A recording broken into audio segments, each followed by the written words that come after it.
Well, salutations, everybody. What's a crack-a-lackin'? It's finally the weekend again. It's finally time to sit back, relax, and enjoy the fabulous exchange of nothing more than a bit of the gorgeous Clair Obscur Expedition 33.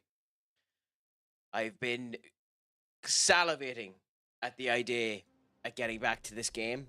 I've enjoyed every moment of it that I've ended up doing so far. We've been into a brand new area now at the moment, so we get to explore it a wee bit. I get to end up having a showcase of fecal exchange for every person on part of this stream because I have been diabolically, yeah, just incredibly bad at it the last wee while. But I shall persist and I shall continue. Senior Duck, salutations to you, my friend. What's a crack-a-lack and how is your Friday treating you? Have you gotten up to much? Is there any news happening with you, my friend? Cheers to the weekend. May it be a good one for you, my friend. Any news at you? How do you feel about Manchester United finally getting off of their two-toned arseholes and purchasing the player that they spent 7 weeks giving the club that they were discussing with the exact amount of money that the club wanted, 7 weeks ago? How do you feel about that fantastic display of negotiation prowess? Well, I'm happy to hear that you've started a brand new save. Please do expand for me. Let me know what the save is. What type of save have you started doing now yourself, my friend? Here we go. Also, we need to figure out what type of stuff works on these guys because yeah, there's no real point not just killing them. Or not just using weapons that are the strong. Well, actually, you know what I'm on, but I don't change my weapons. Just try it. But no, let us know. What type of save have you started doing, my friend? So we have a Verso aliveness here. Let's see how that ends up going for him. The one is alive. Bring it on. Just try it. Coolaboola. That should be a win there. Nice. It's an old save with a bunch of databases as view only. So hat to holiday 1 year, so they're all playable now. Interesting. So you're saying it's an old save. What's the appeal of this particular save? Is it that you've gone back a couple of years and that's the appeal for this particular save? Is it that you're playing as a particular team? Is it a particular year that you're playing at that makes it appealing? What makes your particular save appealing, my friend? I have been leaving everyone on wait on my save to see whether or not Liverpool end up vanquishing me or falling to my almighty gaze when we end up facing off again once we return to the FM24 save myself. I did see that there was a big community FM save going on as well, with the likes of Big Robbo and a couple of them in it. That looks interesting. I might end up popping into some of those streams to have a gawk and see what they are like. You were involved in a network save as well with Skull and them, or were you? Am I getting my messages mixed up there? Tier 7 of the Dutch team, 1/4 most top flight titles with 10. Okay. And is it a save that you started a couple of years ago? Or is it like brand new in that it's just that it's old databases that you've gotten brand new that's working? 2 AP on applying status effects. Interesting. So we'll probably have to come back to this merchant and purchase that. after we do everything here. But we'll fight the merchant first and see how things go. We'll fight him with Mononoko in case he actually has a foot. Fun begins. April of this year. You know, that's interesting as well, because it's one of the things I would be interested in doing, depending on when the launch period that it ends up going from. I would be really interested in doing a Manchester United save based on the players we just have with whatever the proposed budget is meant to be. So do a Manchester United save with Cunha and Mbuemu purchased, and then whatever budget we have left, and try to be realistic about what I think we'd be able to do. So I have no idea what this attack is, so... Okay. Good thing I went for the dodge, because I wouldn't have parried.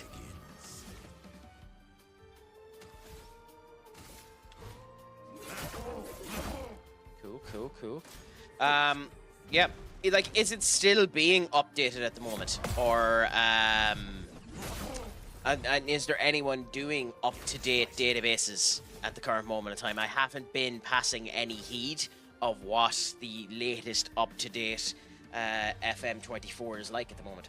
I have 656 leagues from 227. Every nation has an extra database apart from Qatar and Ireland. Or Gibraltar, sorry, what am I on about? Well, fair enough. First of all, I feel attacked. The Irish deserves the love. Second of all,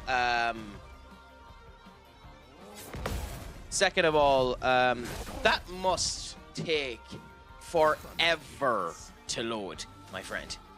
Like, I respect the gumption. I respect the ability to take a Football Manager and update it like that, but it must take forever for it to load.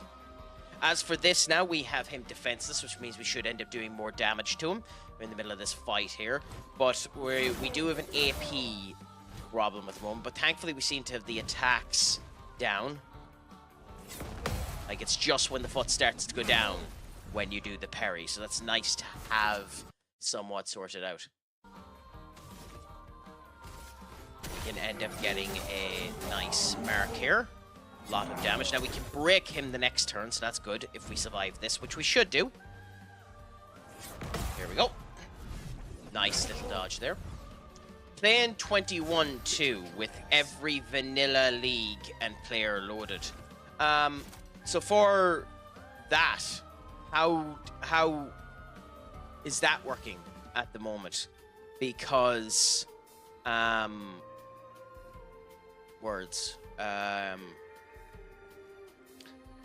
because FM21, how many players are just in the base game?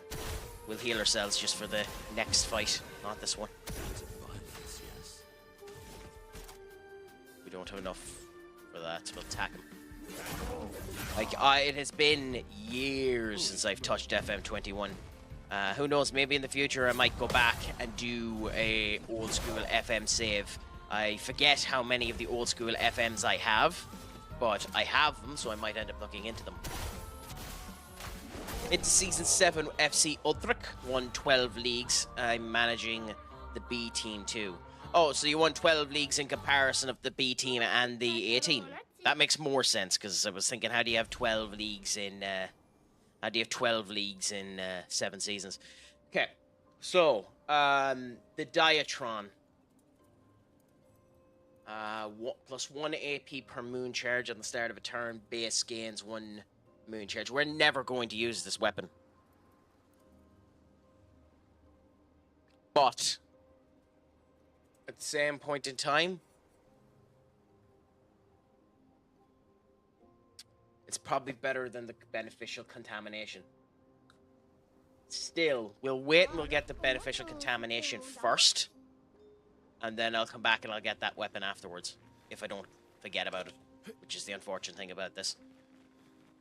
I rejected the Dutch job. Why would you do something such as that? Why did you reject the Dutch job? What did it ever do to you?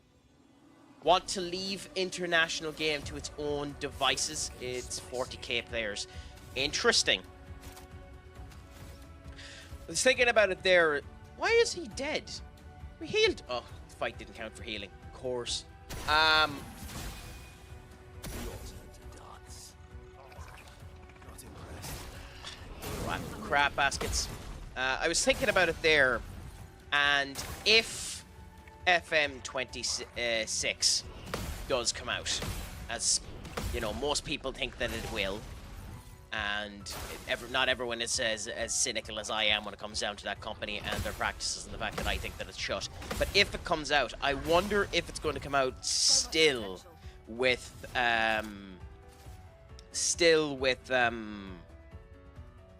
international football removed from the game in order to put in the women, because international football wasn't planned to be in FM25 if it came out. So I legitimately would be intrigued to know whether or not international football will be in the new game. Watch out. It's a lot harder to counter this, yeah, when the camera's a bit further out. I know it should be easier, but because of the angle it turns it around to, it is an awful lot harder to do.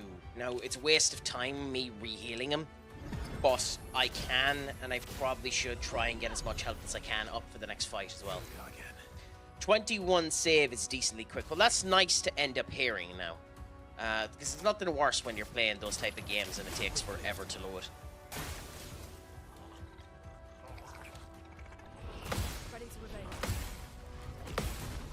And how many of the seasons that you were in charge, how many of your 7 seasons were you the manager of the year? Considering you said that you had 12 leagues won, I would assume most of them, since you probably won the league every year with your club. But yeah, that's what I thought, yeah. And like, how does that work for your under leagues as well? Like, were you manager of the year for the under division as well, or does it even bother telling you that? Because I've never managed, like, I've never went out of my way to manage the B team, so I don't know how that ends up working. I didn't even know it was an option, to be honest.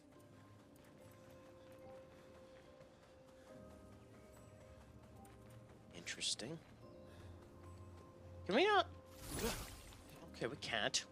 That's peculiar.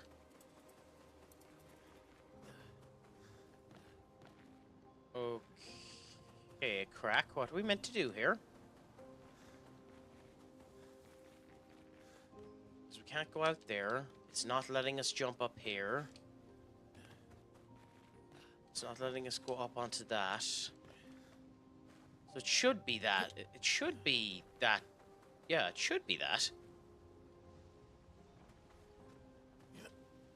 Oh, we do have to go back up here. Okay, so, yeah, I forgot I have a jump button in this game. Tit. Okay. You can't fall off of this. Is it cool? Yeah, yeah. We never suggested the Craic was intelligent, did we, Duck? I will say it's interesting. Over on Kick at the moment, I have the Kick live and the whole lot as well as everything else. And I've had the most amount of communications I've ever had on Kick, and both of them are bots. Way to make me feel sad.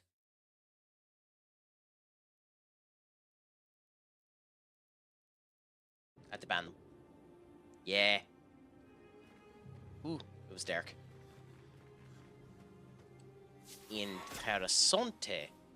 I do want, like, I know they have told us the lore behind why the expeditions have left these trails behind, and that it's basically shortcuts left behind by previous expeditions in order to travel from point A to point B.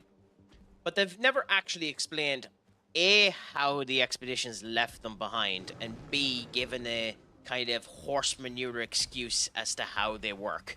I would have liked it, even though it's not needed at all. I would have liked it. Cool. Senior Skull, what's a crack-a-lackin' with you? How is life treating you? How did the stream go earlier on today for yourself? I didn't get a chance to come in and say hello. I was busy with El Worko. What's a crack-a-lackin' with you, my friend? We'll go for you. I actually should have went for the heal because... Oh no, it did do it. Oh, they recovered the green. Ow. Okay. I wasn't aware they recovered the green.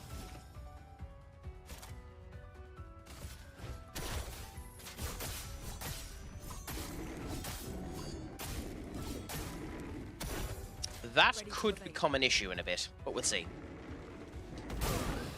Well, it doesn't matter if you die like that. Do we bother sending in the reserve team? I don't think we do. Honestly. But what's a crack-a-lacking with you today on this fine Friday evening, Skull? Have you gotten up to much over the week? How do you feel about the United signing in Buemu?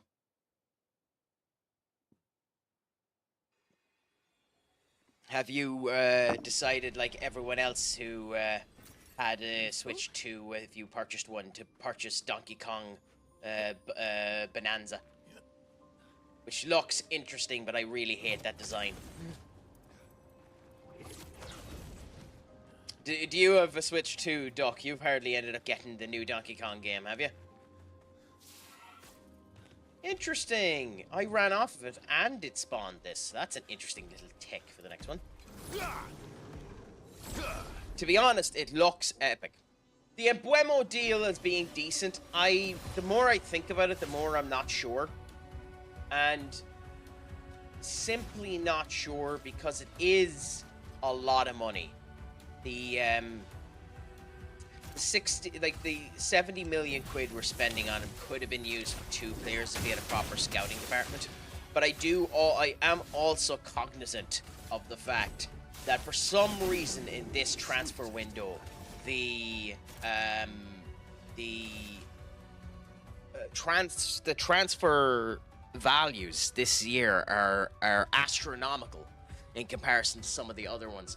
The fact that, by the way, I legitimately think Mikel Arteta and the entirety of the Arsenal team need to get their head examined. But the fact that Madueke, if that's how you pronounce him, is after going to them for 57 million quid. Like, I know Chelsea have been busting the transfer window for goddamn years with Enzo Fernandez and Moise Caicedo, but they haven't done an us to it yet and completely destroyed the transfer window. I think this year, Liverpool and Chelsea have destroyed the transfer window. And the reason why I think both of them have done it is because Liverpool have managed to sell Quinn Lash for 40 million quid, which means you can't sell anyone unless you're getting value for them, because players infinitesimally worse than the ones you're going for have sold for bigger, which means United look like idiots if they sell. Just to use us as the example. And you can't buy anyone because everyone is looking at what Liverpool are just after doing in their selling practices. And as a result of which, you can't buy anything. The Premier League is now a toxic pool if you're touching it at all. Like, we'll see what ends up happening. There's still a chance that Isak could end up going to Al Hilal. I don't foresee it, but that could be a 130 million euro deal. Darwin Núñez is supposedly still in talks with Napoli, because Napoli haven't yet confirmed their striking option yet, I don't think. But we'll see what ends up happening. So, Blockbuster, I'm a bit lost on the 25 million. Maybe are you saying like 25 million for Darwin Núñez? Because you're looking for 70 for him. I mean, I think to be daft. Absolutely daft to sell him. I think other than money, I don't think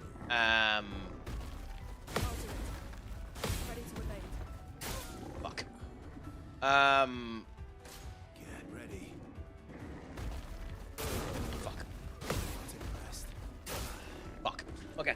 Other than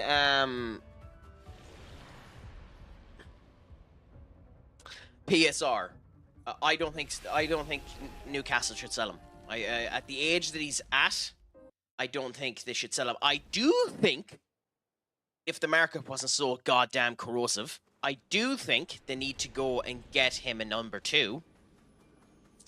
And I legitimately think Newcastle were stupid enough that their option was they were going to spend 70 million quid on a number 2 striker, or they were going to swap to a 4-4-2, but I don't believe that either. I think they were stupid enough to spend 70 million quid on an option 2 striker. No, they should not in your goddamn life, should they? Honestly, that should be, if the rumor is true, and I don't think it's true, but if the rumor is true that Newcastle are going to go in and get Weza. If it's true that Newcastle are going to go in and get Weza off of Brentford, I think Brentford should go and get Darwin Núñez. Again, if Liverpool would sell him for 20 to 30 million, Liverpool aren't going to do that. Liverpool want 70 million for him. So, Benny, my friend, what's a crack-a-lackin'? How are you doing today? Is it all good? Is it all grand? Is it all saucy?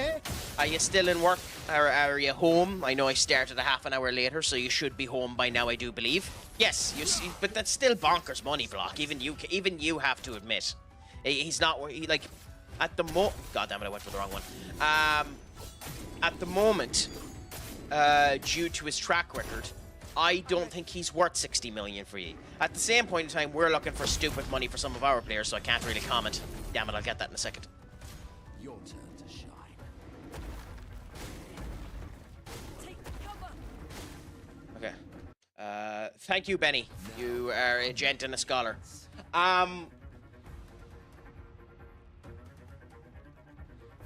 Well, yeah, but if he's worth 60, Block. If he's worth 60, Jadon Sancho is worth 50. And Marcus Rashford's worth 80. You know? Like, there is an overinflation in the league. I'm not agreeing with Mbeumo being 70. I've outright said I don't believe it's a good deal. 70 million for Mbeumo. I think he'll be a good player first, but I don't think it's a good deal. I think Cunha, it was a release clause, that's different. In Mbeumo, I would have looked for 2 other players. But what can you do? Oh, okay. Thanks, Benny. I appreciate it. If Mbeumo was 70, then Núñez is 60. Maybe I'm wrong. Maybe I'm wrong, but that's just my opinion on it. Look, I think Alejandro Garnacho has the makings of a 100 million euro player. I think as he is now, he's barely above 50. Now, obviously that means you don't sell him for 50, but we also don't want him, so you need to sell him for 50. I think Alejandro Garnacho is missing discipline. He's missing bulk. He's missing his direct timing. He's ridiculously selfish, and he's gotten incredibly bad talents. He's Cristiano, and by the way, this is not a fair comparison, but I think you'll know what I mean. He's Cristiano Ronaldo before Roy Keane threw a boot at his head. I think you'll understand what I mean when I say that. He's Cristiano Ronaldo before Roy Keane threw a boot at his head. I think you'll understand me. I think you'll get what I mean by that. Not equating their talent in any way, shape, or form. I'm just on about the complete package.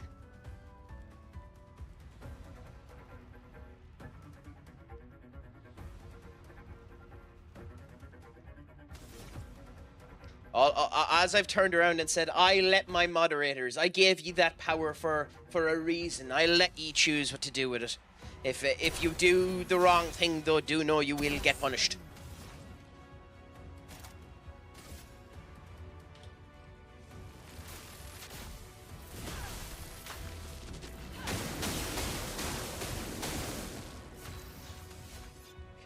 So, but we're nowhere near breaking, are we? Yeah, no, we're not. So, what is the best move here?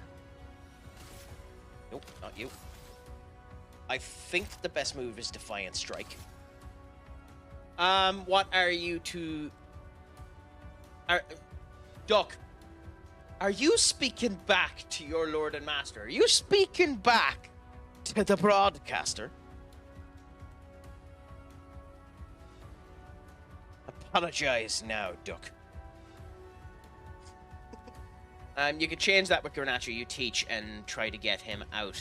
I think his attitude isn't the best. They can change that while he's young. You see, Skull, I would agree with you. I would agree with you if he hadn't gone through 4 managers.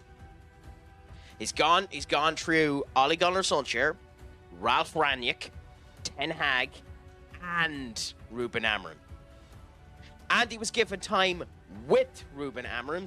And Ruben Amorim, no, he's gone through Ole Gunnar Solskjaer, Ralph Rangnick, because he was in the youth academy for both of them, and he had attitude issues with both, because both said it.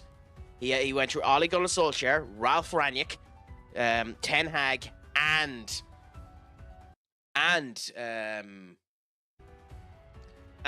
Ruben Amorim. And Ruben Amorim, who's known for being able to change personalities, because he done it with Gyökeres. Well, if you want to count Van Nistelrooy, it's 5. But he had an attitude with every single one of them. We don't know what I guess that too, Block, if you want to be... Technically, he's gone through 7, so... Like, we don't know what Ten Hag loved. Ten Hag was such a feckin' barefaced liar and everything he said. We don't actually know what Ten Hag cared about, wanted or liked. Like, Ten Hag supposedly loved Rashford with all of his heart. I'd say he hated him towards the end of his goddamn term. If I'm brutally honest. But I think you get what I mean when I'm saying that. It's just, don't have a problem with Alejandro Garnacho. I think he's a good player. I think he has the potential to be a great player. I don't know if he has what it takes to be a world-class player. I think he has the potential to be a top 6 player in the Premier League. I don't think he'll ever be a Mo Salah. I don't think he'll ever be a Ronaldo. I don't think he'll be the king of his club. But I think he'll be the assister. You know, I think he'll be the instigator if he manages to cop himself on. Whoever gets him, and if they're able to break him, will make an amazing player. If Chelsea buy him, who it's looking like Chelsea are going to buy him, if Chelsea buy him, and Enzo Maresca is able to break him, they'll have one of the best players in the world. Now, I don't think Enzo Maresca, as a manager, is good enough at talent, reputation, to break Alejandro Garnacho. And I'm sorry, at this point, it's not change, it's break. It's not change, it's break Alejandro Garnacho.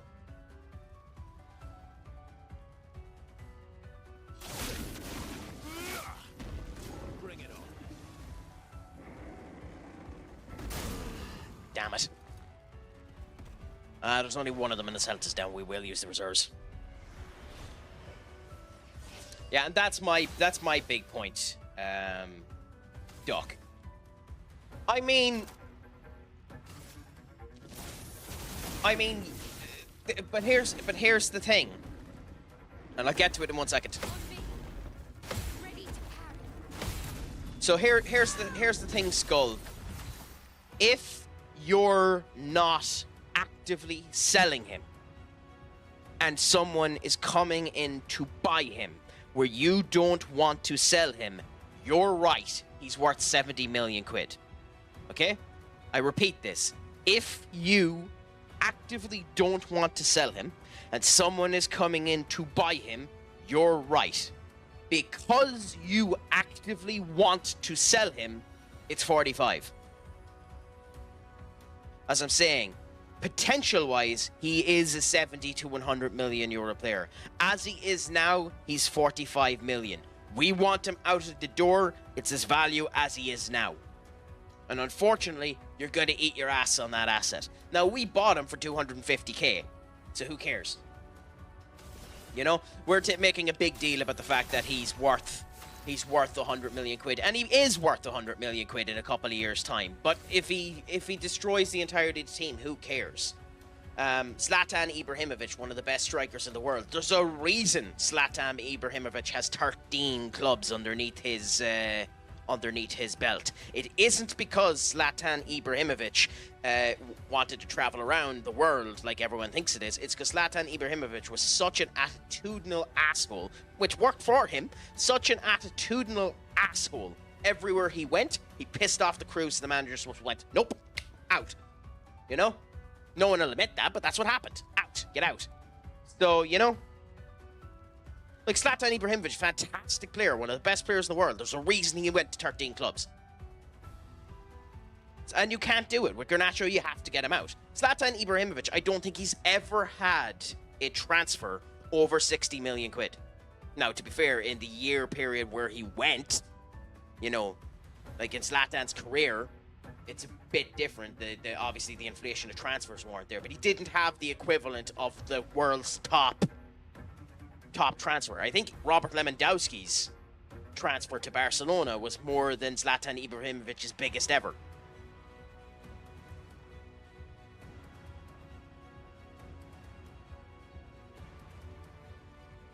I don't know if I'd say the same thing about Samuel Eto'o, but I think you know what I mean.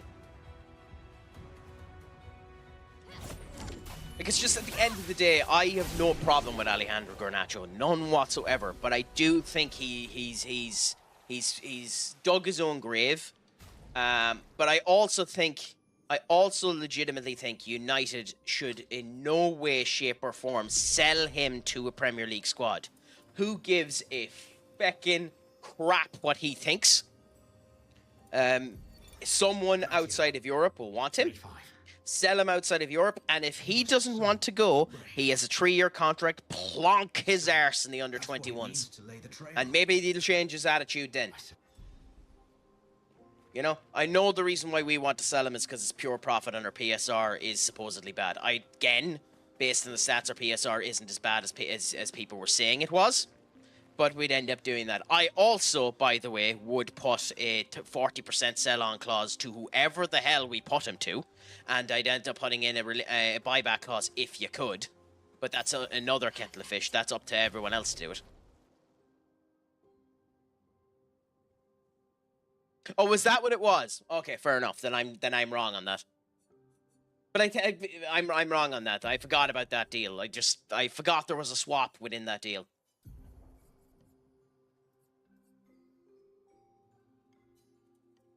But I think you get my original point.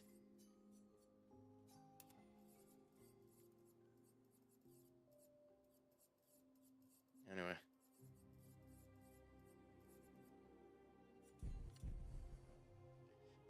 I think, like, the thing is, he needs to want to go as well. Players have the power. A player can say no. The old school myth that if you tell a player they're gone, they're gone. Back in the day, they were on such small salaries you could get away with that. They're on such large salaries now you can't get away with that because most clubs can't afford the wallop of the salary. United, even in the financial bloody restrictive situation we're in, can afford to eat Alejandro Garnacho's salary for the year. You know? I don't think Zlatan Ibrahimovic was happy anywhere he went.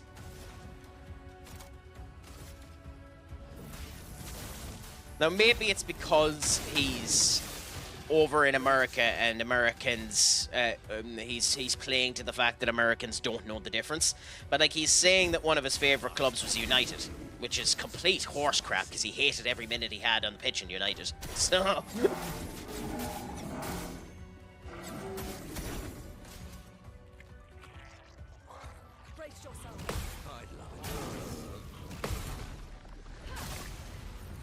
Nice to know I'm still diabolically crap at the thing that timing doesn't change.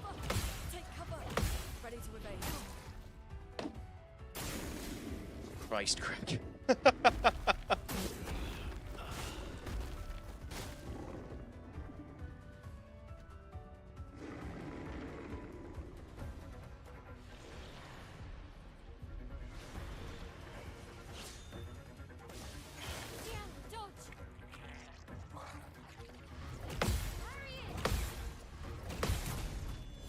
How am I so bad at this? The timing never changes on these goddamn moves.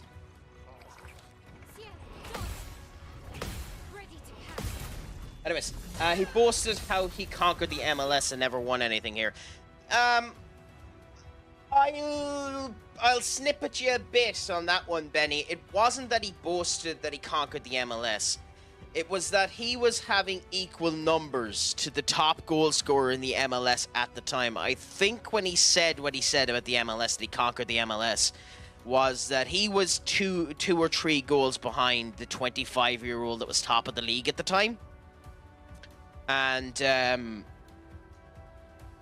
he was turning around saying there, are you... how can you say you conquered the MLS when this person is doing better than you and this person's in their prime? Does that not mean they're better than you? And he turned around and says, well, I'm conquering the MLS at 35. Where was I when I was 25, you know? So, you know?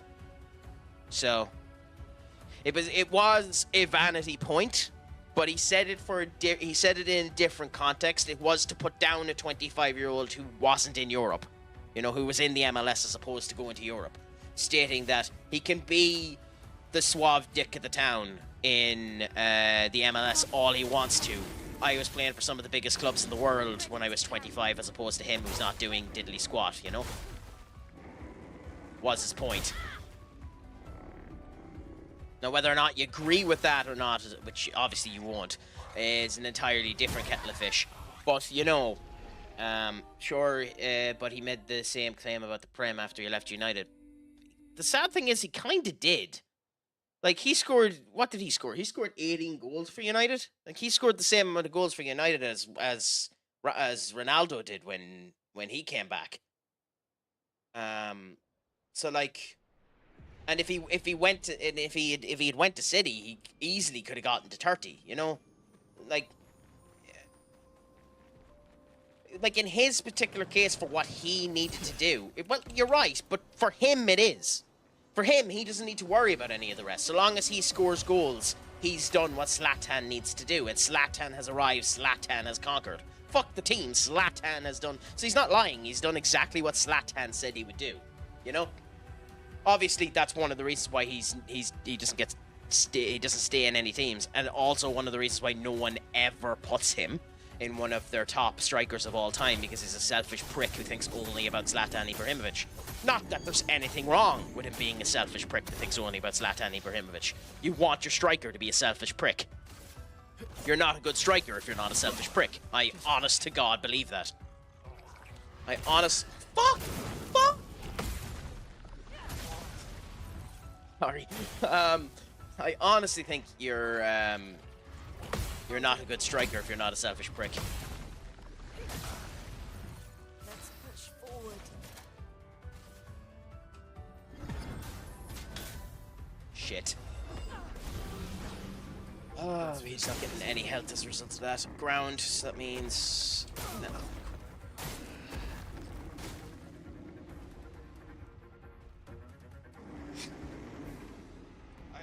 I might meant to be in this area right now. That or I'm just crap.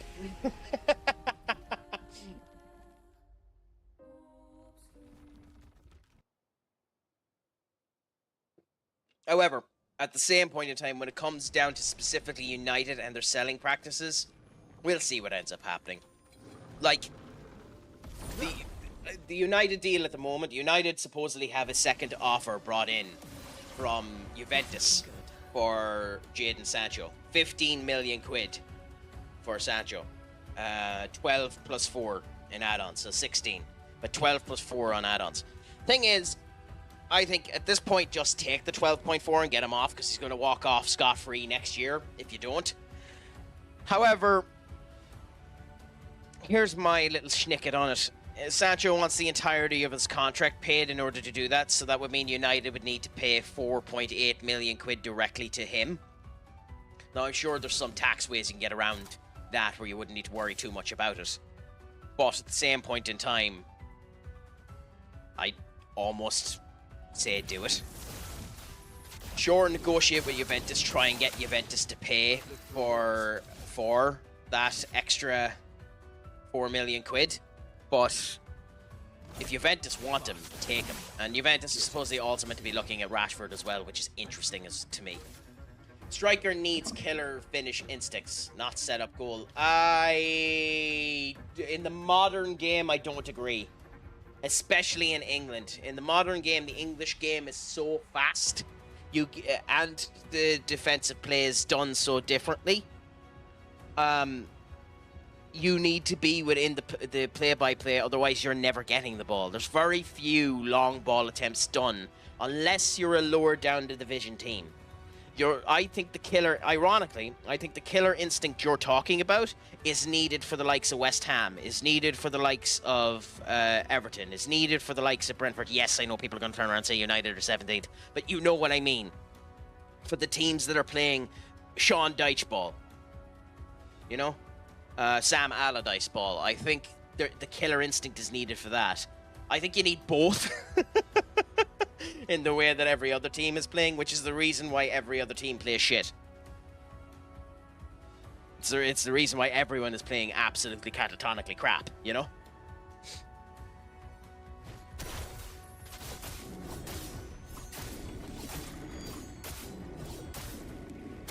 Danger. Yeah, that's my point. Yeah, that's my point, Benny. That it's kind of a situation of both are definitely needed. Otherwise, you become a Rasmus Højlund problem, where you all you're doing is the link up play, and then you have Mount running ahead of you. You know. Push forward. So I think, unfortunately, it's like everything. Modern football for the top teams, because Pep made things so goddamn complicated for no goddamn reason. Because everything is so complicated now, players are playing multiple positions, and I think as a result of which, and I've said this before, so correct me if I'm wrong, I think everyone in world football today has gotten worse at their positions than they were before. I don't think there's a single defender, maybe Virgil van Dijk, I don't think there's a single defender today better than the top 10 15 years ago. I don't think there's a single midfielder better than the top 5 10 to 15 years ago. And I don't think there's a single striker, and I'm going to include Haaland in this, better than the top 15 strikers 15 to 20 years ago. I think the quality has stepped down so much because they're expected to do too much, and they can't focus on the one individual bit that they need to end up doing, and it sacrifices the rest of their game. Goalkeeper never really changes, and at the same point in time, it depends, because a goalkeeper today is asked to do so much more than a goalkeeper was asked to do 15 years ago. 15 years ago, you needed to stop goals. That's pretty much it. Ready to evade. I'm ready. God damn it, I shouldn't have tried it. Like, goalkeeping today is 10 times harder than it was 15 years ago. The modern game revolves around a high dynamic 6. Well, yeah. On me. But the problem is, it's a high the major problem with it is, Benny, it's a high dynamic 6. You know? And the thing is, it doesn't work with a high dynamic 6. I think there needs to be 2. Now, that's a Pep problem. And what's happening, and I could bring up the tactics board, but I can't be arsed, is you have either your back three, where your libero or your 5, or whatever the fuck you want to call it, is basically your second 6. Or you're bringing someone back to do it, which means you're now adapting your 10 to be a 8 and a 6. Or you're adapting your 6 to be a 6 and a 4. Or you're adapting your 6 to be a 6 and an 8, and then you're adapting your wingers to be wing backs, and you're adapting your striker to be a cam. And as a result of the fluid nature that everyone is going with, which is fine in principle, of moving around and not having a solid position, it means people don't have their position.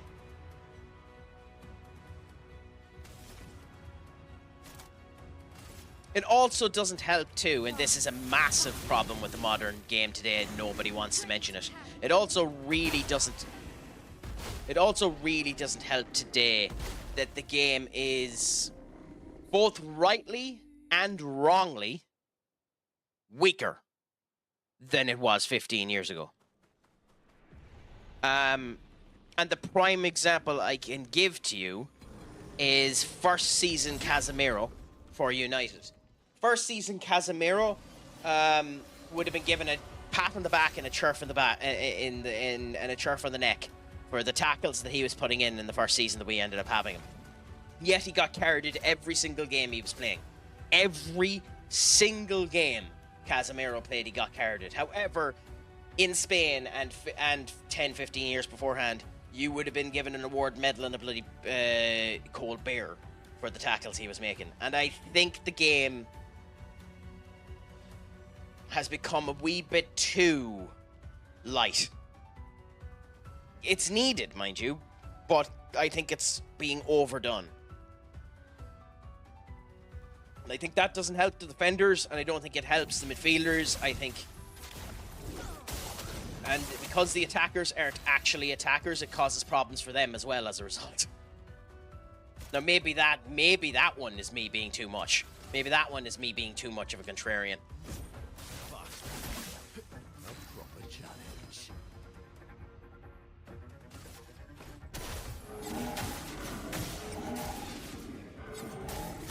Bring it on. Okay, so we need to make sure that we don't die! Ready to evade.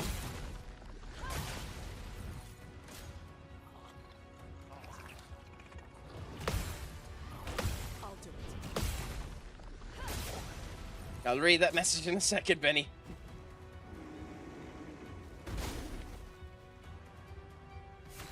Okay. I agree about that when it comes down to like contact in the box and penalty box. I think the shift of focus to use force and not winning the ball is better for players' safety and longevity. But then you have problems with like the small knee braces and something like that. Like, I understand some of the tackles that were being done. Roy Keane was a fucking menace during this time. So there needs to be some restrictions done in place. But I think they've gone a wee bit too far across the equator.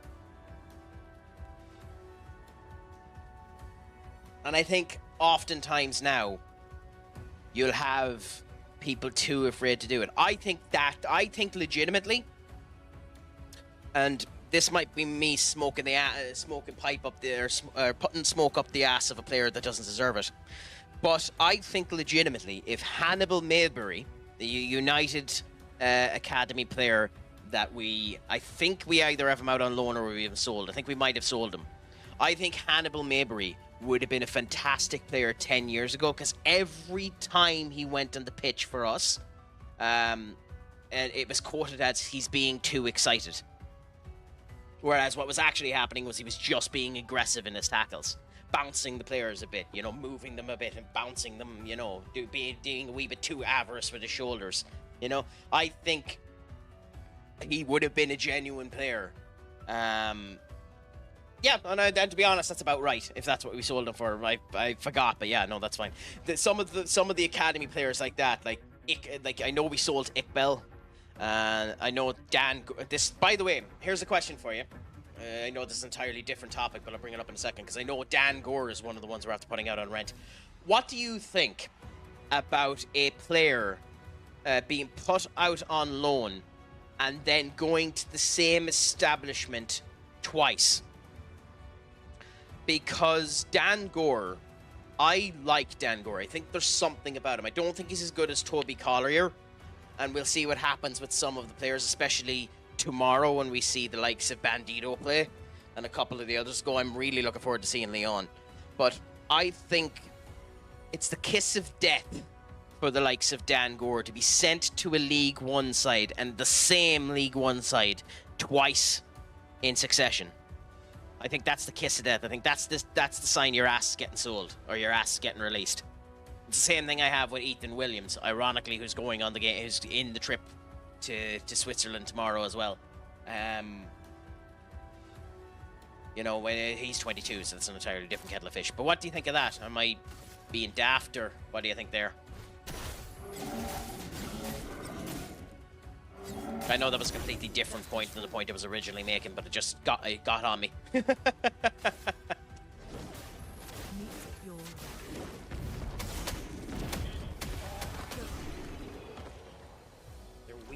ice. Interesting.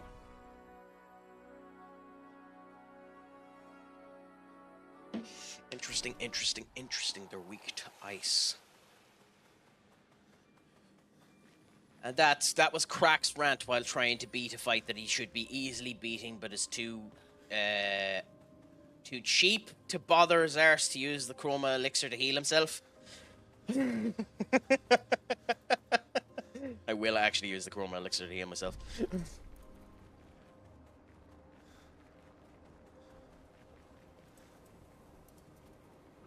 Okay, so did we just go around in a circle when we done this? We did. We just went around in a circle when we done this.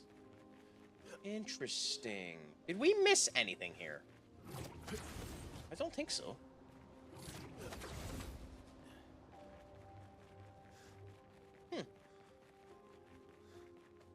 Oh, okay, so it didn't actually activate this either, so that's actually very interesting. So the skip I was on about was horse malarkey, because it didn't actually activate the pipe. What in the name of all that is holy is this?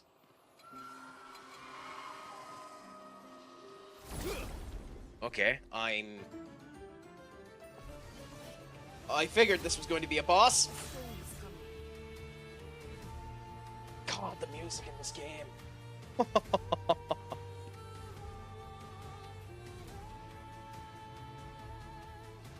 I will say, one of the things that is slightly concerning about tomorrow is that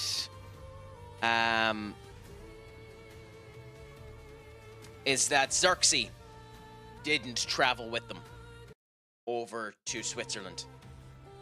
Supposedly, he's after picking up a knock. I couldn't tell you of what variety, but he's picked up a knock of some variety. I'm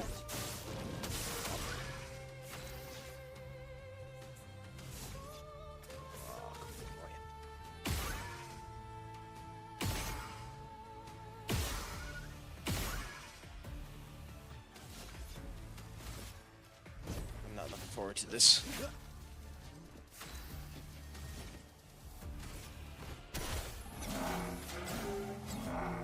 Interesting. Careful now. Minoko, get ready. Need to figure out the time. I don't know this fight, but I'm interested.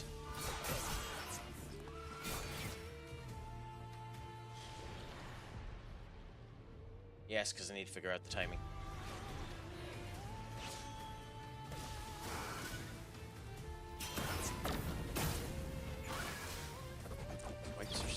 Jump. Okay. Launches multiple attacks. Okay, that goes really fast. Interesting. I will say the unfortunate thing about pre-seasons too is it's a nightmare to end up watching the games. I am not paying MFT or MUFT to watch that goddamn game. Screw them. I don't know if anyone else is, but I'm not anyway.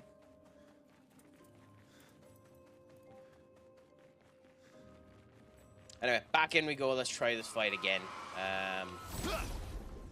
We can do it. I just don't like the dodge rate that they have now when I'm at home. Are we better targeting one of them?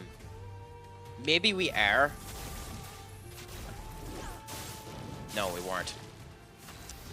So, is there a special act with these? Like, is doing that beneficial?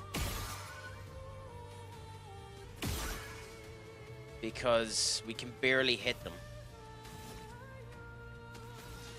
And there isn't a guard. Yeah, because it's dodging, but it's hitting sometimes. So that's weird. But not other times. Okay.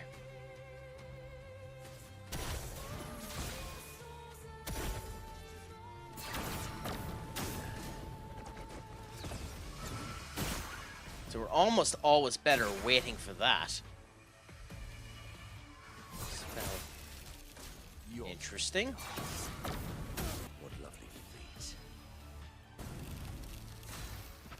We're just dead. Okay. Okay, freezing's going to be really annoying. That's interesting now, the way this fight is set up.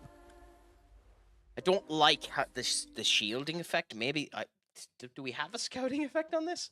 I might have to search up how they want you to do this fight, because maybe it's a case of I just need to crank up my accuracy a crap ton to do it, or maybe the idea is just try and set them up and consistently end up doing the jump dodge.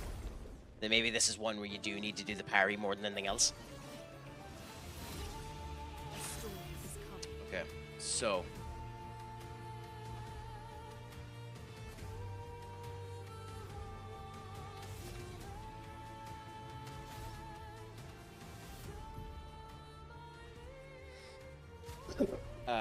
gameplay controls, pause menu, free aim, toggle walk, strike.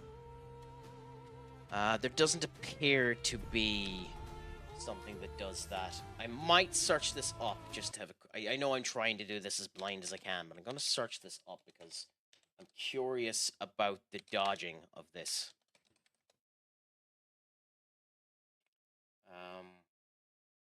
Recommended 37. Interesting. Okay. Down there. There. Beat it. 3 bosses, blue, purple, and right. The worst part of the encounter is they're flying enemies, means they're likely to miss melee combat. Ah. Okay, so it's because we're technically counts as melee. Which is interesting, because how the hell does elemental trick count as melee? That's my question. How does this count as melee? That would be my question. How does that count as melee? But whatever.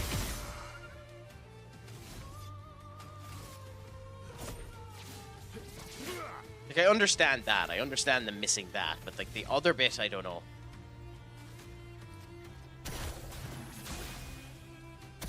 Okay, so now we need to enchant it. So that needs the kit.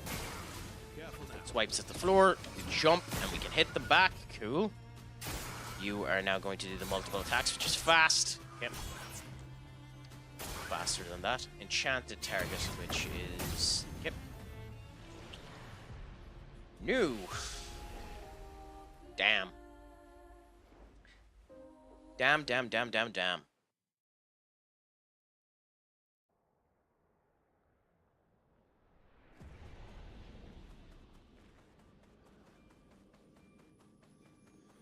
Sounding a bit like Gordon Ramsay in one of his critiques of a MasterChef entry. Unfortunately, much to my chagrin, that is something that has caught my attention again. I've gone back and I've started watching old school MasterChef. It really does bubble your gears when you end up watching that crap as well.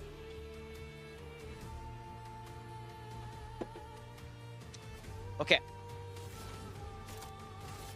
So our best bet is to hope that we can get something good done with this, because... No, because we're missing all... So basically your best bet is just to do that with everyone. Is what is effectively being said here. Use... Okay. Perfect. Nope, too late. It's the one-shot nature of this, so we definitely probably should wait before doing this. That is really quick. Okay. Okay. I'll give it a few more goes, and then I might end up coming back to this, because I know this could be a case of might be better to come back when we're stronger. I don't particularly like in these type of games where you end up having these type of bosses that are, you know, within your range, but obviously it's better coming back. Like, it is obviously better for me to leave this and come back and just remember that they're here. I just know I'll forget to come back, so...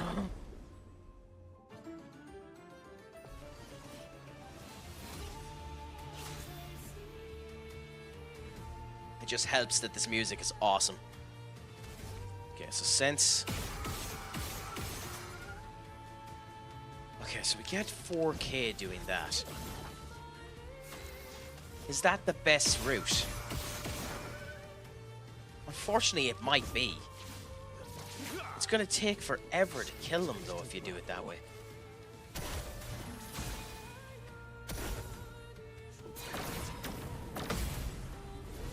If you counter that back... Okay, that does a lot of damage. Interesting. Thank you, TikTok. You're an asshole. An absolute asshole. Yep, thank you. Brace yourself. You're dead. Nice. Okay, we'll fix you. Because, of course, you picked the worst goddamn time to pop up and annoy me. Cool. Okay. With her, we can revive someone. So the best thing to do is revive Verso anyway, because Verso does more gun damage than anyone else. But it does appear that this is a boss that you just need to... Nope. Figure out the timing and do the counters. This is a counter boss. Yep. This is a counter boss. I need to figure out the parry times for this boss. This is going to be an unfortunate circumstance of just trial and error. And just bash my head against the wall to figure this one out. And yes, I'm stubborn enough to do that bashing of the head against the wall.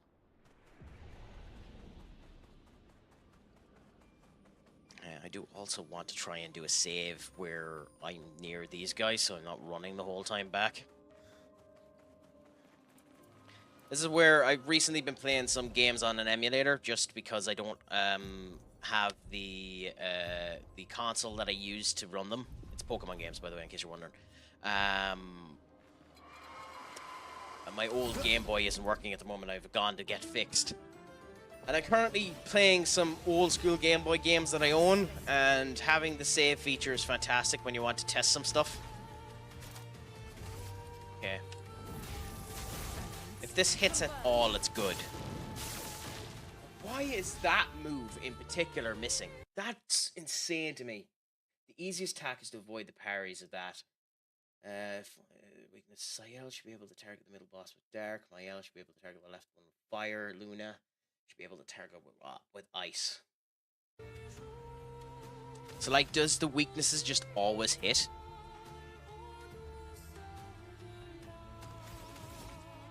Interesting if that is the case.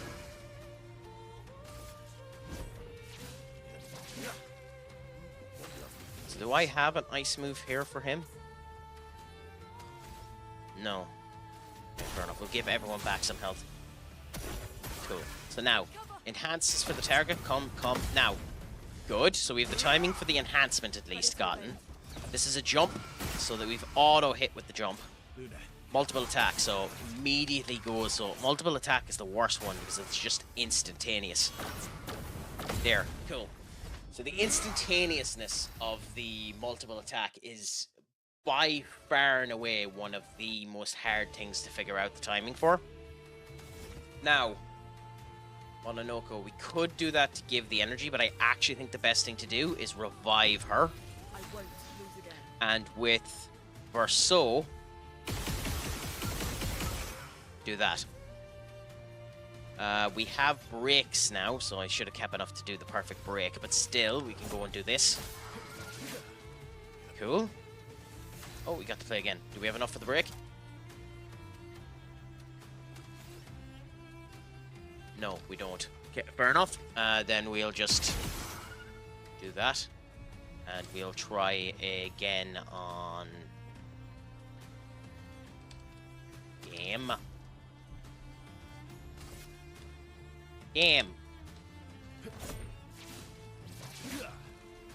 Cool. Okay, now we need these. Okay. Dodge. Okay. So timing was off on that one. Interesting.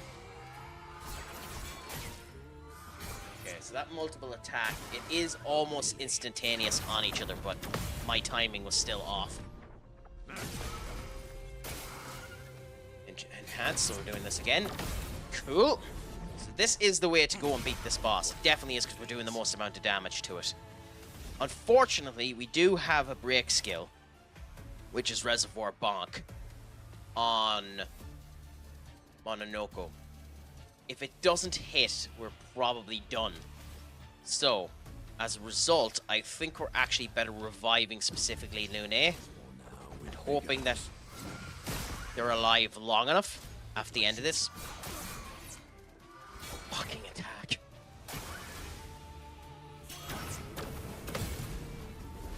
Okay.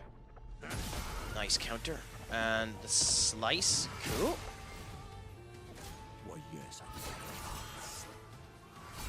Cool, okay. So we were lucky there. Lucky is the name of the term there. I still don't have the timing for that right. I won't waste this. There's no point lying, I don't. But that's beautiful. This should be enough to revive Verso. Brilliant light. Which means we do that. Verso will come back now, enhance the talents, and go for Verso. God damn it. Yep, I should have went for the dodges. I shouldn't have tried to be fancy. This leaves us in a dead position because of the multiple attacks again. But we dodged them. Nice. The bonk, if we could get it to work, is the best thing to do now, but it's not worth the risk. It's still worth reviving her again, even though she doesn't have the heal straight away first. So enhanced talent this time. Okay, that is my fault. The enhanced talent looked different. Okay, this is the same speed. No, it isn't. Yeah, dead. Now, the problem with this is they have stuff that Mononoko needs, so there's no point going into the reserve, even though we have them halfway down, because we need Mononoko alive in order to get the goddamn feat. Damn it.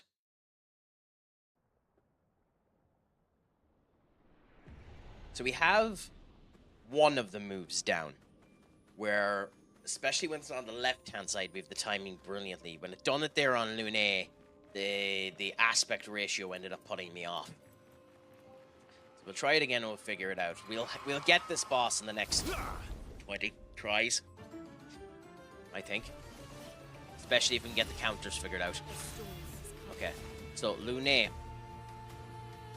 Elemental Trick won't work for some stupid reason. So we'll try Emulsification and see if we get something off of it. No. So it's just horse crap. Basically, it's what I'm figuring out there for her. Sometimes it hits, sometimes it doesn't. It's just genuinely horse crap for it. If it hits, happy out. So for them, you just go for the one with the most amount of hits. It probably means, too, that the bonk wouldn't have worked. So we'll give the points back to everyone. And now try to do this. Enhanced talent, so boom, boom, now. Oh! Multiple attacks. There.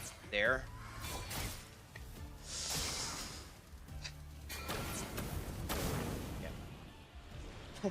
And that's my fault for glazing that I had that move down. I deserve that. That's my fault for being overconfident, stating I had that move down. I will get this. Would help if it went the right way.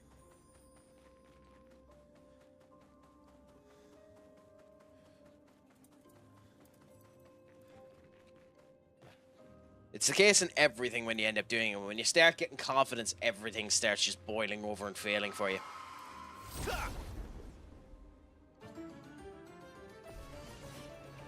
Okay, in we go again. So, for her, even though we know most of the hits aren't going to work, Elemental Genesis, if any of it hits like a truck. So the best thing to do for her is, well, there's one of two things that's the best thing to do. Use this move and hope we build up enough and you have enough AP spared for the revive. With that being said, we'll get an instant tree back with Mononoko if that's how we end up going down that way. Yeah, I think we're better trying to build up her stains any hits and go that way. With Verso, it is always better to do that and then hope we get a hit on one of these. Because if we get a hit in the base attack, we get another go with him. And then for him, we go and we do this. Which gave 3 AP to everyone. Now, the enchant is done. So it's here, here, there. Okay, so we have the timing semi down for it. Now, the swipe of the sword is easy because everyone gets a hit on it. Ready to evade. Now, the multiple attacks is there, there, waiting there. Okay. I didn't do perfect timing there, but I done okay. There. Cool. We might get away with everyone alive on this one. Yes. Okay, now this time, even though there's no chance that this breaks, we'll try the bonk.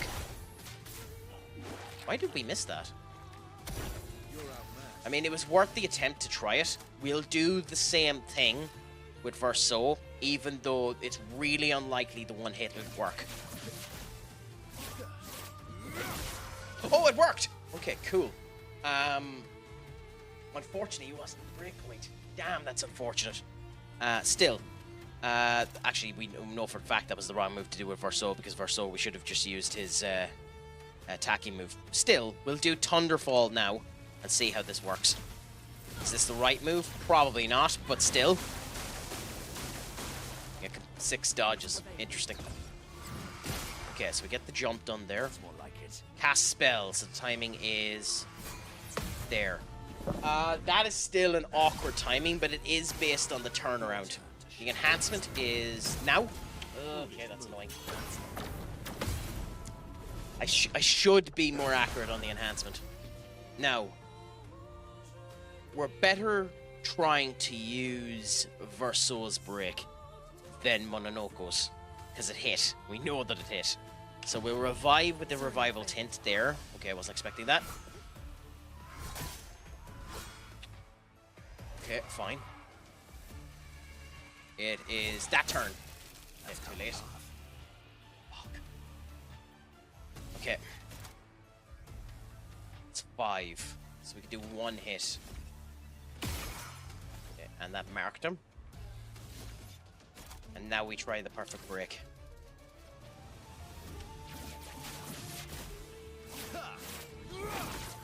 Damn it. We knew it was a chance. Okay.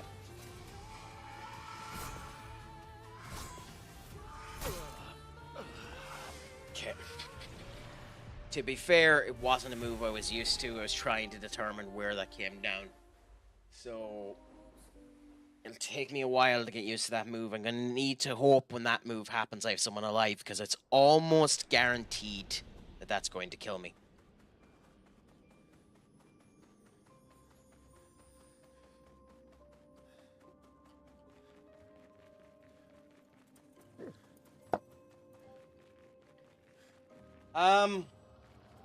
In modern day now as well, I will say I'm intrigued to see how the Fantastic Four turns out. Because the latest trailer that came out for that game, or not that game, that movie, showcased something that I found interesting. Now, we already knew that Franklin Richards was appearing in the show, because the first trailer ended up stating that Sue was pregnant.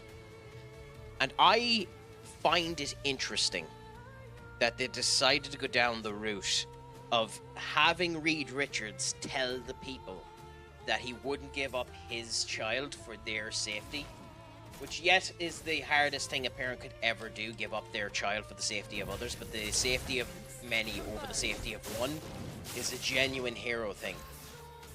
So I find it very funny that they predicted Reed in what is obviously a temperamental moment for a parent with their child. He's obviously not going to want to give up Franklin to Galactus.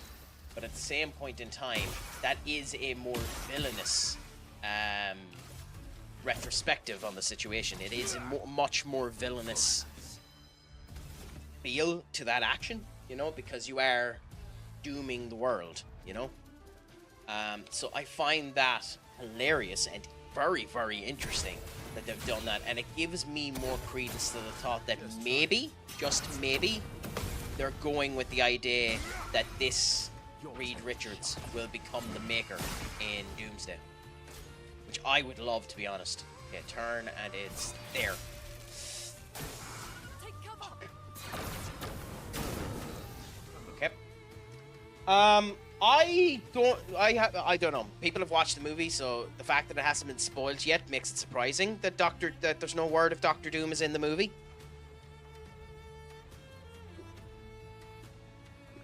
I like the idea that if they're doing the considering they've announced they're doing the Robert Downey Jr. version of Doctor Doom, that they go to a universe. And this is a story in an alternate universe, in an Elseworlds version of Marvel, where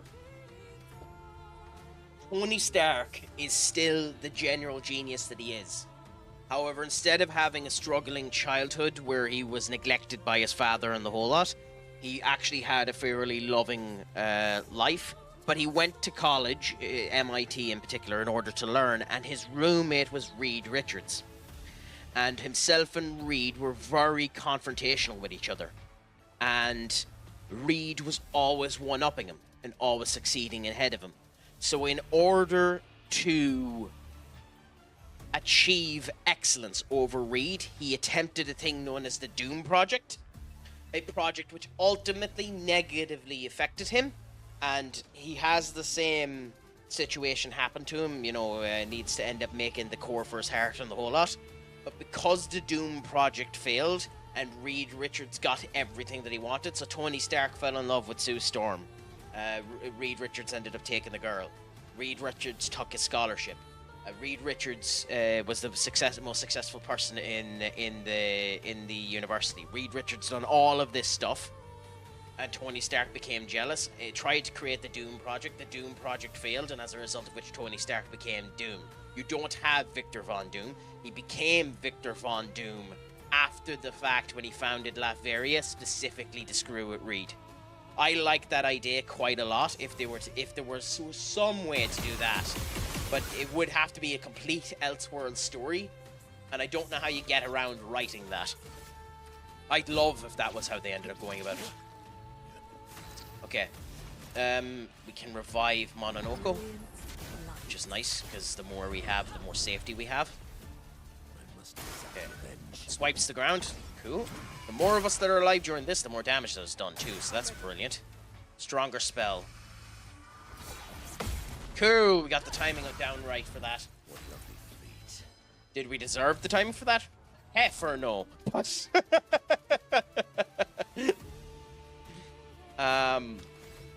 I just F4 ad on another channel. What's F4 do for ads? I'm not going to press F4 to figure out what the hell F4 does. What does F4 do? What does that mean when that's at home? That's on 13,000. Okay, so we build up Mononoko's shooting and shoot. Nice to know. Nice to know. That's how we go that way. Okay, that done a good whack of its health. Okay, so now we have to survive 4 turns of this. I'll look at it in a second, my friend. Cool. Lune getting 5,000 whacked in. Now we have an enchantment again, so another one. Cool. Bring it on. Dodge. Nope, timed it wrong. Fair enough. Multiple attacks. Damn it. I don't like wasting a revival tint on one of these, but at the same point in time, I'm not taking the risk. Fair enough. Fair enough, Fantastic Four. That would make sense that it'd be Fantastic Four, yeah. I'm looking forward to the movie now myself. I play in my own... that should not have countered. I play in my own free time Marvel's Future Fight. And I will say the update they done for the Fantastic Four movie is 10 Shades of Shite in the handbasket. It is an astonishingly bad update. Okay. There, got it! Okay, so we're doing good here. Enhancement. No, you standing bastard! I get for being excited. But we've discovered more. We've learnt more. Oh. Yes, it's a gacha game, but it's not a typical gacha game. So. Oh, well, no, actually, it wouldn't be gacha because there isn't any actual, like, lottery systems to it. But you do have premium characters and characters that you can only get that way. I like Marvel Future Fight, but it is in a bit of a lull. It's one of the few mobile games I've actually spent money on. Do you play any mobile games yourself, Senior Duck?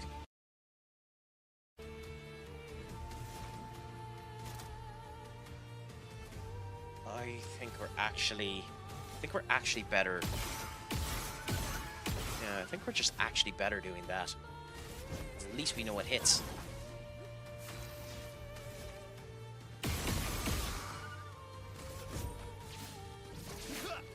Okay. For you, we will do the same thing with you, but we'll do it after this round where you've built up properly. Luna, careful. I did not deserve that. That was awfully sketchy timing.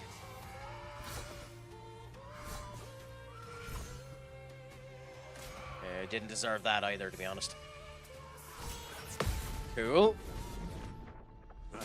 I don't blame you. To be honest, I would recommend this for... Damn it. I would recommend this for everyone. Stay away from as many mobile games as you can. They are the dribbling horse manure, 90% of them. Like, they're just atrocious. 90% of them. Time. Like, they make you feel bad for not spending money on them. Yeah. Just try it.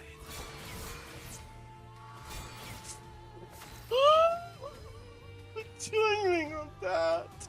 Okay, so we've done well.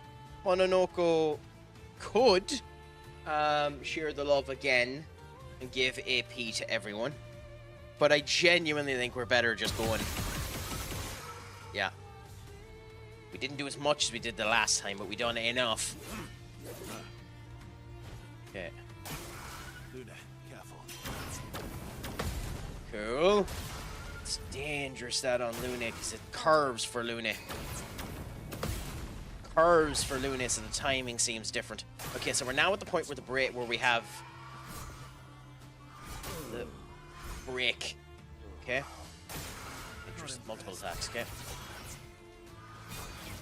I probably, legitimately probably could get the parry on that move. But I genuinely don't think it's worth it either. Now, we'll go for the perfect break since we're in the break range. It is very unlikely we get this. But we'll pray. Yeah, damn it! Dodged. Okay. And you have enough to revive, so... Revive Mononoko again. And into this barrage. Okay, enhance the talent. There. Cool. That should do 999, yeah. So he's doing 999 when he returns everything. In this case, we are just giving everyone else AP. Just is the better move. The attack on Lune, dodge there, wait, there, wait, there. Okay. It's really bad. Okay, there, there, there. Good thing I didn't try for the parry. But this one we do it, parry. Damn it! Okay. Revive Lune, anyway. Because we need to get her... I'll do it. There, there, there. Cool. So we hope that she builds the AP required so that we can revive Mononoko. Cast the spell. Okay, so you do your dance, turn around. Damn, okay, she's dead.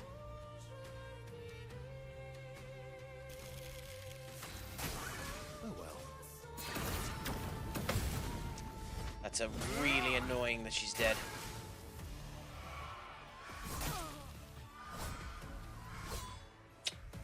Okay.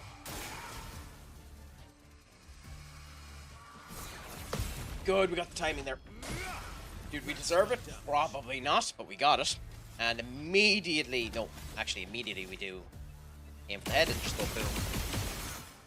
Cool, so we're in S, so we should be doing a lot more damage, which is really nice, but we also immediately try and revive Luna. Now we have to survive 4 of these. Cool. Should do 999, yep. Careful, Versa. Hands talent, that should do 999. Oh, really? Okay. I'll do it. Dodge. Dodge. Just too late in the last hit. Okay, and he's doing the spell. Yeah, I didn't have it. I didn't have it. I couldn't take the risk. I couldn't take the risk. Okay. Okay, so the main one is almost dead. We could do a gradient attack, but there's no point yet. We revive Lune again. Okay, and Lune is alive there with enough to revive Mononoko, which is brilliant because we need him. Thank you. Okay, and now we end up going to this one. Okay, cool. And that's the main one dead. So now to kill the side ones, which shouldn't be, hopefully, as bad if I was paying attention. Rat. Lovely feet. Okay. Still bloody bad, I'll tell you. Okay, Verso. I think we wait. This is probably. I don't know if you can miss a gradient attack, but we're not going to take the risk yet. Okay, cool. Now, swipe the ground so we get an auto win there on that one. Ready to evade. Strong cast spell. Okay. There, cool. We got the timing brilliant. Now, we have a break on you. Healing does nothing for us. So I genuinely think, even though that's probably the wrong thing to do, she removes all shield, but we don't need to worry about shield. Interesting. Just go for the attack. We're not going to hit, but we actually hit. Never mind. Okay. There's no real reason not to go for the bonk. And if we get it, we break him. We're not going to get it by you, but... Oh, we got it! Danger. And you went for the swipe. Beautiful. That means we do more damage to him. Okay. Yeah, I might have missed 1 or 2 of them because that done nothing. But it's infuriating. That done nothing.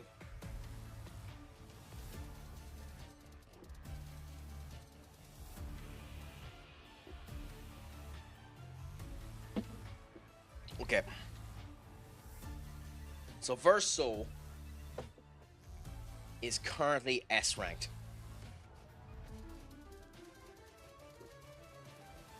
That means his power is increased. If they can dodge gradient attacks, they're going to dodge them anyway. Considering everyone's gradient attack seems to be... everyone's attack seems to be physical. Which is odd, because some of these moves don't even use a weapon physically, like Luna's. But as a result of that, I think we can go Sabotage. Well, we can go Sabotage, or we wait and we use Striker. Which is high physical damage and can do Break. If we build the second gradient. Now, we're only 3/4 of the way there. I actually think we just do this. Yep. Missed it. We hit one of them, so you can dodge it. Okay, so that's nice to know they can dodge a gradient attack. Well, actually, nice isn't the word I'd use, but at least we know it. Let us stay. Nice definitely isn't the word I'd use, but at least we know it. Yeah. Cool. Okay. Mononoko now. Well, let's see what his moves are first. Yeah, all we really have is the bonk. We could try the bonk on you. Oh, is it worth trying the bonk on you? It stuns you. Screw it, let's try the bonk on you. Yeah, figured it'd miss. Still swipes the ground. Cool. So that means you're immediately losing your mark. Nice. And the other one is launching multiple attacks. Dodge, dodge, dodge. Okay. We wouldn't have had the timing right for a parry on that, so dodging was the right thing to do. And now we go and boom, boom, boom, boom. Okay. The damage difference is insane, Ben, on that. I think you mean speaking of, Duck, other than speaking off. But if you're speaking off, screw you, I'm a sound person. I don't deserve to be speaked off to. But what? Speaking of, it is a team in my league called Bonk. Like, are they called Bonk, or are they just Bonk? In terms of their name, my friend.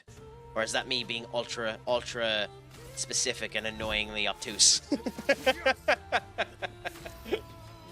Anyway, Mononoko now. We could try the bonk again. Why not? Let's try the bonk again. Yeah, okay. Well, that's why not, because we don't get a hit. Swipe with the swords. We jump. Cool. And multiple attacks. Okay. Oh, I know it's their name. No, my joke was, are they called Bonk, or are they called Bonk? So, like, is it their name B-O-N-K, or is their name called Bonk? Considering the way you wrote it. Okay, so, revive Mononoko. We want Mononoko alive anyway. I don't think it matters if he's dead in the main squad, so long as he's in the main squad and we succeed, but we want him alive just in case. So we delayed the death as much as we can to make sure the Mononoko's alive. Okay, okay, okay. There! Good!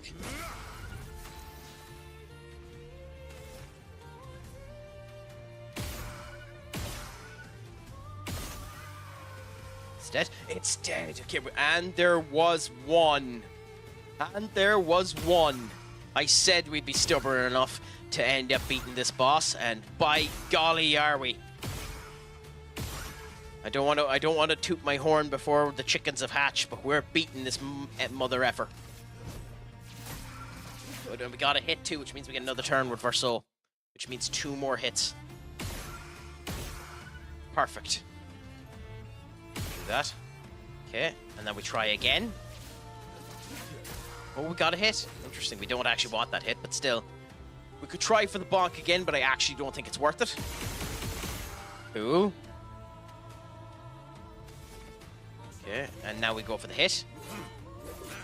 Okay. Now Lune's turn. I think we do it as well with her. Okay, we don't have enough to kill it, so we do have to do 1 save, and we are hoping that the attack doesn't go anywhere near Mononoko. Whatever about anything else, we just want that to happen. If Verso stays at S, that helps as well, because it does the most amount of damage. Ironically, I kind of want them to attack Lune. Because we should end up killing it next turn. If we don't kill it off of this, boo, yeah. Ah. 349,000 damage because we had a high cap of 999. I know that gets broken once you finish Act 2, but still, that's why I love this game. It gives you a warm place in your heart when you power through something like that and end up getting the win. Ironically, we got a weapon for a person that wasn't in the match, but still, while having at least 1 moon charge, moon skills always crit, but damage taken is double. 20% increased damage per moon charge. That is very interesting, but ironically, I still prefer this because it gives you the 10 foretell. I still prefer Shatlan for her. Now, Mononoko got some feet. So we got Ballet Charm. Deals low damage, low single target light damage, 1 hit, and applies powerless. So we have power, we have the ability to get powerless there. That is nice, if I do say so myself. We're never going to use it, but it is nice if we end up ever bothering our arse to do a powerless build. I don't think I am. But we'll see. We'll see. I'd like to get some more equipment for Mononoko as well. Interesting. So, This is back this way. We've already checked there, so we don't need to go back over there.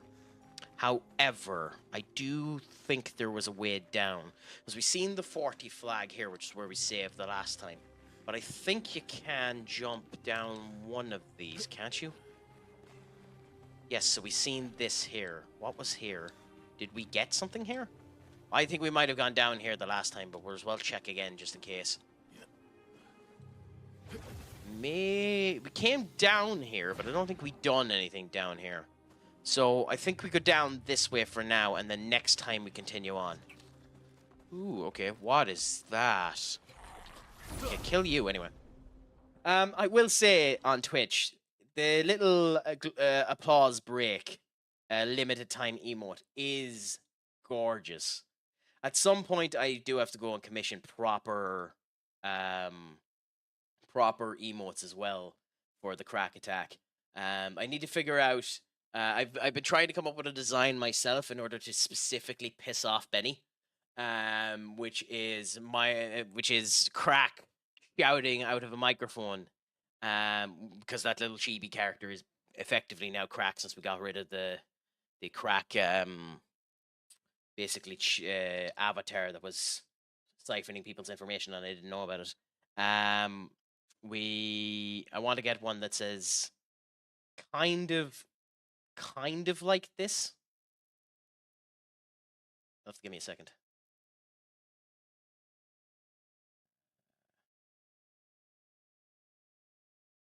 Kind of like this, but I need to do more editing to it. So this, add image, that, then this, then this. This one, it doesn't look great yet, this, but we'll see whether or not if this would end up looking good eventually. So, nope, not, no, come back, no, damn it. Okay, this one here. So this, for those of you that are looking, trying to see about that. So this here, get something like that put in there just for the crack and see how Benny ends up reacting to it. But I'm not sure how that one seems. I'm not sure if that one's good enough, but it might be an option to end up continuing out for now. I was working on it there in the background, seeing if I could get that to be good enough. Sizing and the whole lot doesn't work for Twitch at the moment, but just could be a bit of fun. What do you think of it, Duck? Is it too much, or is it a nice thing to put into one of the slots?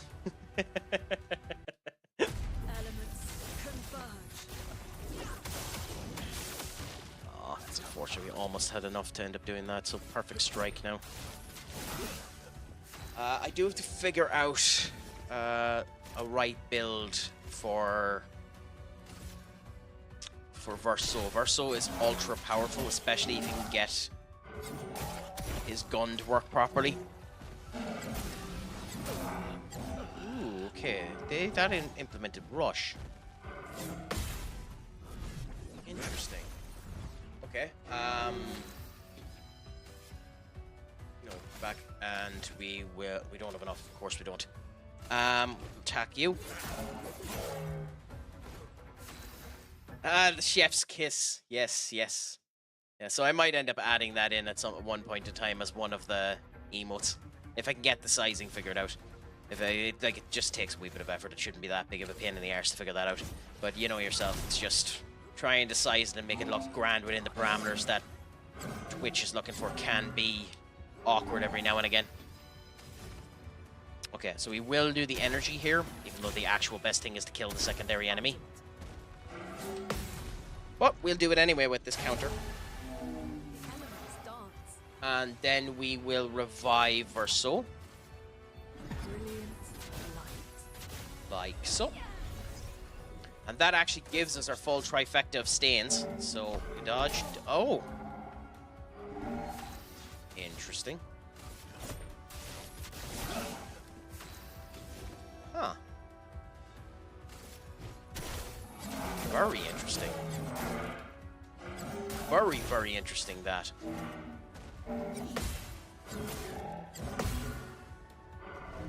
Okay.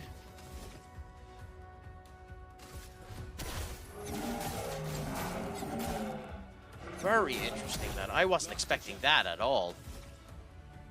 I've done nothing! God damn it, Verso! I'll manage.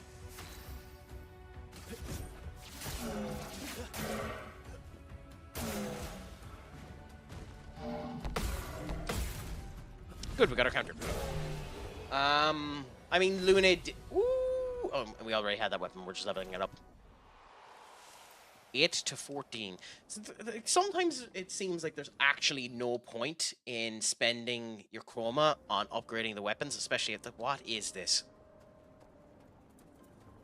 Genuinely, what the hell is this? Like, the glow coming off of it is divine. Lady of Sap. This looks like something out of Dark Souls. Boy mentioned. We met the boy, he asked us to talk to you. I don't even know what boy. Oh, yeah, I do. Why your paintings are taking us all. I do it for him. I do it for us. To respect what he created. What we created. What does that mean? It's gone silent again. We should report back to the boy. Wherever the bloody hell the boy was. Which boy was it? Okay, so this is an entranceway into the castle that we were into before, so...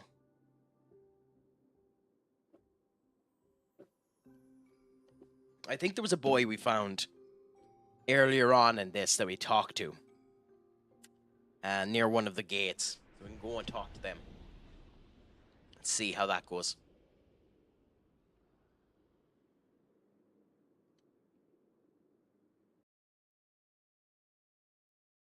Okay. Yeah, we're back in the manor.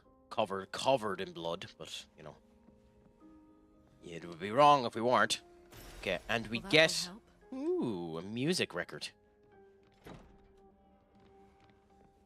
And we're in one of the rooms again. Interesting.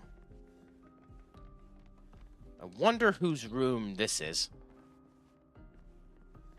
I think... This is the room... Yeah, this is the room where we met Mael. Why are we back in this room? Huh. Fascinating. Absolutely fascinating. Well, I suppose there's no reason not to bloody rest.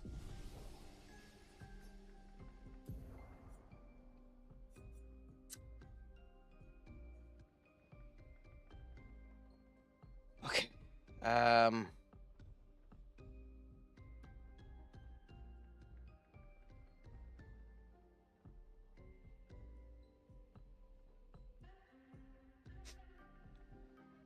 So we have our 99 luck in order to try and get the crit rate up as much as possible. I think the next thing for her, literally because of the way we use her, is just crack up the defense. We use her as pretty much our main offense, but she needs to stay alive in order to do it. It takes 2 turns set up. So I think that. For CL, still don't know what the hell we're doing with her. We have her as the jack of all trades at the moment.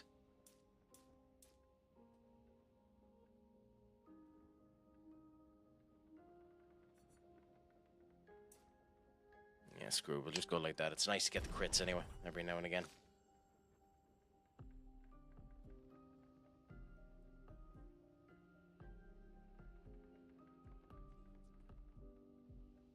Then with Verso... Yeah, with him it's just better to be fast. So that you can get your first attack in and just hit straight away. I think it's actually the same with Mael.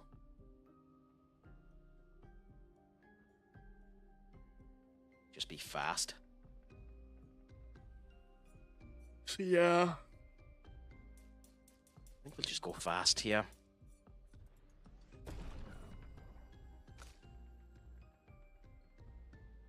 And Mononoke, funnily enough, with Mononoke, I don't know what the hell we're doing with him.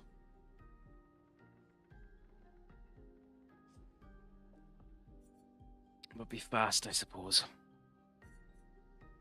Be fast and then stay alive, I suppose, is what we do with Mononoke. Okay, let's look at the skills.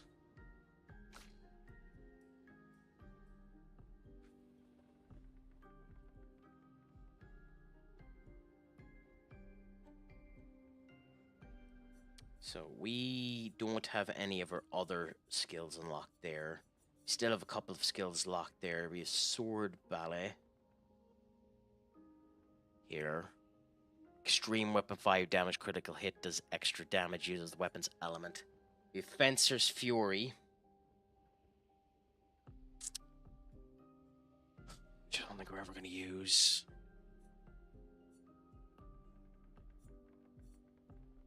Genuinely, I think we wait and see what else she unlocks. Same with the rest of them. We're going to wait and see what the other skills are before we end up upgrading anything else. Because I'm happy with most people's movesets. Weirdly enough. I'm happy with the way that we have them built. So we should be grand. And then we just go back out the door. I don't know where this is going to lay us out. But we'll go out there anyway.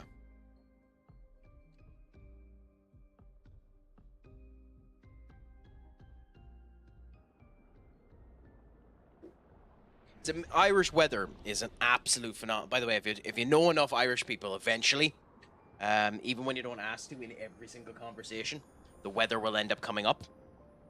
I'll admit that. But Irish weather is the weirdest thing in the world. It has literally just spiked in terms of heat in here. This room has almost become a goddamn sauna. And it's not because of the red lighting appeared here from the fallen leaves that we've come out of. It's literally just bloody. Well, I know I'm in the room, so it makes sense for it to be hot. But still, it's bonkers how the Irish weather ends up working. It feels like I'm in a sauna at the moment. I'm sorry to hear that, Duck. What happened to it? Is it just general wear and tear that's affecting your back? Or did you have an accident of some description? What has caused this misfortune, if you don't mind me asking? And if you do mind me asking, fair enough. They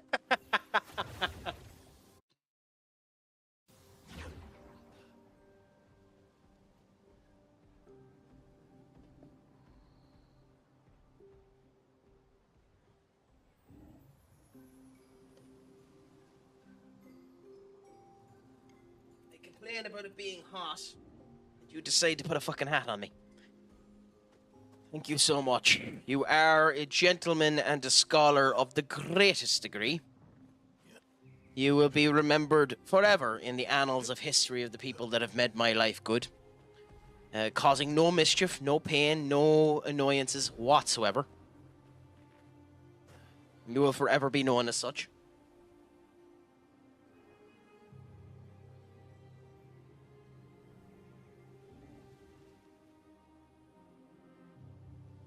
I hope you at least enjoy the look of the hat. Okay. So I think we're... Yeah, because that's the boss we just done. Okay. Cool, so run by them, because screw that. Oh wait, this might literally just be all that's here.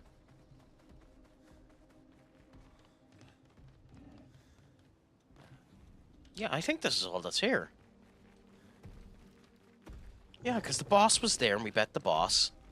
That brought us back up there after coming down there. Yeah, this is all this area was. Interesting. I mean, whatever you're into. We don't kink shame here, Duck. You know yourself. Tudges, my lad. What's a crack-a-lackin'? It has been. It has been a bit of time, my friend. What's a crack-a-lackin' with you? Is it all going good? Is it all going grand? Is it all going saucy, my friend? For this type of stuff, I need to get a wireless headset. But for now, this seems to work.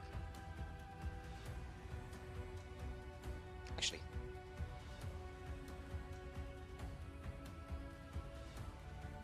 Yeah, she sits sound enough. It's nice to hear that the crack has been 90, my friend. Have you been getting up to much mischief yourself now over this nice period? As a Liverpool fan, are you happy that you might be getting Alexander Isak or supposedly Hugo and Teke? Although, to be honest, with that Hugo and Teke deal, I'd be shocked if you aren't up to 80 or 90 quid for him. I was trying to sleep 2 nights ago and I felt some of that. But if you continue to feel it, my recommendation always when it comes down to stuff like that, especially with your back, is if you still feel it 3 days after the first instance of it, 3 to 7 days after the first entrance of it, go to the doctor immediately. You know what? I don't think anyone thought João Pedro was going to be as much of an impact as he is. I think João Pedro is going to bench Liam Delap so bloody far, it's not funny. That man looks sharp as hell. And I go back to my point that I made before. They're a goalkeeper away. They're a goalkeeper away. A goalkeeper is all that team needs. They need nothing else. Ironically, they need to sell some things. But if they were to go and get maybe Mike McGann or Diego Costa, Mike McGann or however you pronounce it from AC Milan, or Diego Costa or something like that, I genuinely think Chelsea win the league this year and ye win it next year.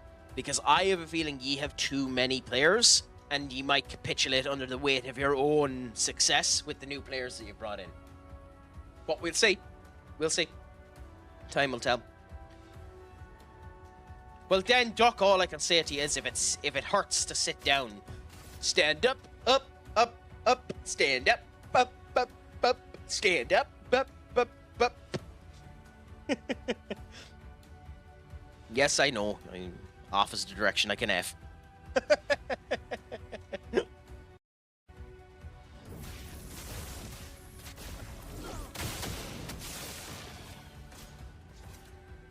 Okay, where's the timing on this?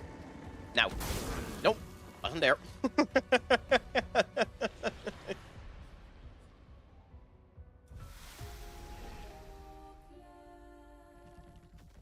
I feel like I'm just a torso, head, and arms at times.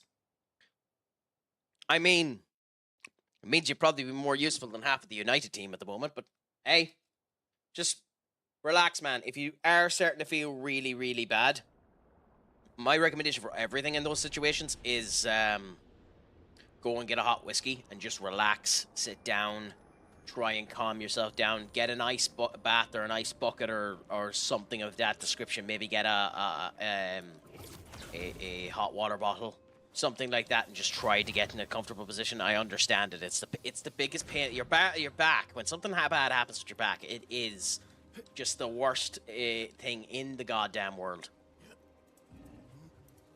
But yeah, when it comes down to Chelsea's signings, I'll say, Todgers, that João to me is incredibly interesting as a signing, because honestly, I was a bit shocked that Enzo immediately put him down to be a striker.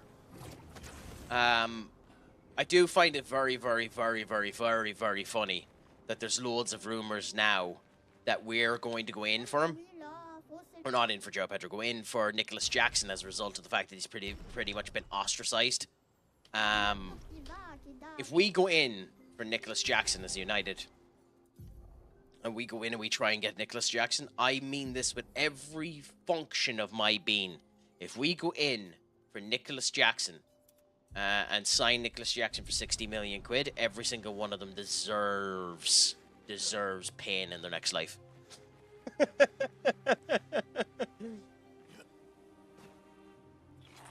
Where is this boy? We met him somewhere. Move!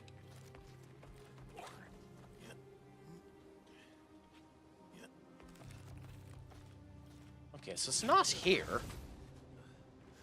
So where did we find him? Because we found the little boy somewhere in this section here that told us to look for the painting guy.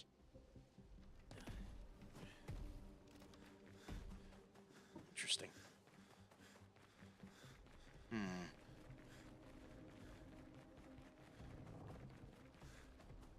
Maybe it was before the expedition flag. No, I know where it was. It was here.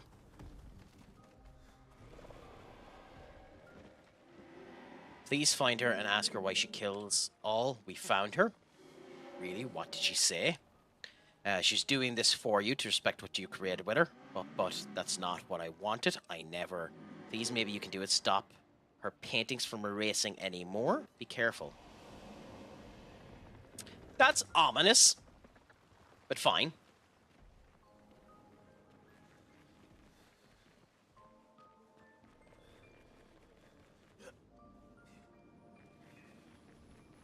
That's semi-concerning, if I do say so myself. But hey, climb up here. I will say I love the world design in this particular area. I'd say he's the missing piece. He's the one natural striker you need with Fellaini elbows and all what not to love. I mean, fair enough. I still think they should have went for Osman myself. But if he actually turns out to be the next big thing, they've done everything right. The really sad thing is, and yes, this is copium as a United fan, and everyone has every right to say this is me copying. He could just be having a preseason Perlo. He could just be performing really, really well in these preseason games because no one really cared about the CWC, and maybe that's the reason why he performed so well. But I don't know. I think there's a legit player there, and I still think they need a goalkeeper. What is? I think he's 23, isn't he? Holy crap! Look at this beauty. I think it's 23, isn't it? Osman is 25. Christoph, Expedition 49. I think. We can hold the line for another few days, but we need to find a way out. Our water supply is running dangerously low.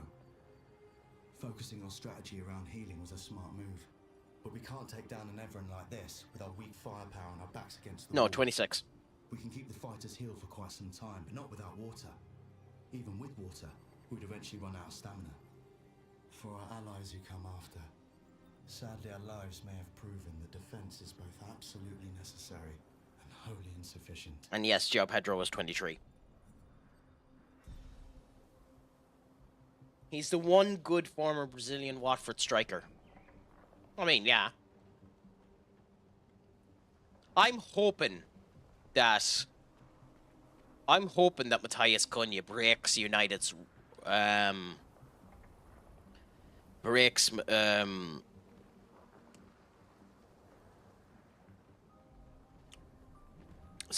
breaks United's record of signing bad Brazilians. As I don't remember the last good Brazilian we had. Yes, we have Casemiro, but he hasn't been brilliant for us. But in general, I hope he breaks the Brazilian curse.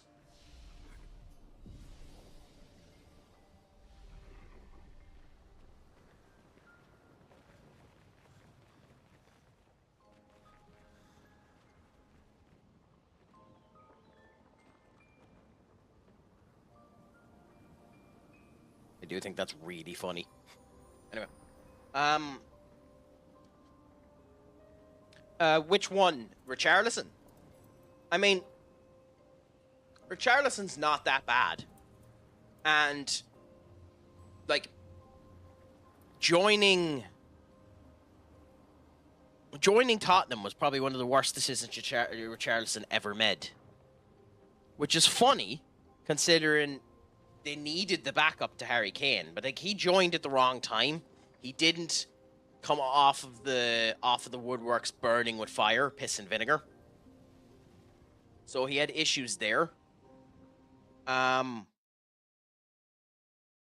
don't know. I feel a wee bit sorry for Richarlison at the end of the day. I don't think he's as bad as people put him out to be. Also, this is boss fight if I've ever seen it.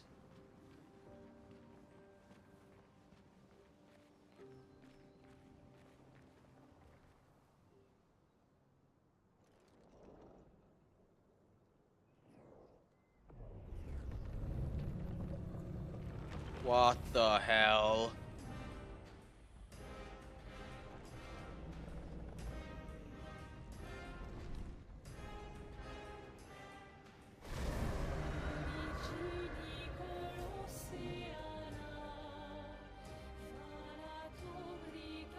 Okay.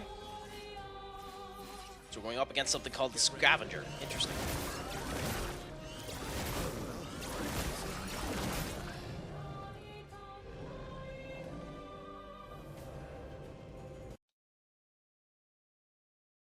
Okay.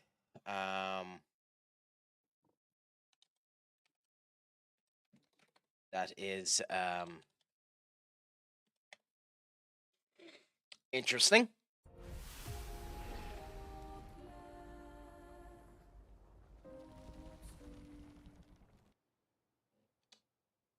I don't know how to feel about that.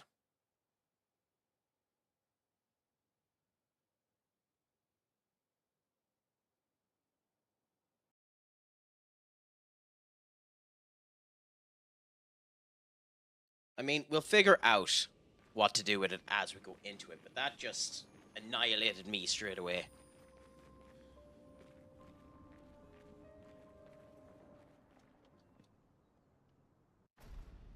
Hmm.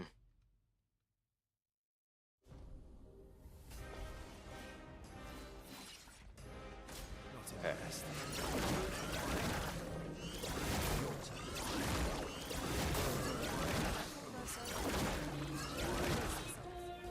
Interesting. Interesting.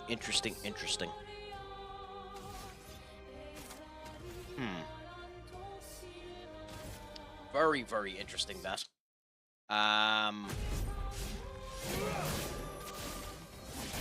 The timing on that isn't the worst in the world, but the fact that it's resistant to thunder is insanely annoying. Oh, we got our 4 stains, that's good. Well, would have been. Ready to strike.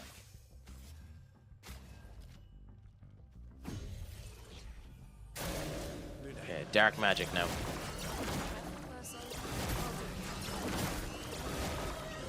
What is the timing on? Can you parry that? Interesting. Okay, so we're just going to experiment a bit, figure out what the timing is on some of these. It's going to attack now. There. Nope. Okay. No, the hats off command was purchased skull, and I just haven't bothered taking it off yet. So you can enjoy Holiday Crack for a couple of minutes. You can. So you can parry it. Interesting.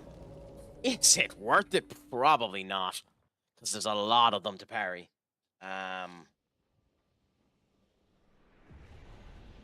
still, who was it that done it?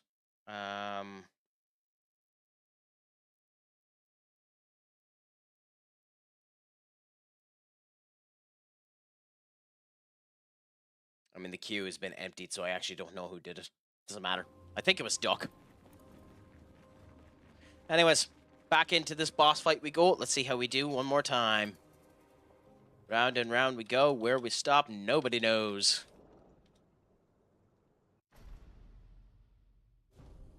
Well, thank you for that one, scene. You're a ducky boo. I have no idea what voice is coming. We're not going to find out for a bit.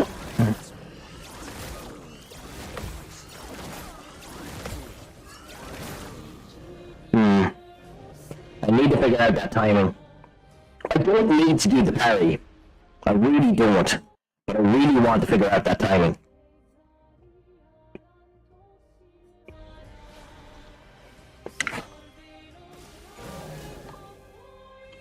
There. So we know we have down counters anyway. Okay, so we're changing that weapon.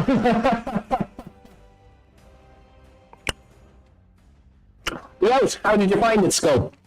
Did it go well for you at least?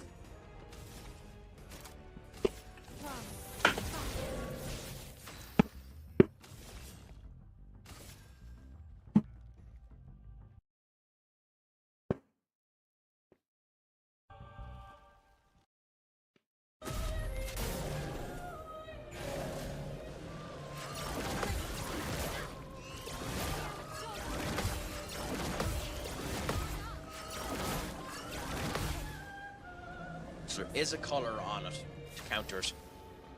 So we're going to try that again and see if we can figure it out. Okay, cool. There's 999. Interesting. Okay, so we're bringing my L to this fight now. Okay. So, I do have the timing down for that attack. It isn't that bad. It's annoying that it's one-shotting me, but it isn't actually that bad.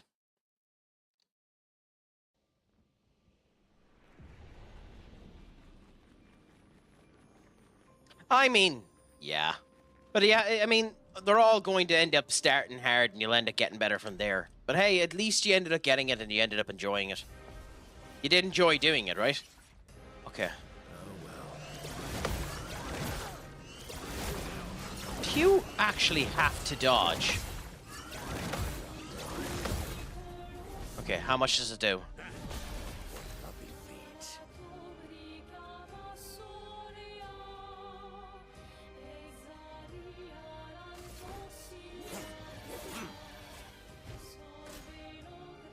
I'm gonna let him kill. I'll be back in a minute.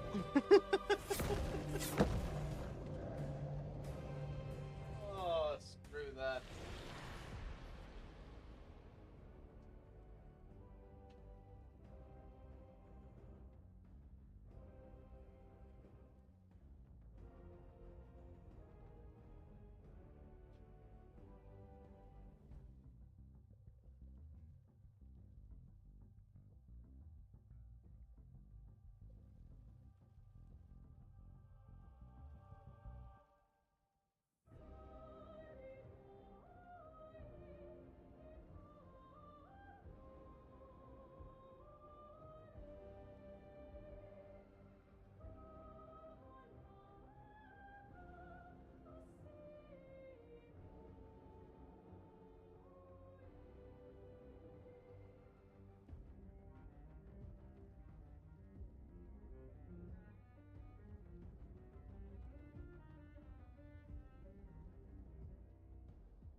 Okay. Ah, god damn it. Okay. That should be sound. And no. Okay, so we need to make some changes to the team. I just watch, but have to make notes. I mean, you get used to it with time, which is the one good thing about it. But hey, at least you're getting the experience you wanted. And the note-taking will be incredibly useful for you in the future. Okay, so. The dark moves.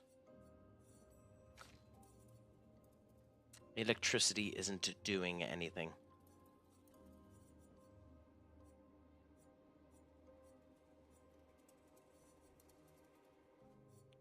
Keeping it.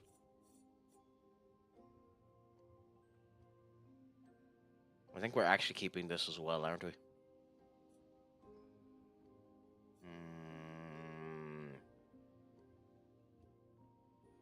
Rank can't be lower than C. What do we go for? +1 to all perfection gain, but you can't reach S.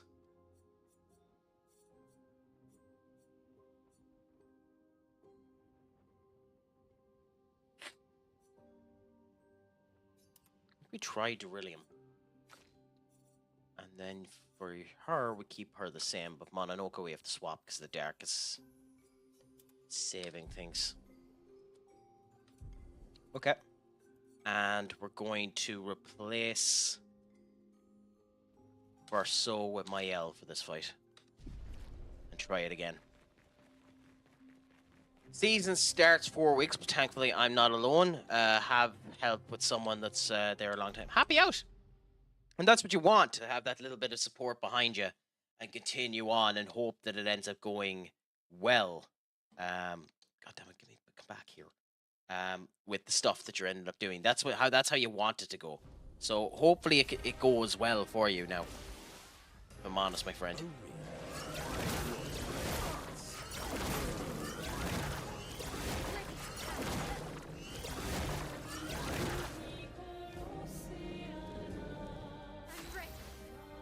is infuriating, but we'll do the revival tent.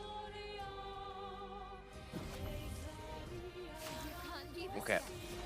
You don't have enough to do the rebirth, so we'll do this. We got our 4 tints, nice. Cool. Cool, got the dodge back. And hit there, 5,000 there. I have a year contract, and as said, this is the first 4 weeks. Help me. Oh yeah, it's teething time to get into everything anyway, so I wouldn't worry too much about that. Just enjoy what you're at for the moment, and see where it goes from there. That's literally all you should be at the moment, is trying to enjoy and learn what you're at.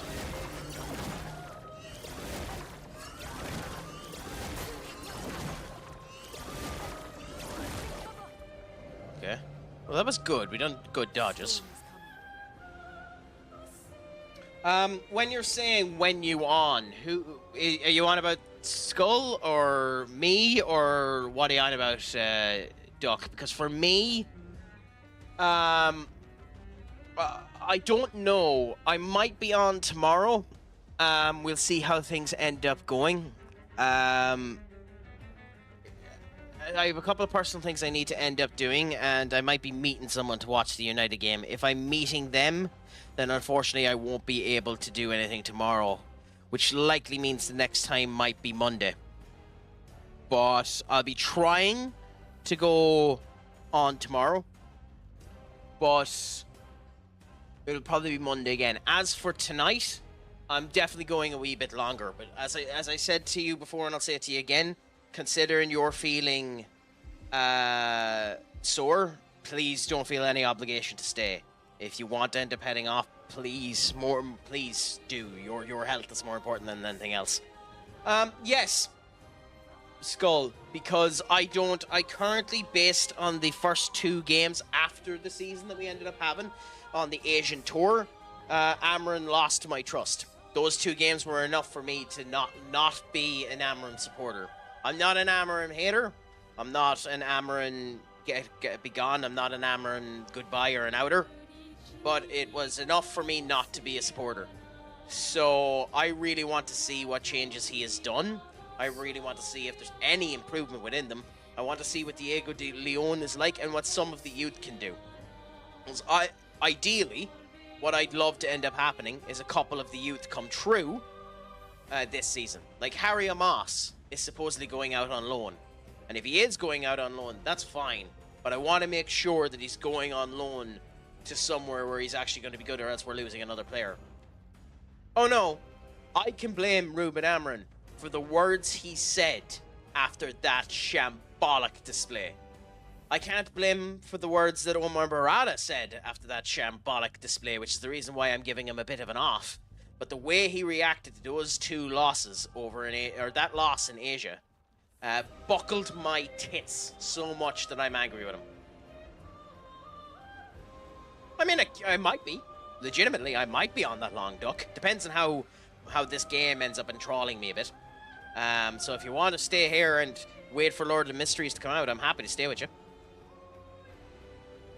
Yeah, that's Leon. That's Leon.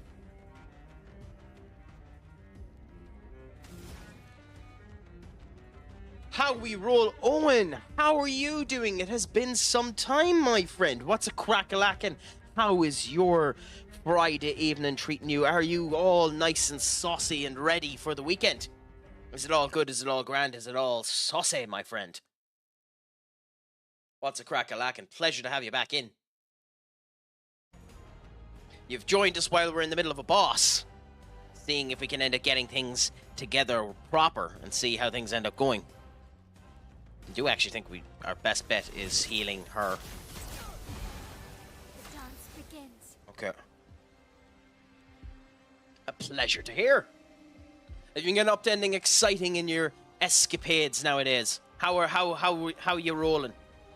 I need to add the rolling team song to you when you end up coming on. I think the target is to have a better season than that. No, that's not good enough. That's not good enough. If he doesn't get Europe, he doesn't deserve to be in the job. De facto Irish farmer.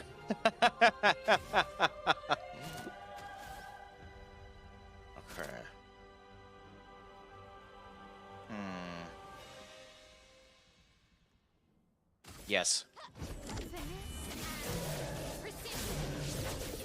Okay, cool. Careful, my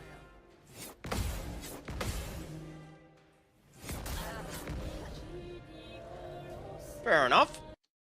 I'm not 100% sure why, but fair enough. The ads are running now, Cat Mini, my friend. So just wait 1 second. There we go. For some reason, this isn't working, so bear with us.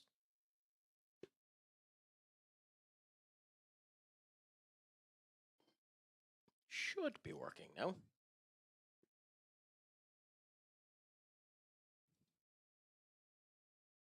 No, wrong one. There and there. Cool. That should work for you now. So they are active.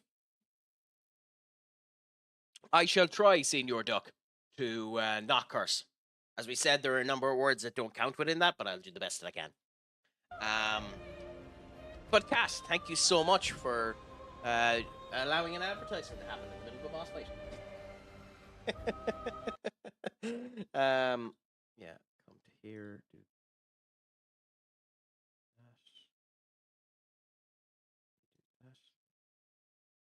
that. Cool.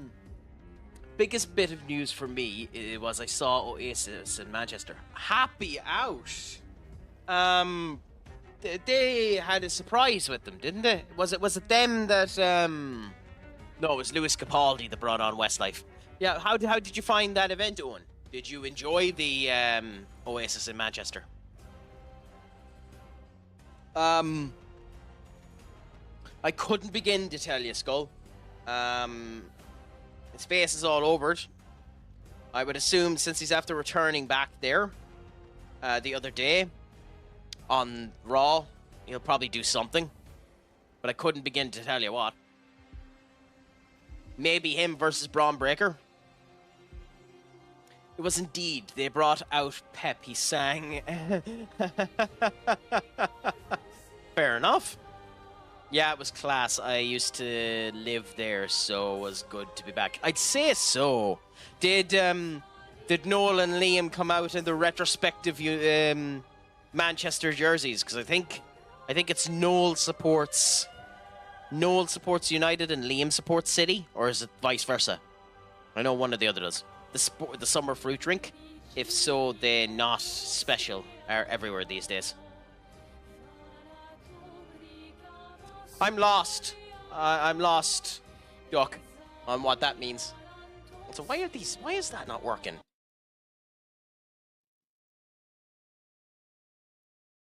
God damn it. Sorry, give us a second. The advertisement's active, but it didn't work right. Okay. Anyways. I do think he was meant to come back and cost Rollins against LA. I don't know, maybe, I'm not sure, but we'll see. Noel definitely supports City, not sure about Liam. No, then in that case, Liam supports United, because it's infamous that the two of them support the different Manchester club. Noel is always on like, if it is Noel that supports City, as you say there, he's always on Talk Sports saying how he's laughing at the brother for not supporting the good team. Oh, the Oasis Summer Fruits. Nice. I've never actually had it. I've never actually had it as a drink. Is it nice, Duck, from when you've had it? Okay. Go on, we'll do the heal.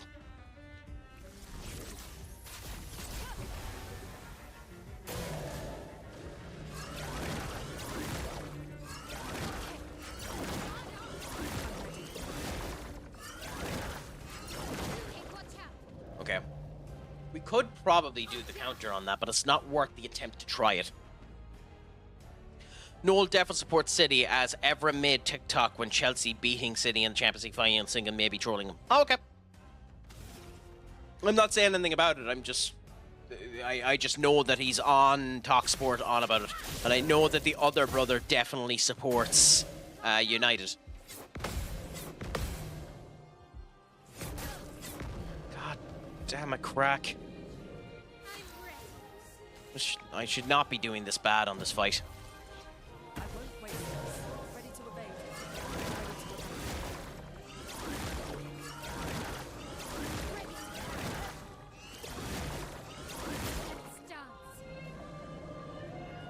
Let the ink flow. Okay, well, we're reviving Mononoko now anyway. Brilliant light. Cool. Okay. I think the best thing to do is give everyone... Even though Mael has AP, I think that was the best thing to do.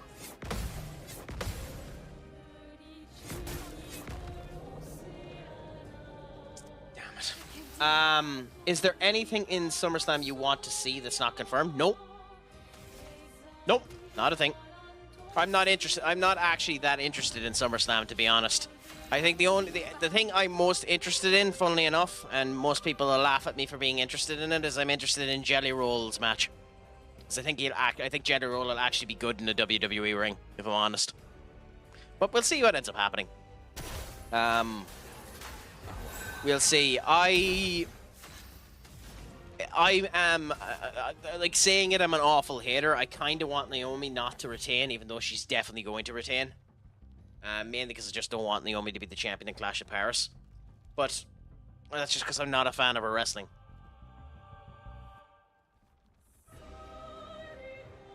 And I'm afraid that the reason why they're doing this is because both Rhea Ripley and Io Sky have injuries.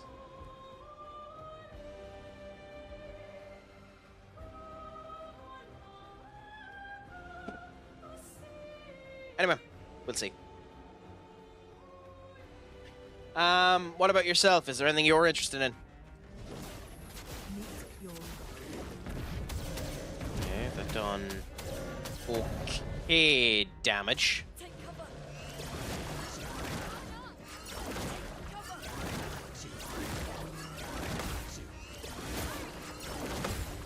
That's what I get for trying to do counters.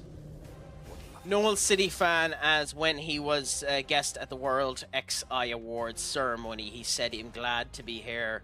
So many great players except United players." But yeah, fair enough. My big thing wasn't the fact of whether or not one of the brothers was a City fan. It was that I don't know the difference between the two brothers. Genuinely, I don't have a clue. I don't have a difference. I don't know the difference between two brothers at all. I'm not a massive fan of Oasis. Not that their music isn't good or anything like that, I just, as the characters themselves, as just Noel and Liam themselves, I don't as much heed of them.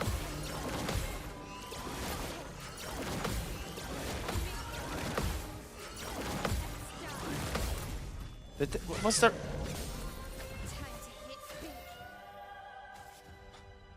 Okay. We're gonna run out of revives. I don't know. Like, they've 3 more weeks to book the thing. Skull. I think it's a little bit too early to judge whether or not it'll be good or not. I don't have a problem with it at the moment. CM Punk versus Gunter will be a good match. We'll probably close the show since Rollins will be back at the end of it, but we'll see. Other has long hair. I don't know enough about them to form an opinion. The only thing I know about Noel is just ridiculously dry about, in terms of just being a United fan, he's ridiculously dry about how good City is doing, and it was on about the fact that even if they did end up doing the financial fair play shite, that who cares about it, and nothing should end up happening, and City should still be in the Premier League because they're that big of a team now. Which is an interesting perspective, I'll tell you. Freya Joseph, what's a crack-a-lackin' with you over there on Kick? I'm doing well, and yourself, how is your day going? Is it all going good? Is it all going grand? It's a pleasure to chat you and have you in. You're my first talker on Kick for the entirety of the day. And you came at an interesting time. Oh, god damn it. Oh, god damn it. Time to hit stick.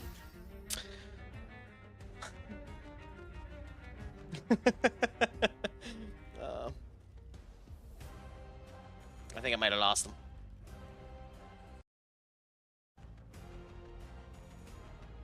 Rollins on Monday said his knee is completely blown out. Yeah, I don't believe it. That one I genuinely don't believe. Suppose, like, there's loads of rumors behind it. Some people are saying it's not near as bad as people are projecting it to be. I don't care either way. If they have a different plan, they have a different plan. We'll figure it out. I'm of the opinion that it's a minor injury and it's not as bad as people think it is.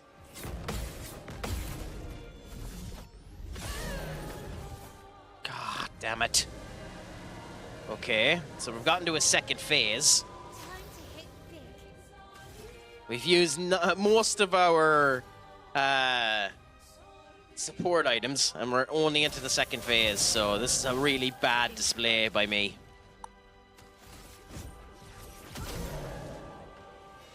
Summon some strange masks. Okay, but that's annoying beyond belief.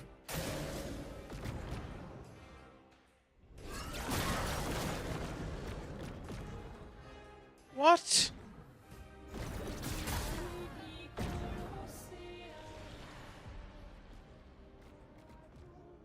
I mean, yes, just to figure it out. What the hell? Watch out. I don't know. Okay, fair enough. Interesting, I suppose. So shooting the masks does nothing. Nice to know as well.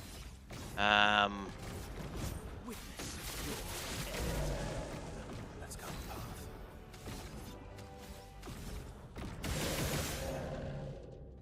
That does no damage either. I think it's bad due to same knee. I don't know. We'll see when we see. I'm going to Paris. I have tickets for Clash in Paris and the Raw the next night. So I'll be going to both of those shows. I'm looking forward to them now, to be honest. Should be a bit of crack.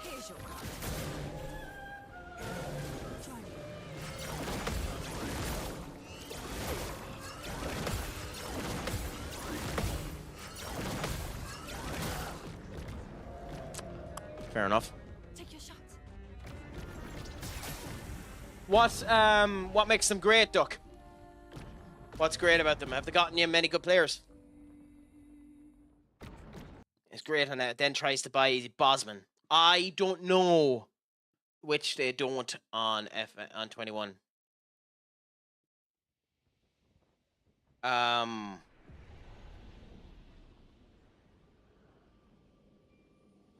must admit I missed a step there. I'm not 100% sure what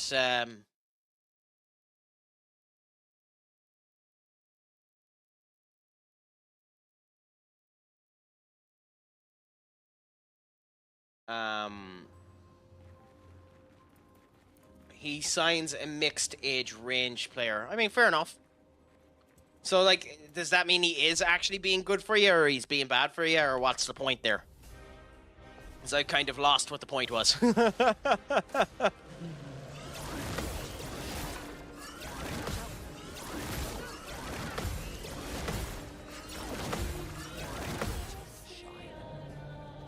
Really, you pretty much have to dodge all of them? Okay. Interesting.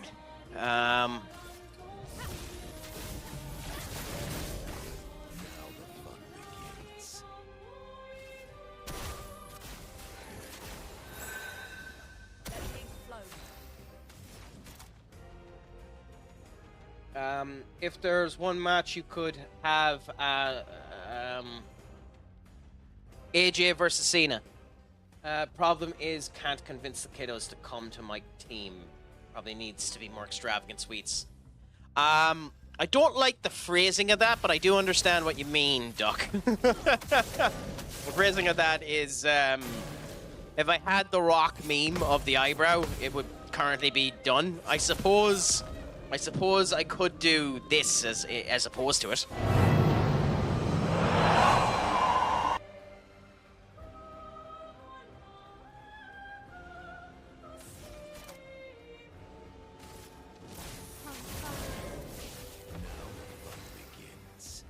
Okay, well, we're gonna revive her with on a no-go, I suppose.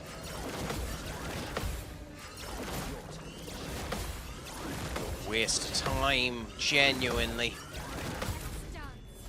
What a goddamn waste of time.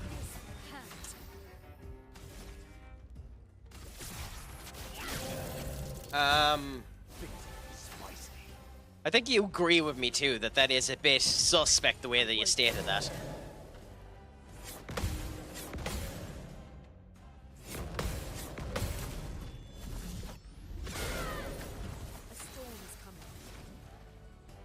Okay, and now we do Elemental Genesis, which should do a lot of damage.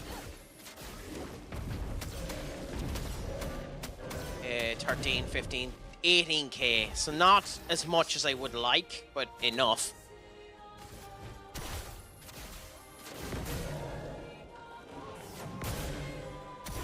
Now defenseless is active, okay.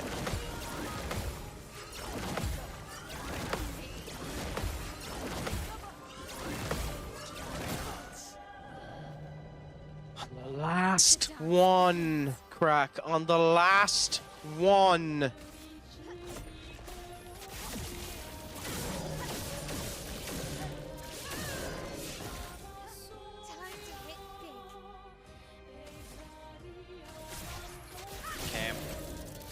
Like, we're doing okay damage to it in the whole lot, so I can't complain too much, but it's just annoying. And it's always to Luna, too, which is, well, even more annoying since she's our healer. Well, our reviver, more than healer, if we're frank. It depends on what they plan on doing with him. I still think Logan Paul is a future world champion, so I wouldn't pin him. I'm honest. But, so, are you being legitimate in your save now in FM21? Is it a situation that because of where you are, you're having a problem getting young talent into the door? Or was that just you joking?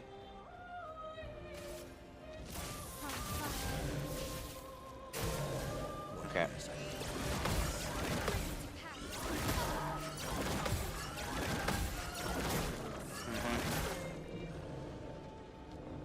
Yeah, I deserve that.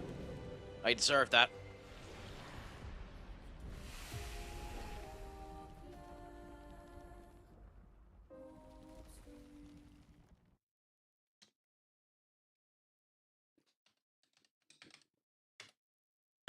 I don't even know if that's PG. Mossman, my friend, thank you so much for the raid. You are a gentleman and a scholar. How did the stream end up going?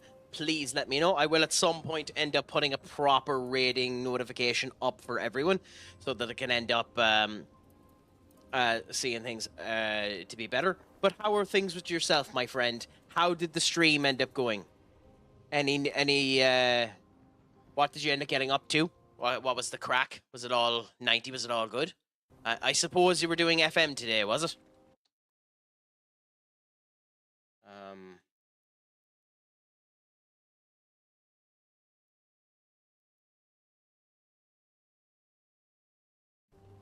He's good at getting bids accepted, but player contracts negotiating is piss poor. The joys of that.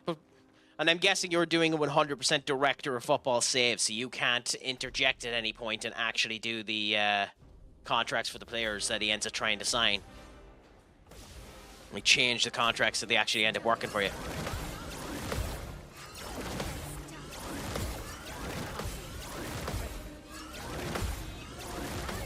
Cool! Only 1,000. Only 1,000 damage. Oh, that so wasn't worth it. That so wasn't worth it.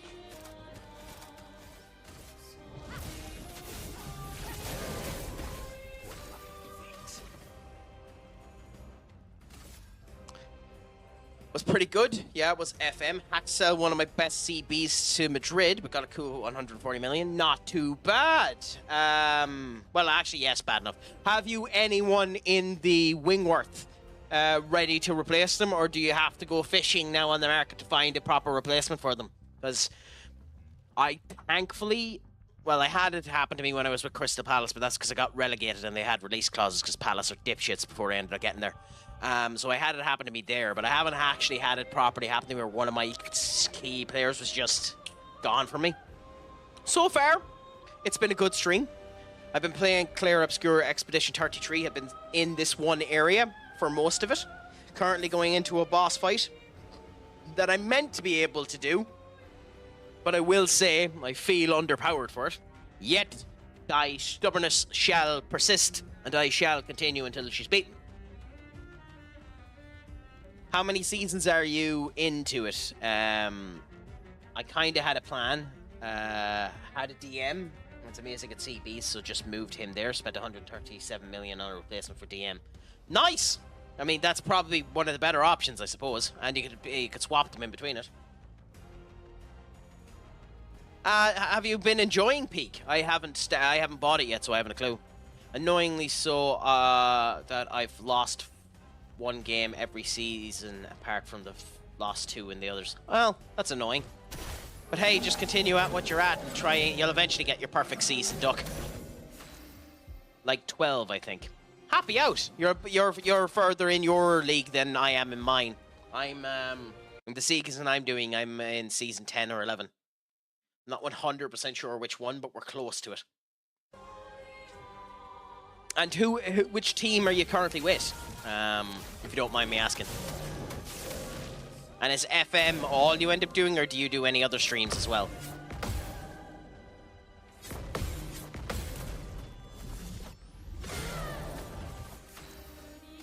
God, Mael, you should be doing so much more damage than that. I know you're not in Verso mode, but holy crap, woman.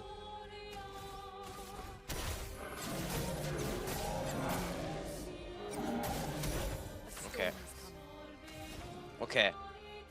Will Elemental Journey or Element Genesis do much more with the Marcon? We're about to find out.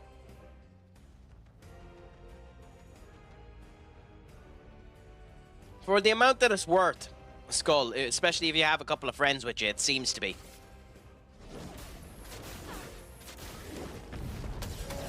Ooh. Okay, so only the first hit got hit with the only the first hit got hit with the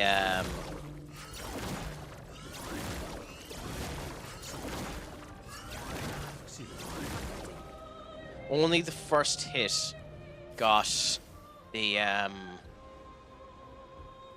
mark, so that isn't really worth it if I'm honest, unfortunately. I don't know. I play a lot of mobile games, and in those mobile games they give you advertisements for certain things. Like currently in one of the things there's a ad power-up that'll give you a semi-boost in one of your players. And it's been a recent thing that's been happening with me. If you own the game that the ad is coming with, it'll open the goddamn game. Which is a pain in the arse, because it means that the ad sequence is sometimes broken, so it means you're going to have to do the ad again.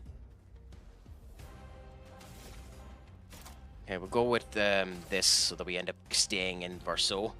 Because her staying in Verso is probably more important, since it means the counter should end up doing more damage.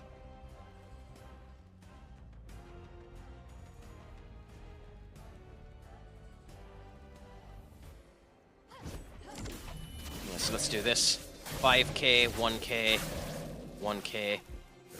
Cool. Okay. God damn it. God damn it, crack. Sorry, bear with me 1 second.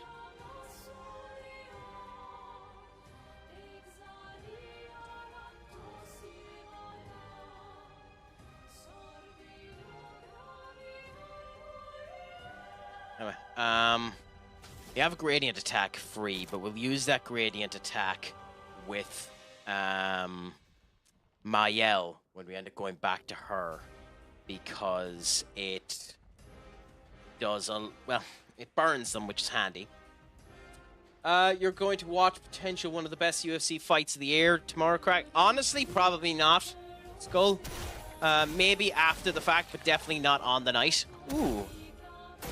Interesting. As it stands, I might be heading out tomorrow night, so more than likely not watching it during the night. Maybe on another day. What fight is it anyway? I haven't been paying attention what UFC fights are coming up, if you don't mind me asking. Cool. Cool, cool. Okay.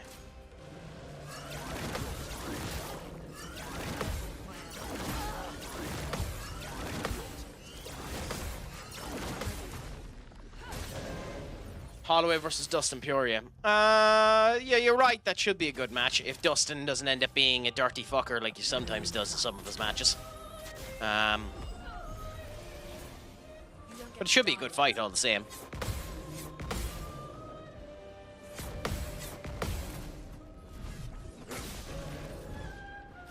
Thankfully, there hasn't been too many cases in the like lately where people had been particularly dirty. I remember staying up to watch the McGregor fight at 5 a.m. The fight was like 10 seconds. That probably is the Aldo fight. That's probably one of his, well, it's probably one of the most famous fights of all time for very obvious reasons. It's definitely what put him on the map. The insane arsehole.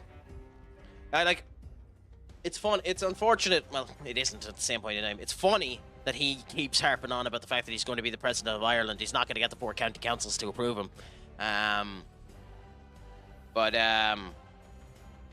It is a shame. I would have liked to see McGregor fight more. He's a very entertaining fighter.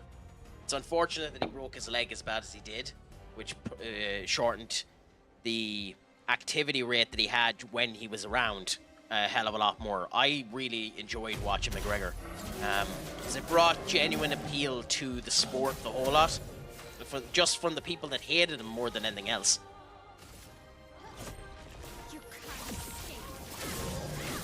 Cool.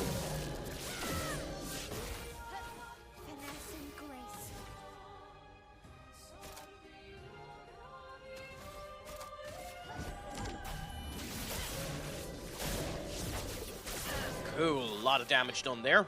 Nice. And he's gotten into the second phase again.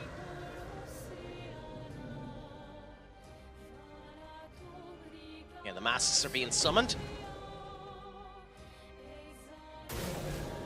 Hides in the fog. Yeah, so we got the dodge. Nice. Okay, got that. Okay, so I don't know what you do here, because you can only attack the scavenger, but the scavenger isn't there. So, like, I don't think it's doing anything to him. Yeah, that's what I thought. So I think you just do that since it's not doing any damage to him. If is a game called Peak, should be one called Based Creators are missing a trick. I mean, there probably is one knowing the internet. You just have to look hard enough for it. Okay, so this is always a pain in the arse. Nope, got it wrong. Nice, and Lune has gone down. Nice to know. Yep, tried to get the timing right, and I failed miserably at that. Almost lost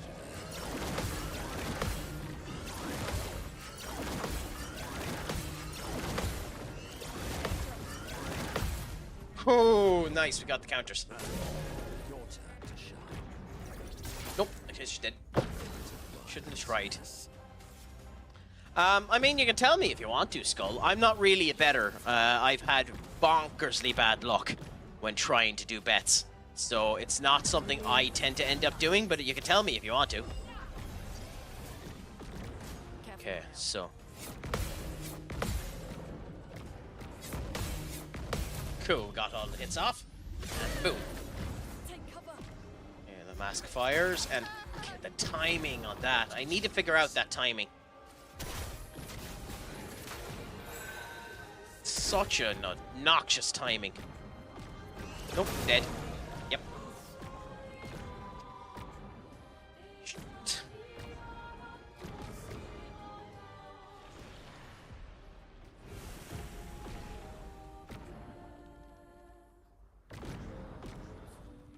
So what did you end up winning off of that?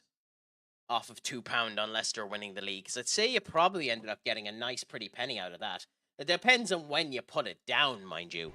I know you could still make a nice bit of money if you put it down in January of that point in time. Even then, the money was still grand for it. Not near as good, mind you. Like someone I think it was Drake put put down 10k on it. Like, I know there's a die-hard fan that always ends up putting money on it, but there was a celebrity of some description that put a random bet on for that particular result, and it worked for them.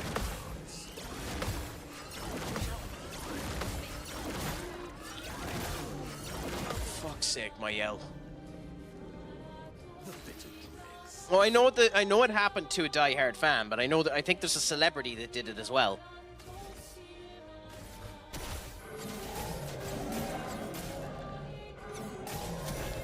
And well, you're staying dead for now, Mayel, because we need to do elemental trick. Elements converge.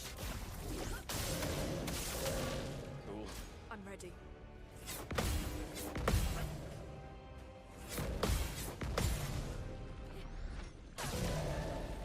Sweet taste of battle.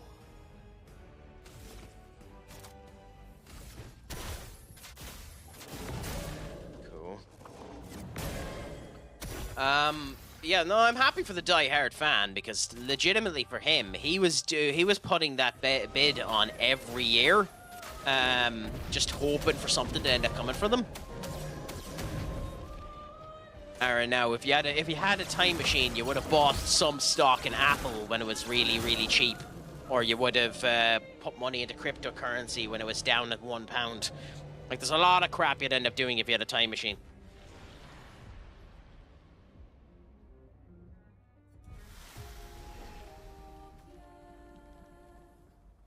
If I had a time machine, I would have started streaming on Justin TV, you know?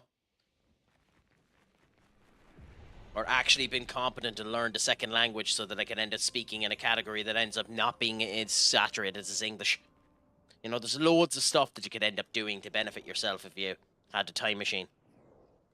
I would have actually made sure that I'd done some physical activities, even though I was on my own for all of my particular childhood and the whole lot. I still would have done an activity that would have helped me end up doing things, you know. It's dangerous to look back, because it can very easily become unhealthy. I know you're doing it out of a joke, so you're not being unhealthy about it, but I'm just saying in general.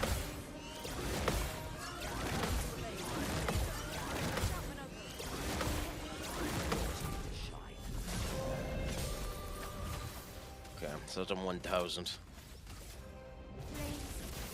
Oh, maybe I could learn it now, but I'm atrocious at languages. At the moment, anytime I try, I fail miserably. Like, I've always been atrocious at languages. When I was young, I hated it with a passion. I was never any good at picking it up. Maybe that'll change. I personally don't actually foresee it, but maybe that'll change. Foolish move.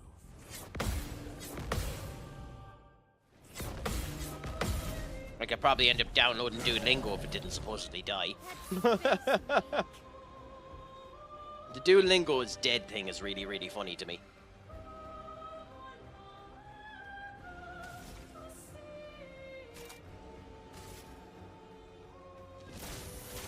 Okay. Sweet. That statement, every time I hear it. But, okay.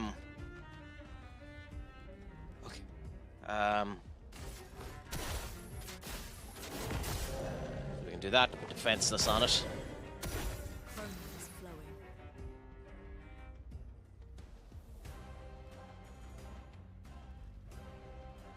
Oh no, obviously. No, I know that. I know, it's like riding a bike. It's like doing anything, you have to learn it. It's just I don't have a predisposition to end up getting it quickly. Like, I'm not good with accents, I'm not good with the dereliction of it. I get confused around the differences when it comes down to tenses and masculine versus feminine, and always end up mixing them up like that, and I lose interest in it remarkably quick. So, like, that's the reason why that's ended up happening. It's a childhood thing. It's a mistake that from how I was raised and my own interpretation of trying to do it. Like, I tried to learn French in school.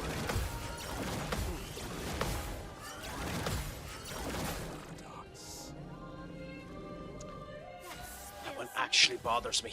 That one actually annoyed me.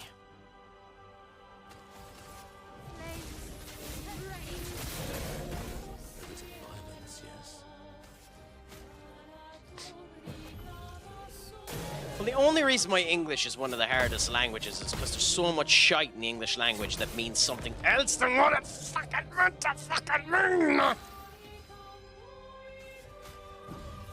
Oops. I can't.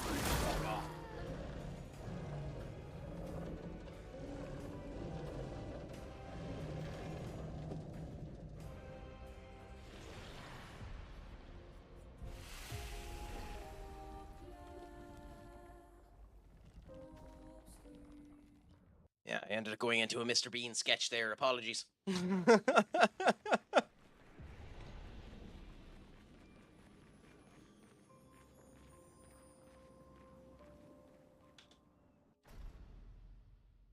Anyway, in we go again. Let's continue at this. Bang the head against the wall a little bit longer.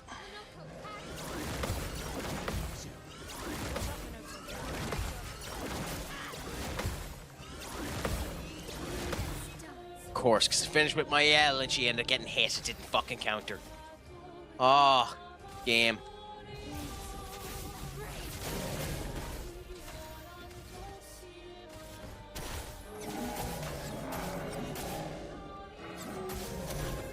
Okay. I think one of the things that's probably the best to do here is just crack on as much fire damage as possible.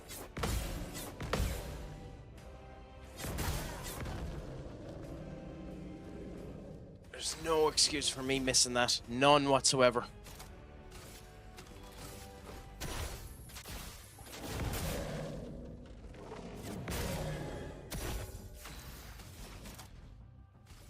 That's annoying because I really want to be using the elemental genesis, but still. Go on. Here. Your turn to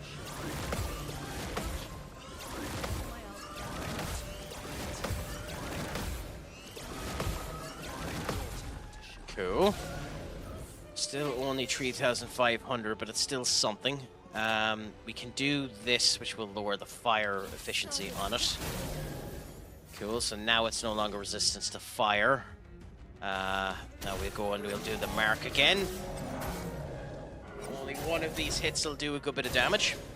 likes you.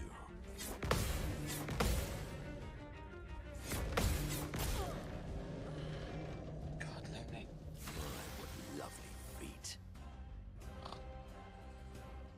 Why is it on now? I thought SmackDown was back to its normal time of 1 o'clock.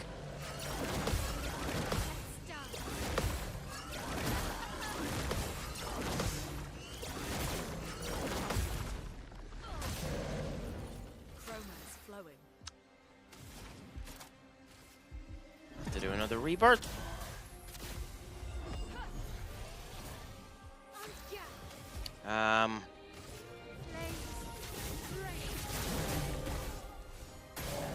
Why, yes, I love a dance.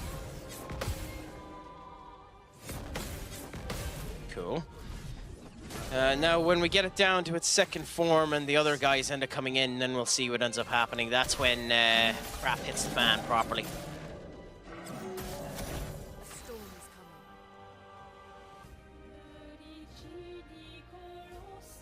coming. Oh, okay, no bother.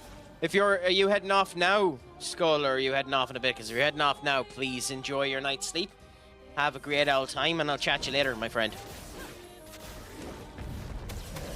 Yes, that's not bad damage there. Would have been nice if the fire was done first. 26,000 damage.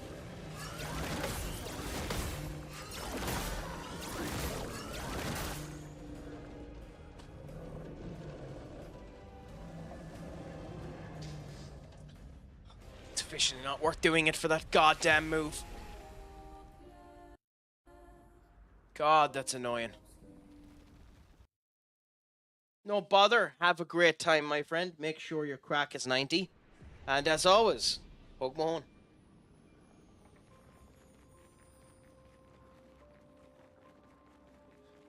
In we go again. Bang the head against the wall. Why not? And the same to yourself, Senior Duck. Poke my horn. Have a great old night's sleep. Hopefully, hopefully your back ends up feeling better.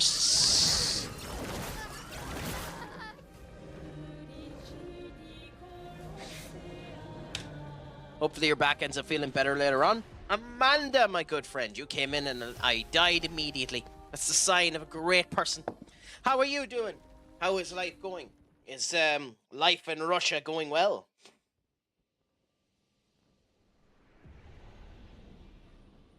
Oh, have a fabulous time, my friend Duck. Hopefully I'll be on again tomorrow, but we'll see. Do you need me to go and get the glasses and become Dr. Crack, Amanda? Because I'm here to listen to you. Give us a second. Give us a second.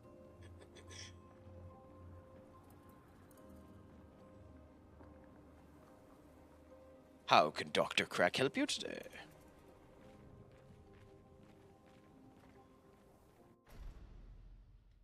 I'll try. Thank you so much, Duck. Have a great night's sleep. Ready to evade.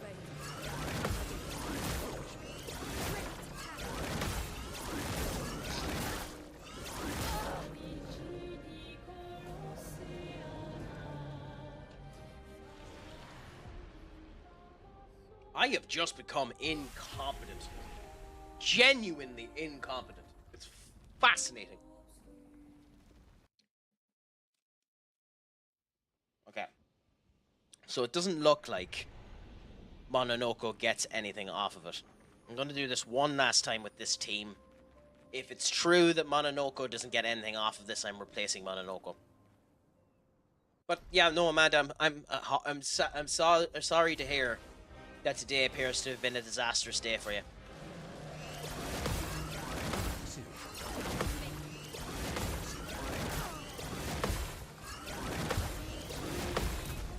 Okay. I was in a shop today, and they asked the lady, where can I find a...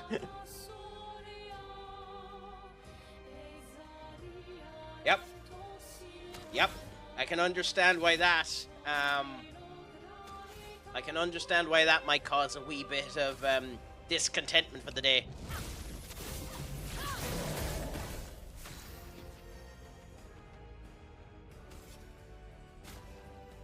A bit too much fun, eh?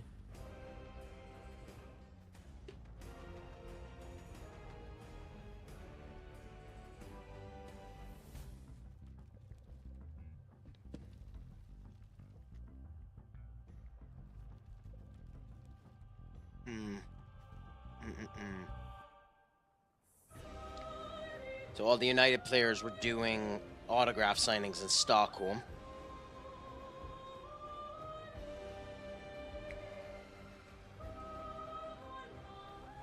Interesting. I haven't been watching Takabi, so that's interesting that it supposedly had a good episode.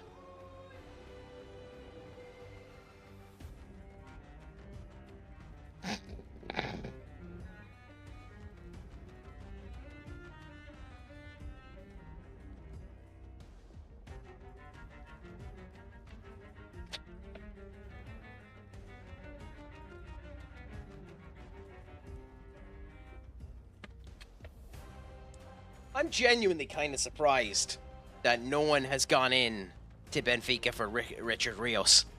I know he's saying that his priority is Roma, but genuinely, I'm kind of surprised nobody's went in for him.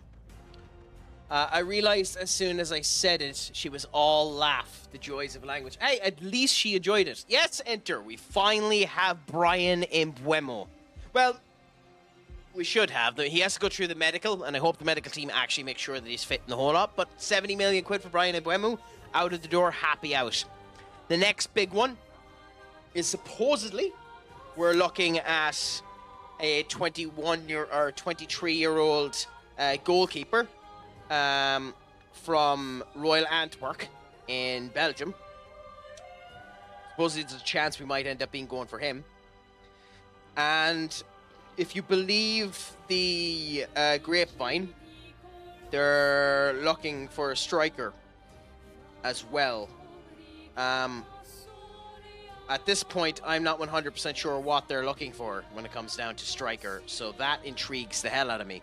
But I'm fierce happy that we have Mbuemo signed now. Because now, hopefully people will actually pass Lautaro Martinez. Or Emi Martinez. But Personally, I was talking about this earlier on in my Discord. Personally, I don't mind Emmy Martinez. I do mind Emmy Martinez at 40 million quid. I think if you're spending 40 million quid on Emmy Martinez, you're as well spend that 40 million quid on Mike McGannon from AC Milan. Yeah, but there's no way Aston Villa are going to sell him for that. If they sold him for that, go, take it, happy out, Bob's your uncle. Brilliant. We have exactly what we need. Personally, at the moment, what I would do is I would go and pay the 8 million quid on someone like John Victor, have him as our goalkeeper, and then next season spend. Damn it! If you got any of the European football, spend 80 million on a good goalkeeper. Now they might still do that, but we'll see. The thing is with us, I think we have our terms agreed with anyone we go in for. I don't think United have problems with terms. I know they're trying to be nice about wages and the whole lot. Like Brian Mbeumo is going to be on 150,000 quid, which is high, but it's not extortionately high, you know? As opposed to some of the people in that team that are on far more. So, you know,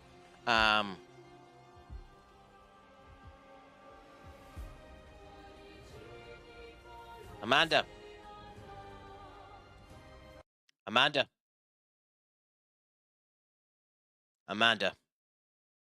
I believe there's only one thing that can be said to you. Only one thing. Off is a direction you can fuck.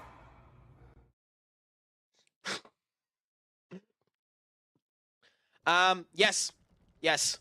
Now, let's hope that the crack that Juventus are smoking continues to daze them, and we actually end up signing, Jadon Sancho and Rashford, because supposedly they're meant to be putting in a bid for both of them. Now, here's where the interesting thing ends up happening there. The grapevine is that they put in a bid of 12 million plus 4 for Sancho, but Sancho won't leave unless we pay him off the entirety of his contract. So that means we'd have to pay Sancho 4 million quid to leave. And then supposedly they put in a bid of 25 million for Rashford, which I know we want 40 million for Rashford, but I kind of would prefer to just get him out the door and just get the wage off the books more than anything else, you know? I'm not 100% sure how to feel about it. What do you think, Enter? Yeah, literally.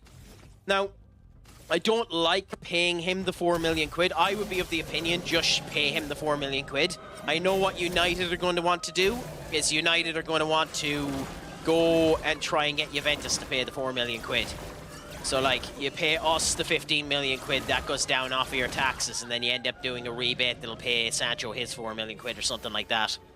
But to be honest, I'd just get him off the books. Get the 300k, because the 300k a week is the guts of 5 million to 6 million quid a year. So, you know, just get that off the books more than anything else, you know? And then there's lots of players that need to end up getting ripped off. United's biggest problem is their squad is absolutely gargantuan at the moment. So, like, and I will do it this time.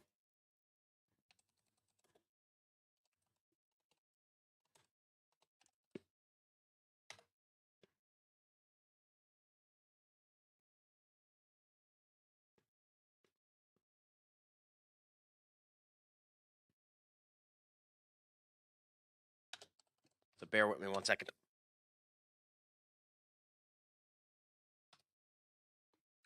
Okay, so we have this. Okay, so bear with me now. We have this. So, like, Belinder, we probably should end up selling, honestly. Onana, we should probably end up selling if we can. Oh, by the way, while we're at this, I suppose. Onana, if we can, we should end up selling him. Delo, at this point, probably should end up being sold.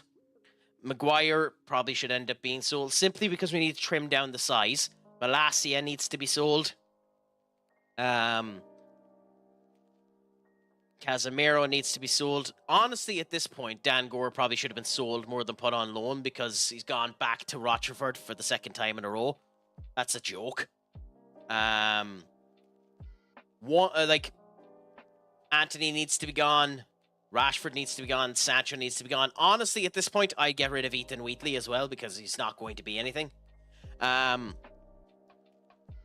Yes. Well, it's more the fact he kind of doesn't really have a choice. We have too big of a squad for not having European football.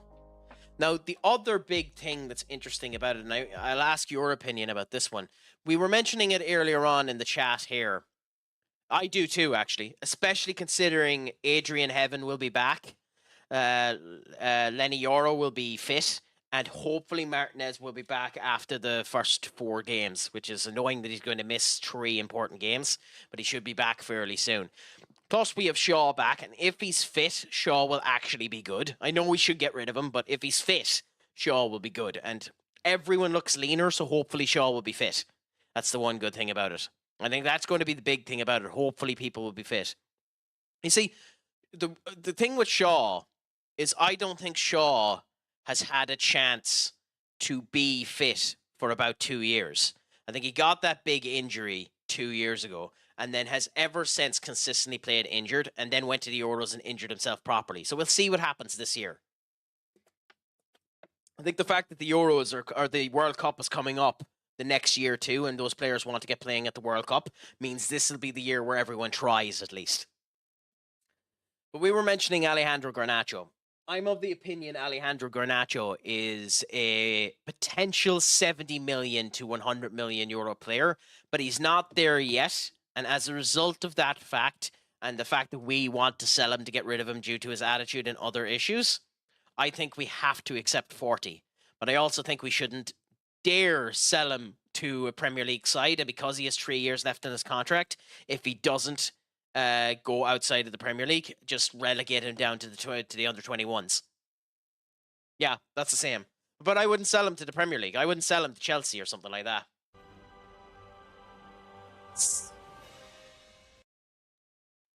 Oh, Simus, you are a gentleman and a scholar.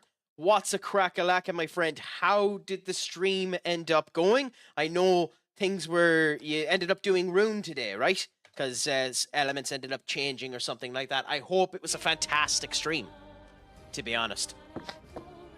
Simus, one of the best in the world. Definitely give him a follow if you can. Napoli did, and then Napoli signed a striker, Amanda. So it's likely they're not anymore.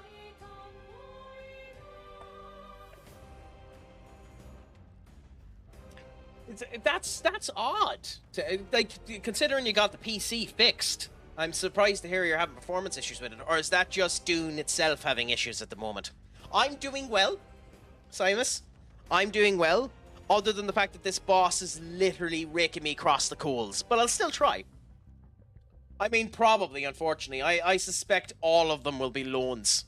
Loans with obligations to buy. We're after meeting my follower goal, by the way. Thank you so much for that. You're gents and scholars. I think we met it. Oh, no, we didn't. I haven't set to 150. Yeah, I can understand that feeling.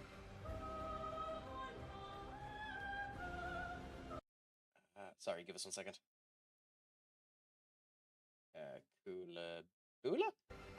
Yeah, but are you at least enjoying Dune while you're playing it at the moment, even with the issues that are occurring with it, Simus? Okay, so we have that, but we don't have enough for Genesis. Happy out. I might end up buying it myself at some point in time, but I just haven't yet. Okay, cool. So we're up at 11 there. You're in Virtuoso, so... Okay, up at 21 burn now. Give everyone AP. Okay, and now comes this one.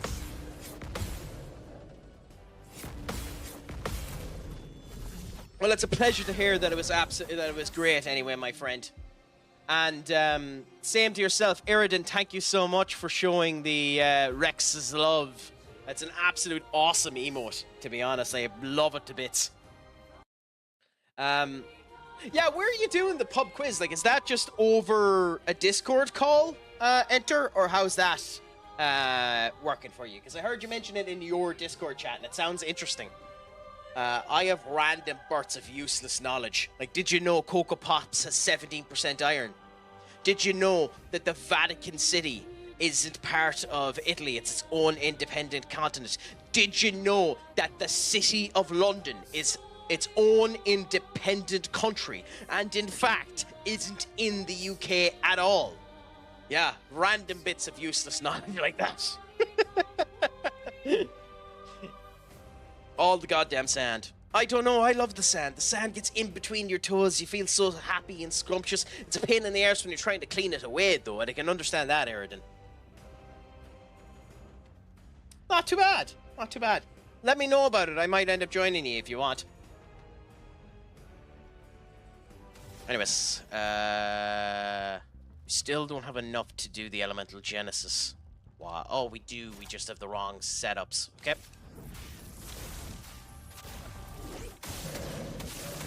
Good. Okay, Elemental Genesis can be used the next turn now.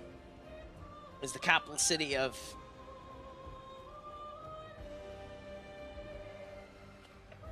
I know you're joking about that, but honestly, it would probably be Berlin.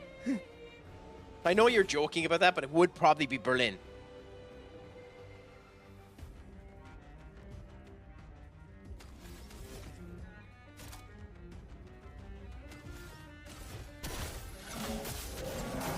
If we were talking about the actual capital of Europe, it probably would be Berlin.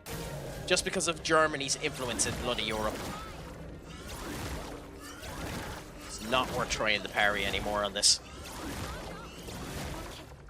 It's just not worth it. Everyone's being so mean to the Americans lately.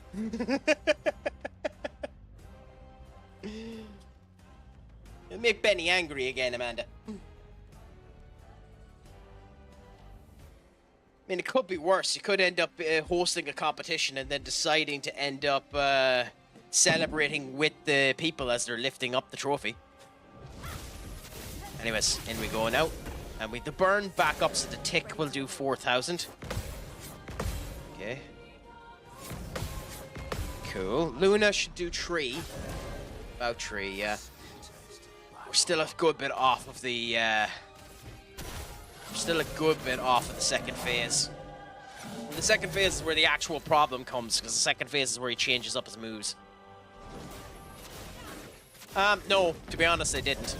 The orange carrot always ends up doing something funny. 19k there, so we should be going into the second route here.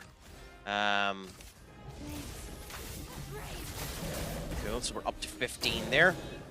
Oh no, not yet, okay.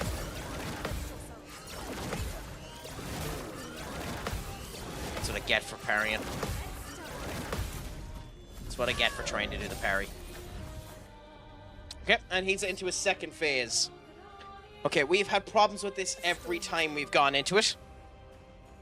So, simply because we've been having issues every time we've gone into this secondary phase, I think the actual thing to do is revive Mononoko so that there's an additional meat shield, basically. And now he's going to summon his strange masks, which isn't the problem. This is the problem. He'll now vanish. There. Okay, we've done the dodge, so we could have countered that. Okay. Okay. I don't have the timing of that yet to direct it back at the masks. Okay. Now I think we can do damage by hitting the masks themselves. Okay. Fair enough. Now I don't know if this actually does anything, because they just seem to just vanish all over the spot. We don't seem to be doing anything. But, I mean, we're as well go for it. Because hitting him does nothing. And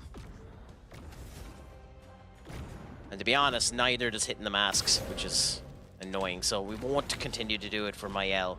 We'll just do the hit and dodge. So, now he comes back from the fog. Nope, of course. Thank you. Let's dance.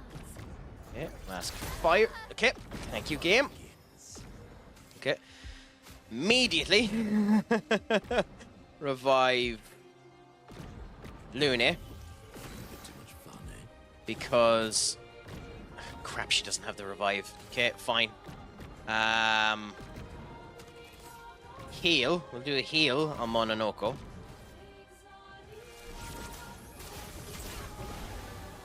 Not enough, but still. Dark magic. Okay, we're dodging these. We're not going to try and get the counter, even though we're getting the bloody counter. Okay, she would have died there, so that's nice. Yeah, cool. Cool. Masks fire and dodge, because there's no point. We don't have it yet. Hopefully we can get the timing of that, and we'll figure it out by perfect dodging, and then do the actual parry, because it's the same timing. But we don't have it yet. For Mononoko, it probably is best to put defenseless on it so that any hits we're doing is doing more damage. It's unlikely to help us, but something is better than nothing. And she doesn't have enough points now, so we're just going to do the hit and hope that we can bring Mael back alive afterwards, okay? We know we can dodge these. We have the timing for that. Cool. Do defenseless help there, and the masks fire. Did that timing wrong. Okay. Hides in the fog again. Okay, so we did do the parry. Okay, so there's no point in parrying that. That's nice to know. And there's no point in parrying that. That's even nicer to know. Crap. Okay. So that means a number of my deaths to this particular element of the boss was a waste of time. Nice to know. Oh, crikey. Okay, attacks from the fog. There, and there. Cool. So we done something to him. Since we don't do damage back to the masks, we're always better just dodging that. Now, gradient attacks. We can do 5-hit attack with her, and it puts us into Virtuoso, so let's do that. Which now means we're at 200% damage, and we'll do it again. Even though it's very handy for going into Virtuoso. Actually, I think we wait, because the better thing to do is probably is Rain of Fire, to be honest, but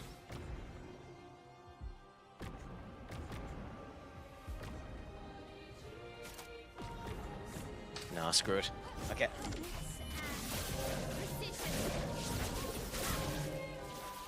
The Locative Moscow game. Who are they against, Amanda?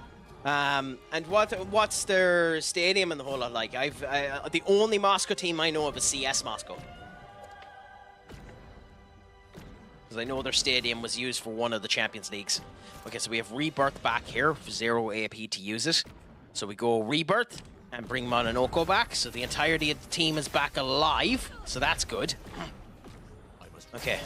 I'm ready.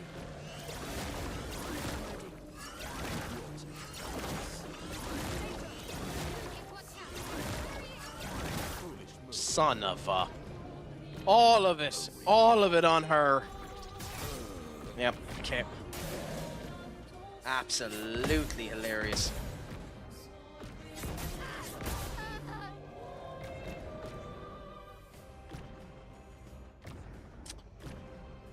Oh, okay. Okay. But we do have a bit of knowledge now. Mononoko can be used for energy distribution, which is nice, to be frank. But the energy distribution isn't beneficial enough to bring him. The damage he does doesn't seem to help either, and we know that Verso has the right damage type. So I think we try this for now and see if that makes it easier and a bit faster. Mononoko's nice for the energy conservation, especially to get it over to Luna, who needs the energy. But with the dodging that we're doing, we should, in theory, be grand. So, let's go back into the fray and try her again.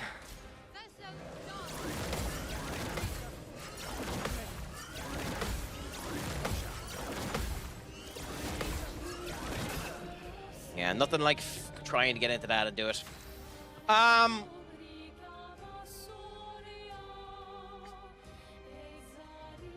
The thing is, enter. Not Garnacho, because I honestly don't think we should sell Garnacho to anyone in the Premier League. But for us and our PSR, we need the sales out of both of them. So I don't actually think as a club we can do it. I don't think we can swap Rashford. I don't think we can swap Sancho. I don't think we can swap Garnacho. I genuinely don't think we can do it. I think we have to get sales. So I'm not sure it'll work. I mean, it would. It would. But to be honest, and we're probably going to get 40 million for Anthony, hopefully.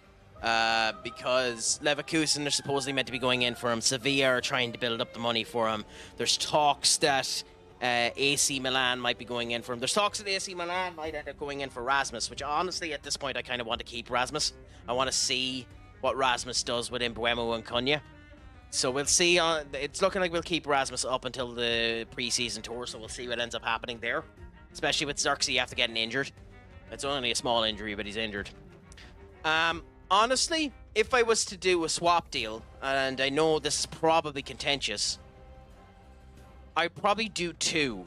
Because it would help Villa with their PSR, and it would help us with ours, in theory, is I'd eat half of both of Rashford and Garnacho's wages for a year, you know? And then I do a direct swap of Rashford and Garnacho for Ollie Watkins and Martinez. And there you've solved 2 eggs with 1 stone. But I am legitimately of the opinion, and I know some people think that it's a meme. I'm of the opinion that we should end up getting Jamie Vardy. I know it's a meme, but I'd end up getting Jamie Vardy, literally just, and plonk his ass on the bench. Plonk his ass on the bench and literally have him there as you know, your veteran striker who, when shit hits the fan and you need someone to just score, you put him on. You know? Because you know he can score. Even in the last season there, his score record wasn't bad. You know? When he was in the Premier League, his score record wasn't bad. So that would be what I would do. I know it sounds like a meme, but I don't know if you get where I'm going with that, but... Oh, I know! But you'd literally just be putting him on as a last resort action of just fucking go on and score a goal. Like, so long as he just puts the ball on the back of the net, he doesn't need to run or do any of the other stuff. But I understand why it wouldn't be an option. But then again, at the same point in time, if you were going to do that, you could just go and get fucking Jonathan David. So, like, you know yourself, it's just... I'm not that worried about the striker. But we'll see what ends up happening.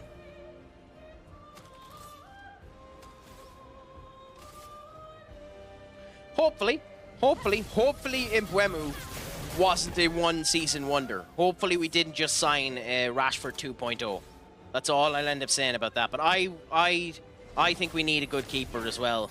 My big worry with Emi Martinez, the big worry with Emi Martinez is the fact that he's missing for the first 3 games of the season. Now again, hopefully United would be able to negotiate that down to 1 game, which means he'd only miss Arsenal. Still one hell of a game to miss, but he'd be missing that first game, you know? Which is an annoyance, but not the biggest pain in the arse in the world either, you know? That's one of... And I think Emi Martinez has a bit of an attitude issue, but again, who gives a shit so long as he ends up keeping the ball out of the back of the net. Okay.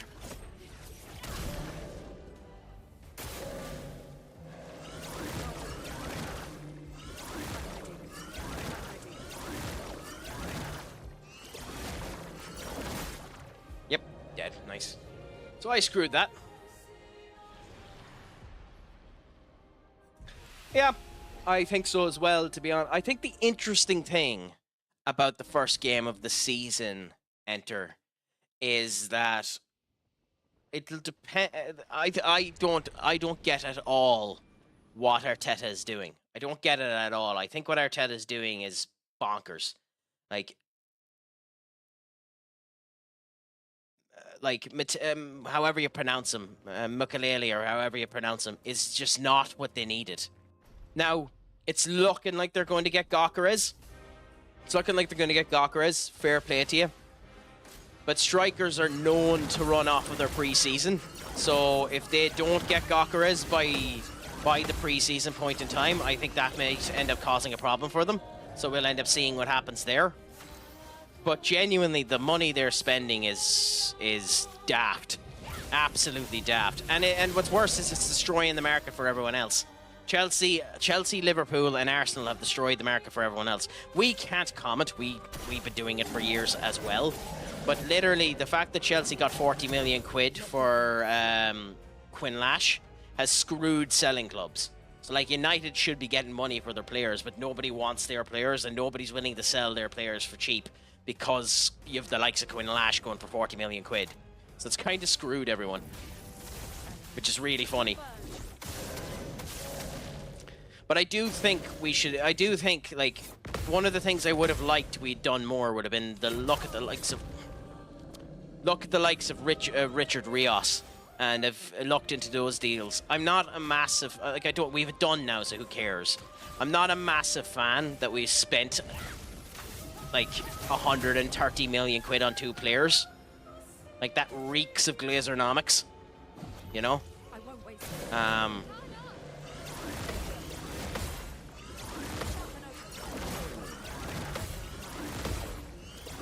Mononoko wasn't meant to be in this team, by the way. No, I'm not critiquing the players. They're very good players. It reeks of Glazernomics to spend that much money on 2 players. Now, the other thing about it is they're Premier League proven, so that helps as well, you know? At least you know that they can do it in the Premier League. Can they do it under the pressure of Manchester United? Time will tell, but at least you know they can do it in the Premier League, so that helps infinitesimally as well. I'm excited for this season. I think, I've said this for a while now, I think we're in a much better position than people think. But I also...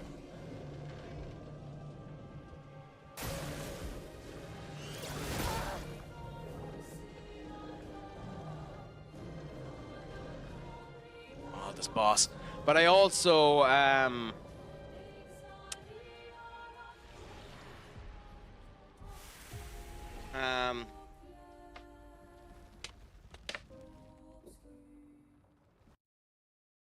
I think we're in a much better position than people think. But I also think there's a lot to be done, and I've lost a bit of my hope. I've lost a bit of my following for Amarin based on what he was saying on the post-season tour. So the pre-season tour will be his chance to get me back. So we'll see. Just realizing that CSK Moscow is my local club, not Latvia. I thought I'd done my research. Well, that's just not good enough there, Amanda. You should feel ashamed at the fact that your research was incorrect. Holy crap. Oh, by the way, for anyone that is interested in good, friendly streams, EAFC content, and other elements as well, do go and give Enter a follow there. He's a phenomenally good streamer, good bit of crack.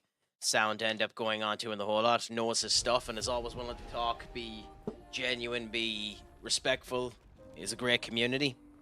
I'd highly recommend you end up following him. Give the shout out there.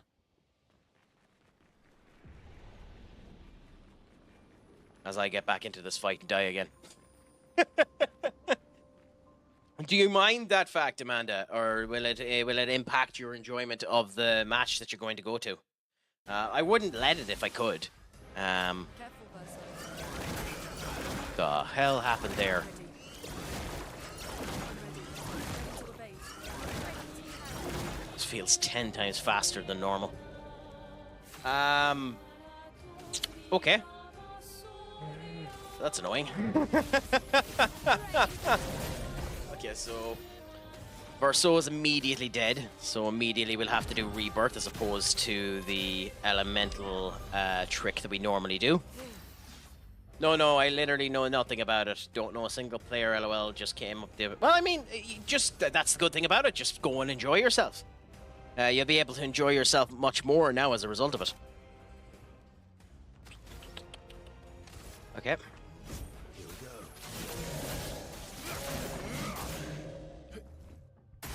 Only 2,000, okay. I genuinely think we were doing more damage with Mononoko. Oh.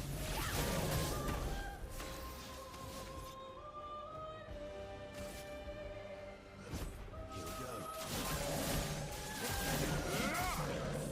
I mean, we're doing that. Well, we done 4,000 there, so we're doing damage at least. Okay. Now the dark, so.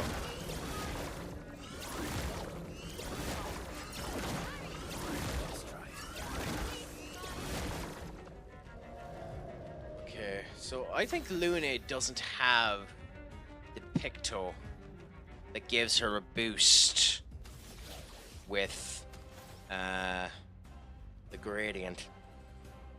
Interesting if that is the case. Take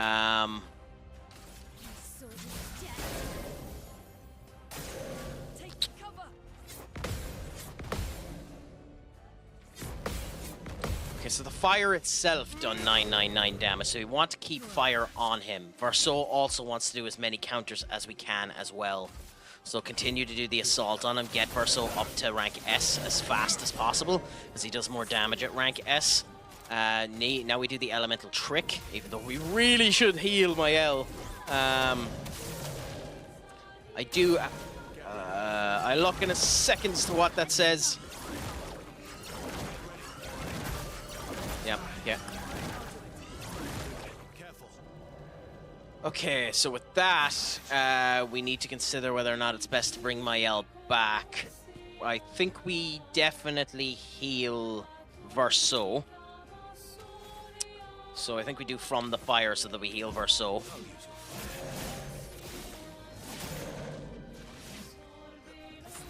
What?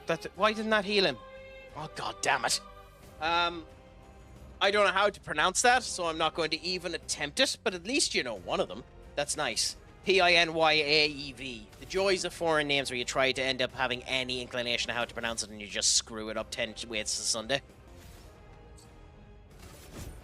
Yeah, do that. I'll do it.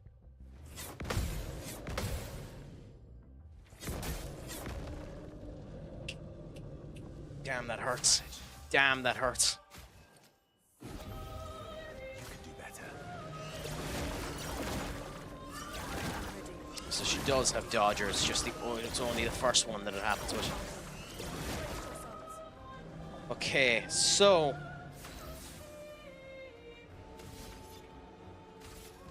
do this anyway. Try and get us back up to S. Genesis is the way to go here, but it'll start the second phase with Mael down. Is it good to start the second phase of this with Mael down? No. But then it means we need to take another turn to do this setup.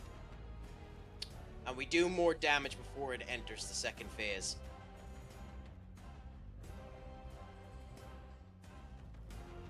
Screw it, we're gonna do it. Meet your reckoning. Okay, so this should do about, 19,000. Which should, start the second phase. Okay. So we know we get one attack out of the second phase before he spawns the masks. Barceau ends up getting a second go when he does his basic attack, which I really need to remember that he gets to do that. Oh no, he doesn't with this, he doesn't with this weapon. Okay, so that's stupid by me. Yeah, so the masks have been summoned. We can't do any dodge on this, so wait, and dodge, okay? Because there's no point doing any, parry, okay? Nope. Okay, she's dead. Damn it. Okay, that's what happens when you time it wrong. Go back and give it to Luna. Okay, attacks from the fog. Cool, we got the parry there. 10,000 damage, that's beautiful to see. Mask will... Damn it! And they're dead.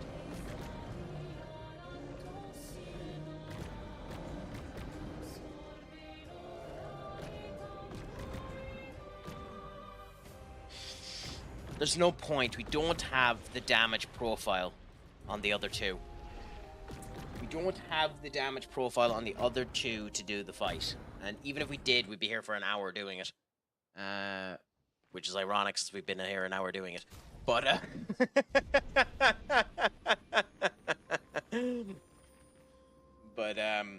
nobody likes a quitter. The hilarious thing about this is I could easily come back to it and be a wee bit stronger and I'd be grand for this fight, because it's, like, in general, it's not that bad of a fight. I'm just being ridiculously...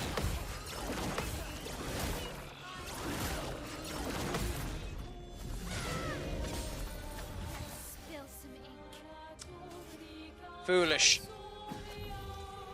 I won't lose again. Brilliant night.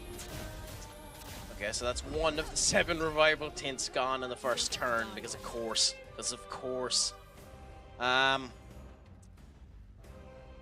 He has more perfection to do that, but we'll probably do more damage with the other one. We'll do the quick strike anyway. Okay, good, so he's up at B.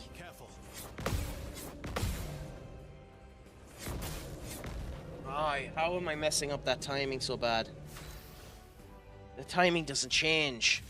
It doesn't change, Crack. You had it down perfect. Why are you messing it up so badly?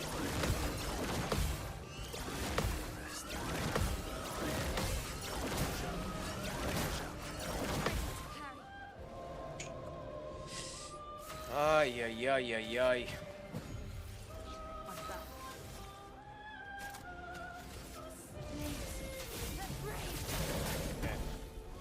Cool. He's going for the attack again on Luna again. Okay, cool. Ironically, this time, whether or not it's my eyes getting tired or what's happening there, the sun in the background ended up blinding me a bit, which is beautiful. We have... well, we don't have a radiant attack. Okay, heals if the target is burnt, which he is. You better actually heal yourself this time. Cool, you did. Cool. Coolaboola, you actually did this time. Okay, Windfall, Elemental Trickfall, which gets us set up for the Elemental Genesis. Okay, in your particular case, we have...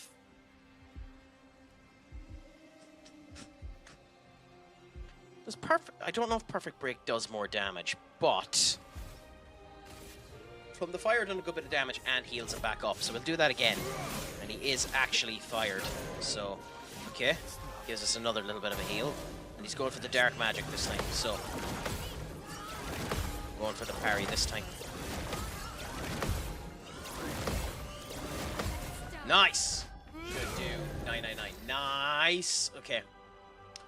So we're getting it. We're doing well this time. The counters are coming along fine. This Elemental Genesis should end up putting us into the second phase again. 19,000 is what we're looking for. 20. Okay, we hit 20 and we're starting the second phase. Okay. Okay. Your gradient attack does in fact go physical, not your weapon type. Which is unfortunate because it means it won't do as much damage.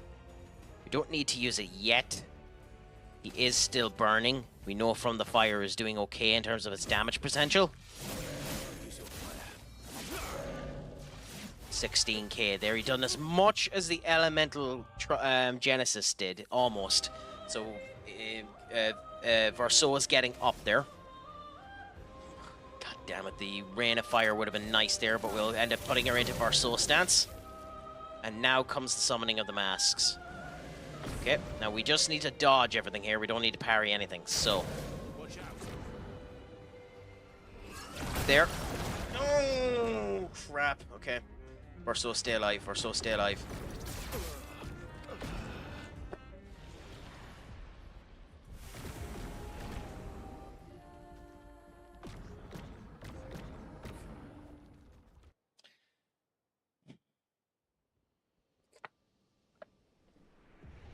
Shell slows the responses. They applied shell onto me, which slows the responses, and I went too early. Okay. So, let's try this again. I'm nothing if not stubborn.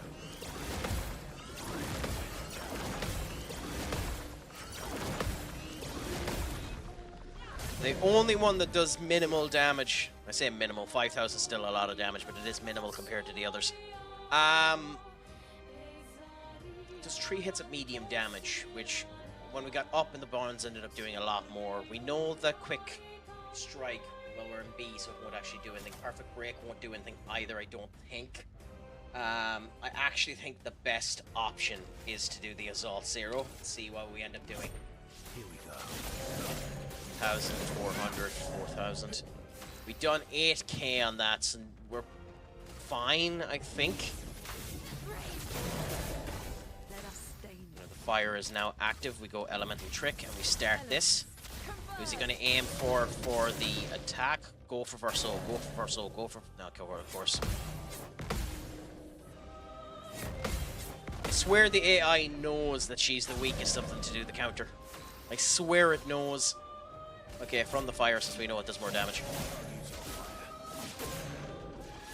Oh, it done the same damage. Interesting. Okay. More fire. Yes, the burning is now up at 13. The proc should, when he ends up getting hit, done 3,000 there. We can do Elemental Genesis. This shouldn't start the second phase. 20k there. Yes.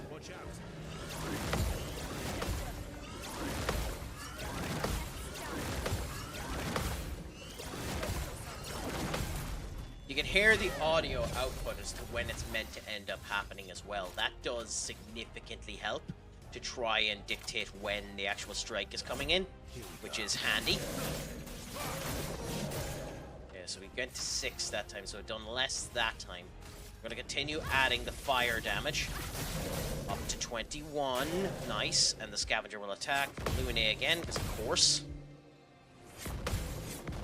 We have the timing. We seem to have the timing back down. Now, he's going to start the second phase before I can get the Elemental Genesis set off. I can tell that already, but we're going to just try and get it set up anyways. Mainly, well, I could delay these, but that's mainly the reason why he's going to get it off. This Verso is just going to do enough damage where it's not going to matter. Yep, there we go. Called it like a motherfucker. Okay. So, my L. Problem with this is you do more damage, but you also get hit with more damage. Just to add more fire to the fuel, do disengagement. Okay, so now he should be weak to fire. Now, he summons the masks. This is where he does his attack and gets missed. So, now. Okay. Now, why didn't the dodge work? Okay, well, we'll revival Tint Lune anyway. And, just do that. There's nothing we can really do at the moment, so we just do the hits and see. Hope we get through this bit okay. Okay, Pairs from the Fog. There, and... Ah, missed it.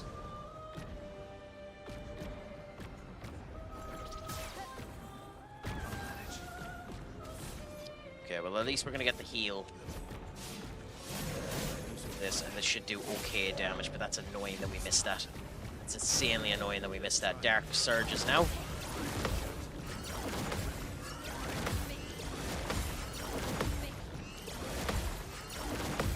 Okay, that should do... Yes, I was gonna say it should do about that much. Holy crap, that move. I think we have to revive her. I don't think we have a choice. I think we have to revive her. Now, the other thing, too, is...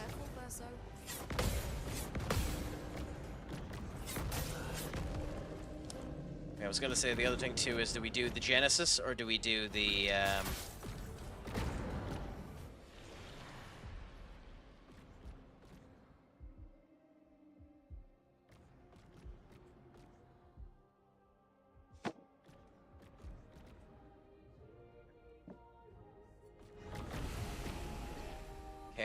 Okay. Fair enough. Fair enough. Fair enough.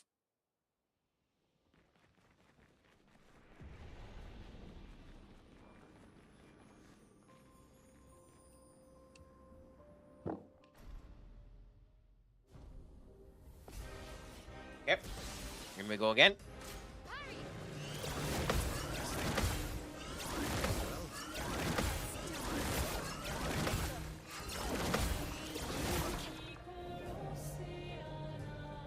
Beautiful.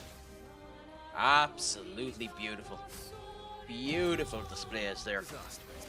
Beautiful displays by them. Okay.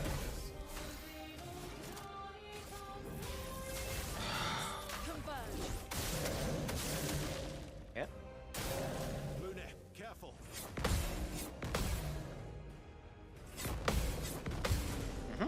Cool.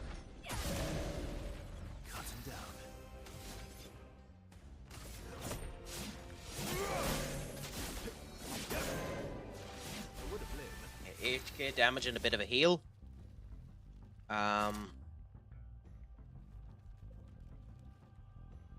Gives us back AP as well, so.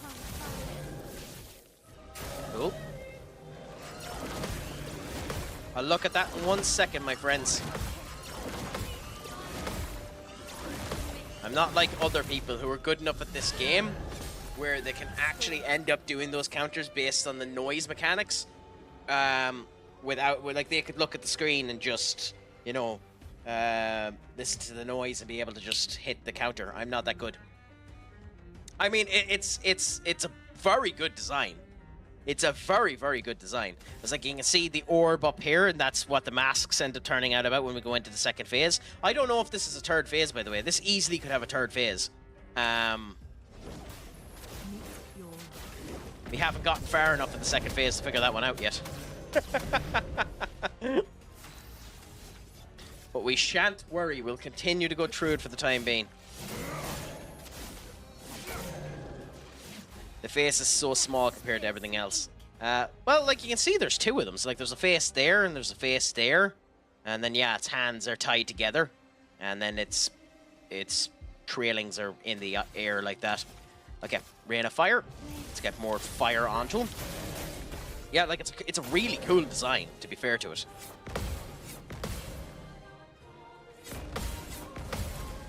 Okay, will that do 1,000? 99, nice. That's what we wanted.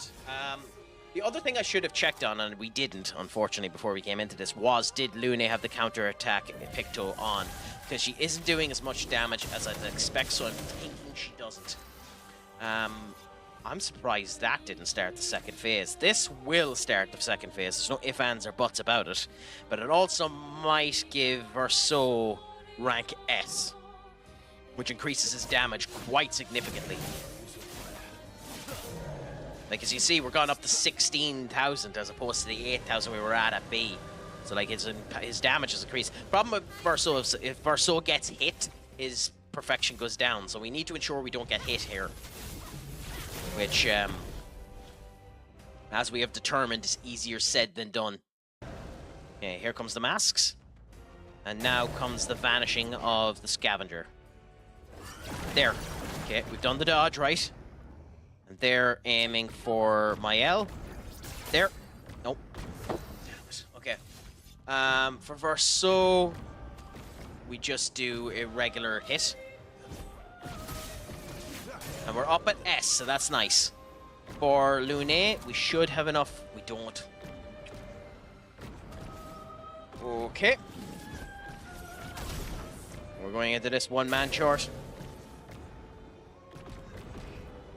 There. No. Okay. And he went down from S to A.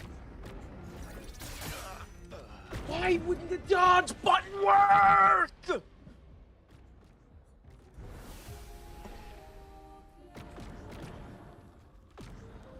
I swear the dodge button stopped working. God damn it.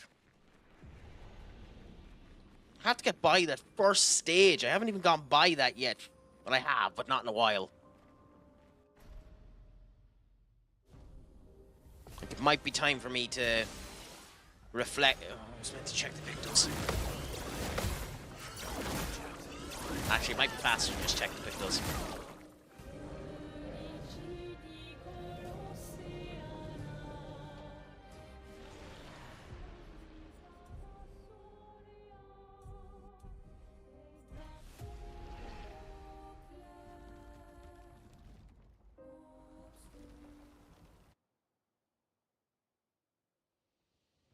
Okay, so we have 5 Pictos available to put on her. We do have the augmented counterattack on her, so that's fine. Gain rush if fighting on her own. It's below 10%.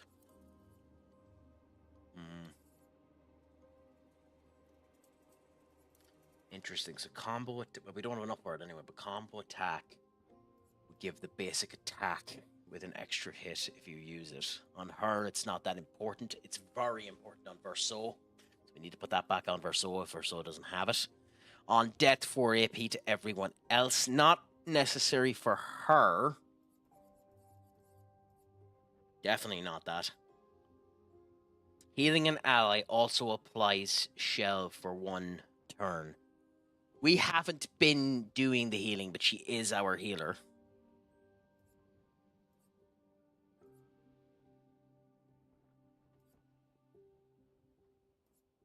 Every hit either has a chance to deal 50 or 200% of the damage. Scar, my friend, eat you as well. What's a crack-a-lackin'? How are things with you? It's all going good, it's all going grand. +1 on parry, but damage received is double. She's already dying if she gets hit by any of the parries that come true on this. She's already dying. Which means for her, funnily enough, for her,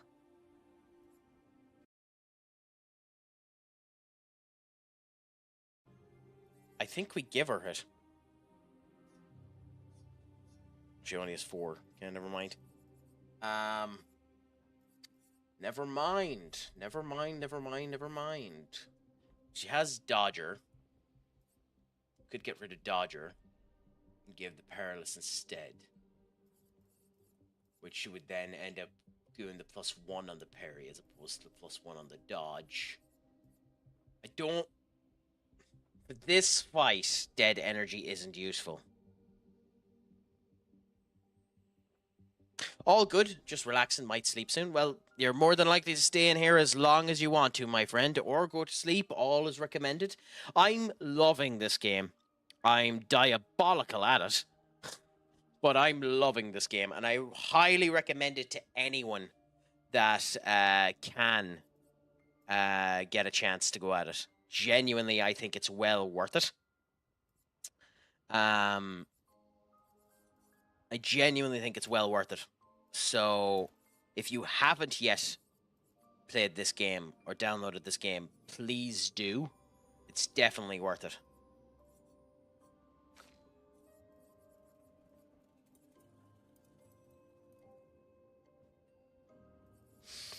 Okay. Increase breaking damage on burning enemies.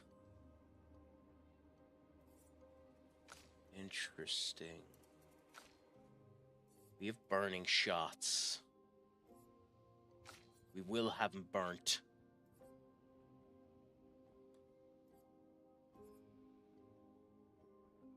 Yes.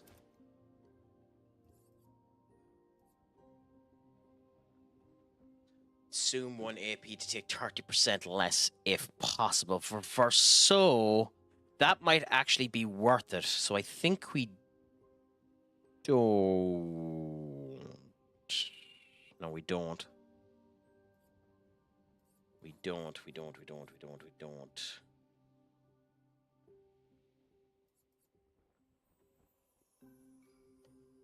Yes. Not too bad. I'm taking my time and going through it and just enjoying what I'm at while I'm at it. But congratulations on getting to Act 3. I have already had it spoiled for me. And for anyone that is in the chat that doesn't want to end up hearing about this, I will ask Scar to tell me what ending they have picked and then immediately delete the message afterwards. Scar, do you mind if I ask you, what ending did you go for? And I will delete your message the minute after you send it, but I'm just curious for myself. Which ending did you go for? You just say the name because no one will know what they're on about if they don't know what they're on about.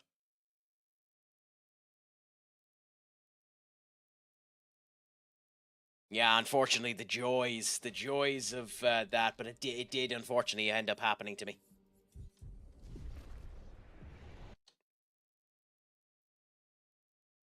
Okay. Perfect.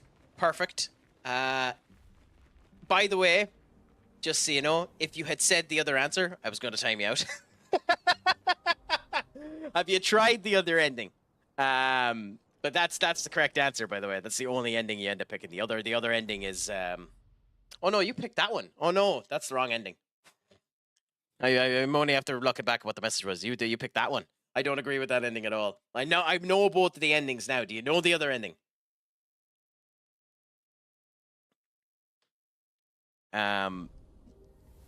Like, in case you're wondering, that's the other one. That's the one I'm going to be going to when I get to it in 60 hours' time.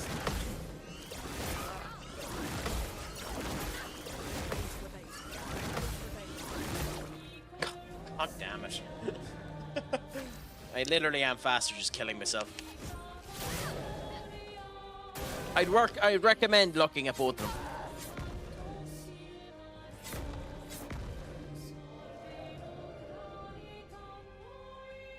I mean, you're right. You're right. You're definitely right on that. It is a lose-lose, but in terms of the overall, like, point of the story and the whole lot, you do eventually have to get over the problems that ail you. And that's about as much as I'll end up saying without spoiling any of it.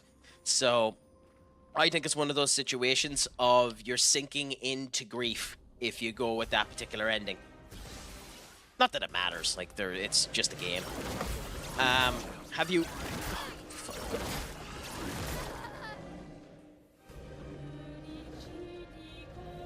It's gonna be one of those days. Have you gone for, have you... Have you gone back and tried, Senior Simon yet? That's probably the fight I'm looking forward to the most, mainly because of how absolute horse manure it seems. I know you can bust it by the point you get to Act 3. I know you can break this game in 2 by the time you get to Act 3. But still. I don't really know how to defeat... God damn it. What did... Yeah, I killed myself there because what the hell happened? I actually ended up... Oh, can you get to his lair before you finish the game? I thought it wasn't accessible. I thought you had to finish the game before it became accessible. That's interesting. Yeah. It's funny that he has the health pool of a... he has the health pool of a MMO boss. But that's interesting, yeah.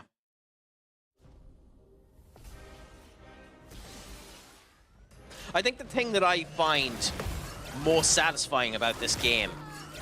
What the fuck? Okay, something is going on with this keyboard. God damn it.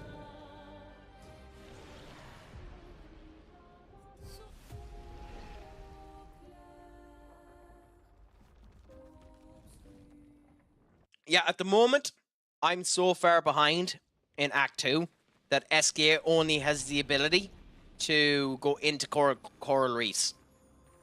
Like, I realize I should probably be waiting now and doing this boss later on when I'm stronger, but I'm also stubborn.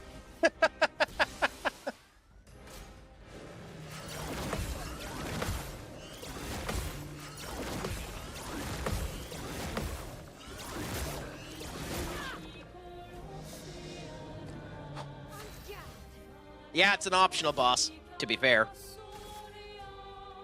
You don't actually have to face this boss at all, ever.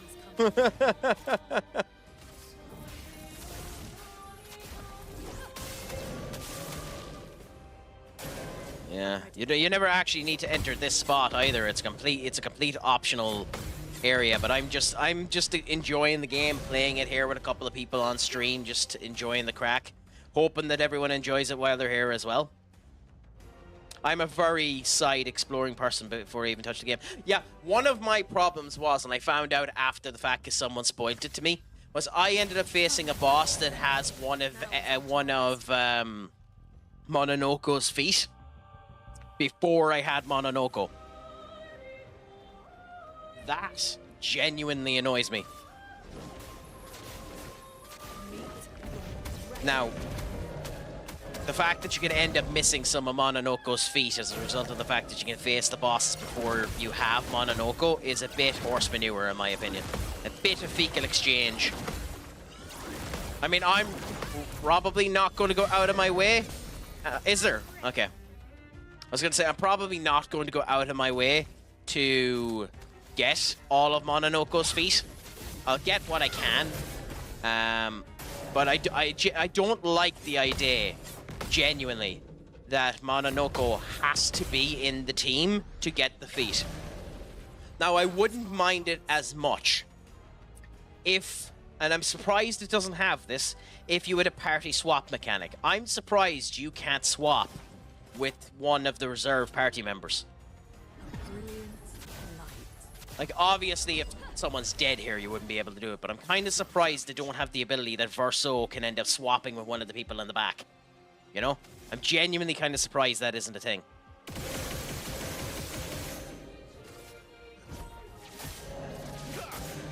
I was meant to give him the base attack. Crack, you tit.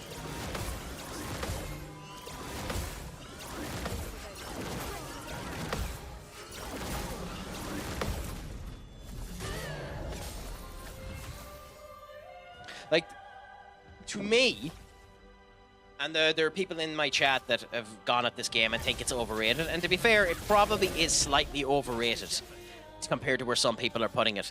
There are a few little nitpicks that bother me. Like, I have this in window mode at the moment. I click out of the window, this happens. That annoys the crap out of me, and annoys the crap out of me in any game, especially those that have been created in 2025 where they should know better. If I click out of the window, the audio should still play, especially when I have it in windowed mode. But, you know, that's minor nitpicks, you know? I'm back.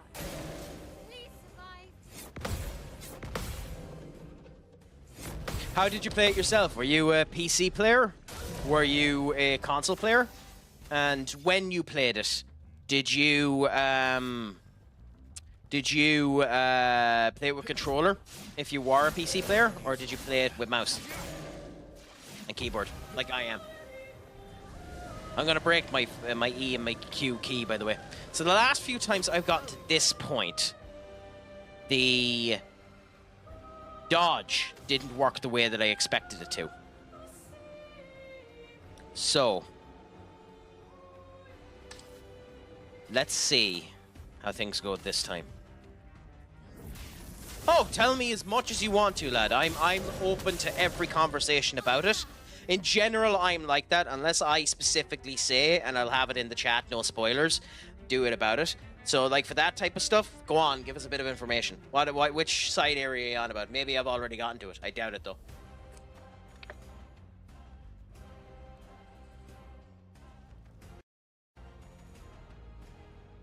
Okay, Mayel. Crap. Okay. Let's cover path. Crap. We don't have enough Fair enough. Here we go. So he's up at A now, so he'll do more damage. Here comes the masks.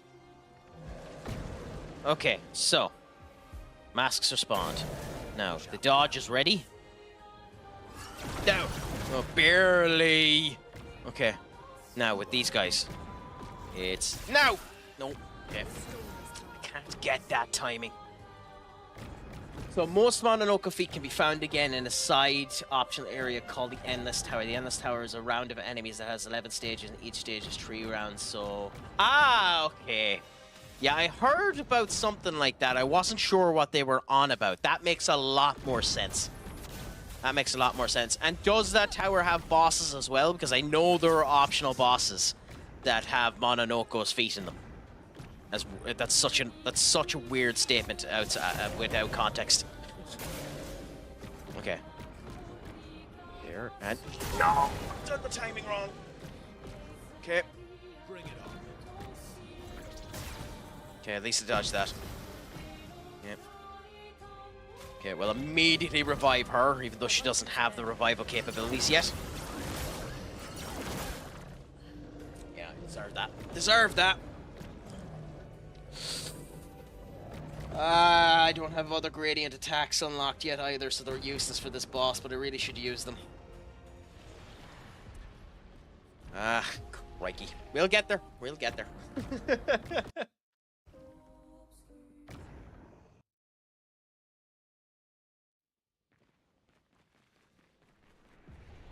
Yeah, interesting. I'm happy out some.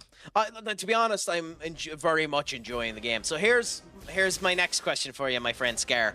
Out of the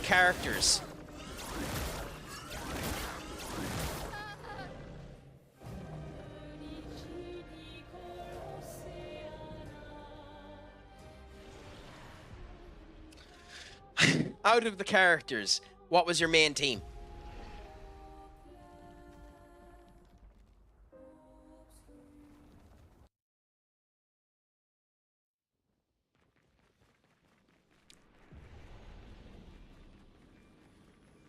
But so one of the bosses that I did end up not like spotting 3 or 4 times was the big one that ends up from the first ocean spot that ends up gobbling you up. I can't remember its name off the top of my head. I didn't like that the only differences within that is the mobs that are beside it. Cool. Luna and Versa. Oh, this team! Nice! A surprising amount of people, especially after the nerf swapped Maylene for Mononoke. But yeah. And what type of builds did you end up doing for them? Like, I know one of the principal builds for Verso is basically just free aim and whack. Happy out, Bob's your uncle. Obviously, I haven't figured that out yet. But, I'll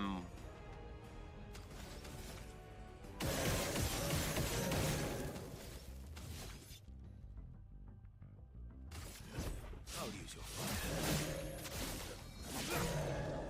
Cool. Okay, so that's done some damage there. I'm trying something different with my team right now, putting CL for Verso. CL is interesting, complicated if you don't understand the mechanics fairly well. For CL, I have the weapon that ends up, once you do a light attack, giving an immediate 10 Fortell, and then the Fortell can stack up to 20, because I just find that handier and the most damage output currently. Yeah, I'm doing a late one tonight, Benny. I'm in the mood for it. I want to beat this boss for the moment. Are you streaming yourself tonight, Benny? Speaking of which, by the way, another absolutely fantastic streamer. In around the Football Manager community, and does Action Taimanen, does Hearts of Iron 4, and a plethora of other elements as well. I highly recommend you end up giving Benikage a follow if you can. Of course, as everyone knows, Benikage is the biggest fan of one MLS, the one and only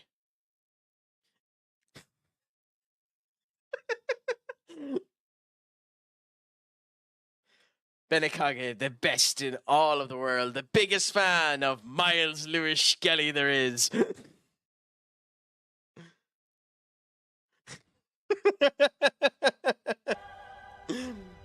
But yes, and I have Mononoke in the team just for free. Yeah, like Mononoke is interesting to me, Scar, because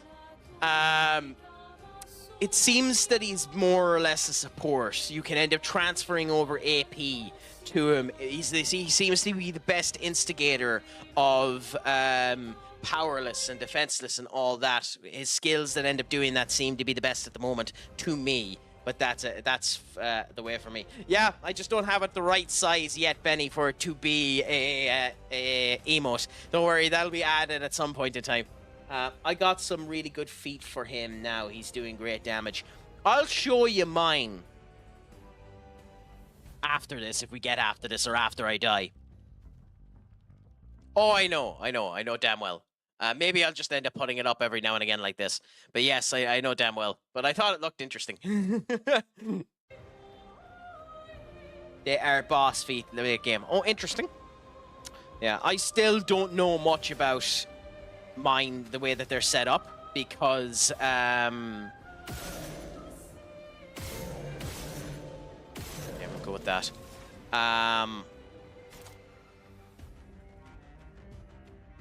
So yeah, I'll show you mine after this, and you can have an opinion on how I have them set up. Whether or not this is the best build for Lune either, I can't tell. I just basically end up doing God damn it. I basically end up doing Elemental Trick, and then immediately going into and then going straight into Elemental Genesis. If I can. In this particular case, I am going to be able to. Okay, cool. Okay.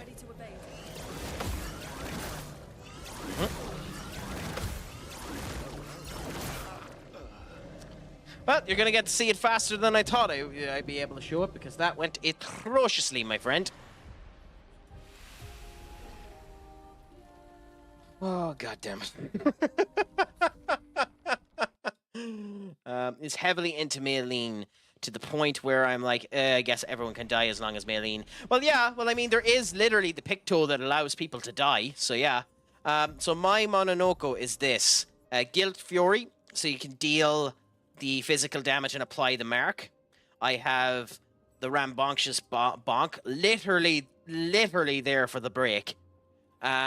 Chevalier Piercing, because there's a surprising amount of enemies that have shield, and it does a fierce amount of damage to them with that shield.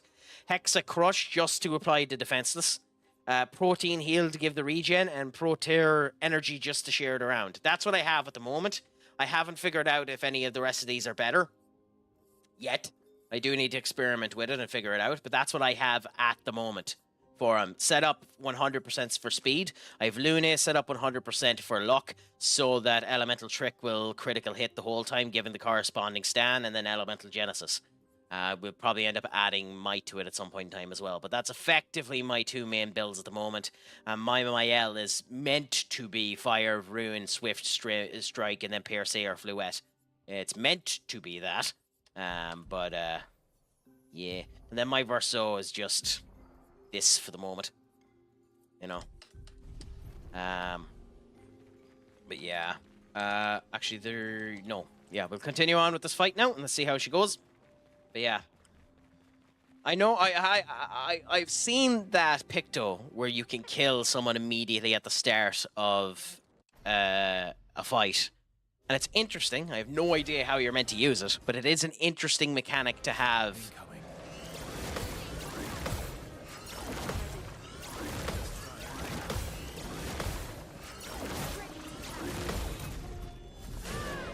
Ah, Looney.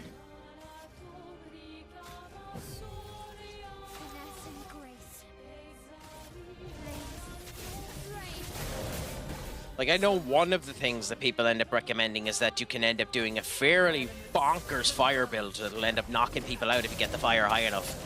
I know it's possible to build up the fire up to about 100.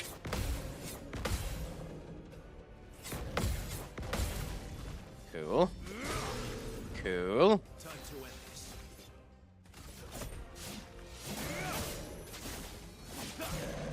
Got 9k, that's a nice yeah, auto death, yeah. I don't know how you use it, but yeah. Benny, I would say you're never really that word. You're just a fun wielder of the rules. You never ended up stating if you were. Yeah, I'll look at that in a second. Just dodge now. What's the bloody point?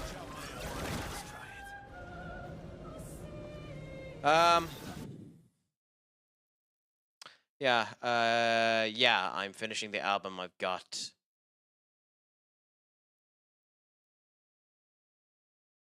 Good feat for him.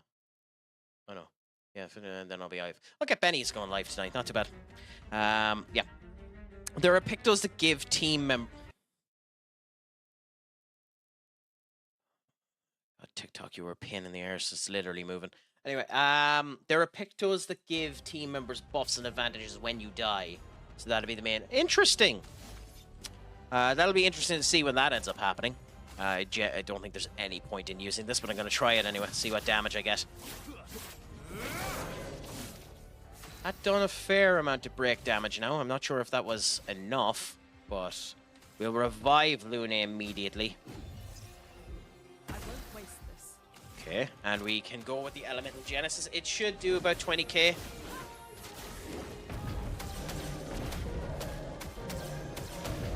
Yeah, 18k.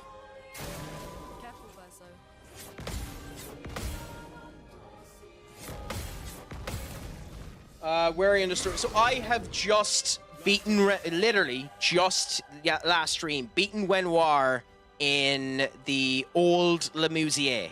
So I'm very early into the game. I'm a little bit in. I don't think I'm even halfway into Act 2. I also cheesed the F out of that fight with Elemental Trick and Elemental Genesis. Yeah, so I've just been going around the area where you can with the coral reef that Eskia is able to end up giving you. I figured, why not? Go around and investigate a bit. I am, unfortunately, one of those people who, if... Holy crap, Lune. I'm one of those people that if... an area unlocks, I try to get to it as fast as possible. Yeah, no, unfortunately, I got spoiled on everything about the game. But I don't mind it because it's a good story and the whole lot, and I kind of like, the thing is, I don't mind experiencing a story and then learning the truths and getting shocked and the whole lot with it, especially when you're playing it with chat like this. But I like knowing elements about it in order to see whether or not I think the writing gives justice to what's being said here.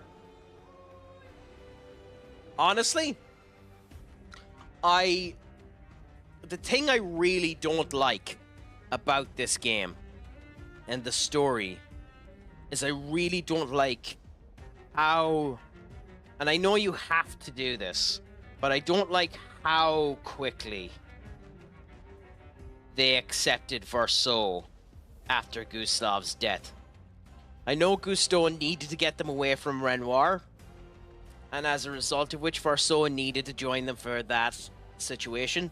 However, I would have gone one dungeon, just one dungeon without Verso, and at the end of the dungeon have Verso save them from some gargantuan monster and introduce Verso in a boss fight that way.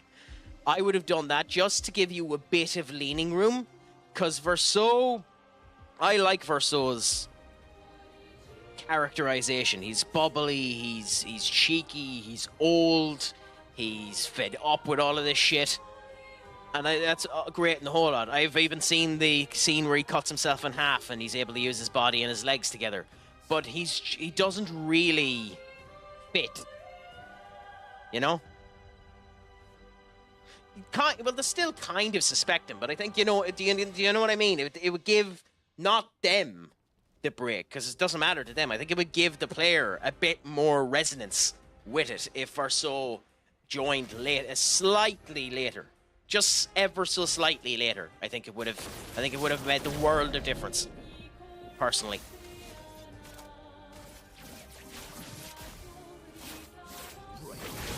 Ooh, nice kiss. That broke him. I don't know if that's a good thing that I broke him.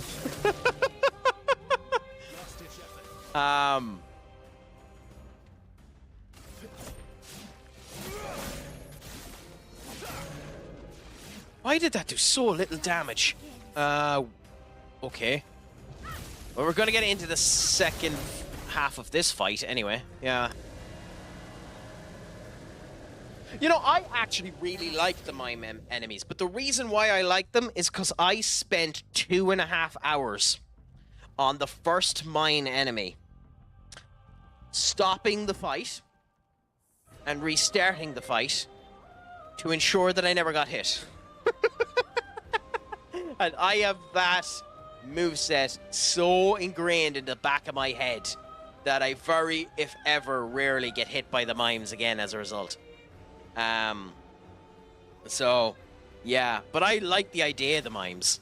I do question their, place a bit in the game, considering, you know, it's France. Give me a second and I'll play the blurb that'll answer exactly how I feel. Yeah, now you're going to attack. Nope, get your dead mail. Fuck. Okay, so when I end up seeing the mimes first, the thought that came to my mind was this. Yeah, the thought that came to my mind was this. I don't even know if that's PG.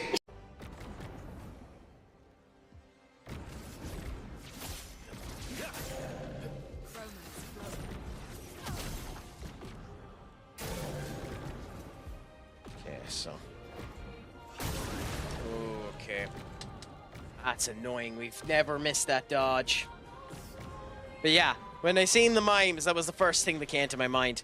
My Mael is a tank, so I can handle hits, but the defense they have at the start is insane. Yeah. Yeah. But it's not about their defense. The entire point, and maybe I'm wrong on this, but I find the entire point of the mimes is to drill into you with every matter of conviction they can do that breaking is actually useful. Because otherwise, as you can see there, I broke this minion. The breaking didn't do any extra damage to it. All it did was stun it for 1 turn. Now, there are extra moves you can use that make breaking a lot more useful, but I think that the entire purpose, and maybe I'm wrong, but I think the entire purpose of the mime is to basically ram into the back of your mind, breaking is ridiculously important, make sure you continue to do it. You know? And maybe I'm wrong on that.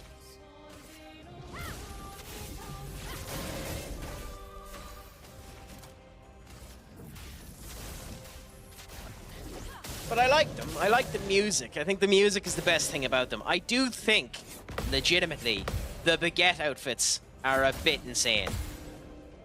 I do think the baguette outfits are a bit much. I also will not forgive the game for this. I am aware I am eventually going to find it, okay? But at the start of this game, I done the first platforming challenge. Okay, I toiled on that platforming challenge, and I suffered, and I finished the platforming challenge, and I got Luna's and the best costume in the game thus far, Gustav's swimsuit. And Gustav's swimsuit shows the package, the assets, the beauty, yeah, the gestural beach, yeah, but it shows Gustav in all of his wonderful glory, and the fact that it doesn't transfer over to Verso, and I have to wait to get Verso's And then the last one that I ended up doing, the last gestural beach I ended up doing, I done the whack-a-mole one, where you have to hit things back and make sure you don't blow up. It gave me Mononoko's. And it's not that I'm disappointed. In fact, Mononoko is wearing it now. He's wearing it now, Mononoke. He was wearing the swimsuit. I really wanted Verso's because it's really, really, really fun seeing characters like this actually have, like, the most prominent bulge you've ever seen in your life. I'm not gay or anything like that, but, like, the most prominent bulge ever, because you very rarely see the opposite man service being done. And it's just fascinating to me to see it. They're not that bad, to be honest, the gestural beaches, but I have done all of them since I've met them.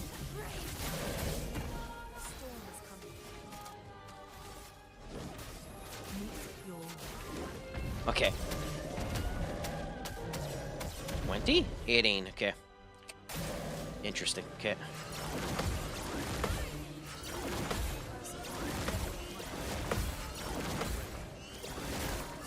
How did that hit? How did that hit? Okay.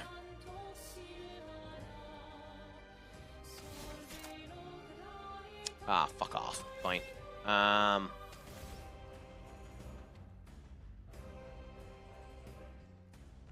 We'll make my L do it.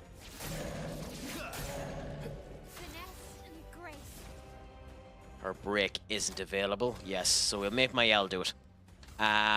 Revive her. Sorry, danger. This should do enough to start the second phase.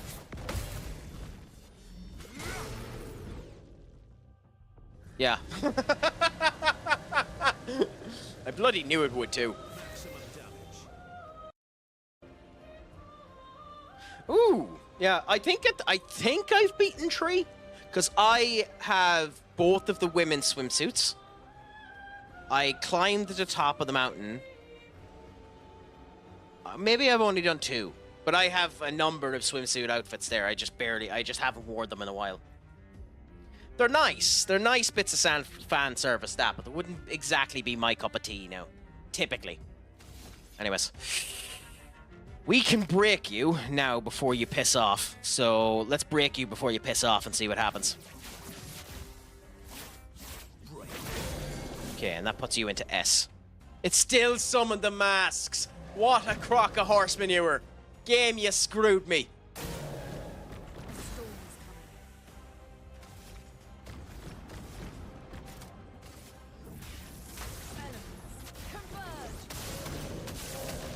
Okay. Let's see what happens here. Let's see what happens here. I still call horse manure on that, but still. He hides into the fog now, fair enough. Okay. Now, can I get the timing of this? Barely. So I don't have that yet. I have something like 300 unused colors of Lumina. Yeah, I haven't used them at all yet. I will, mind you, but I haven't used them at all yet. So we'll see what ends up happening with them. I'm a hoarder of the biggest... Oh, Christ. Oh well. Okay.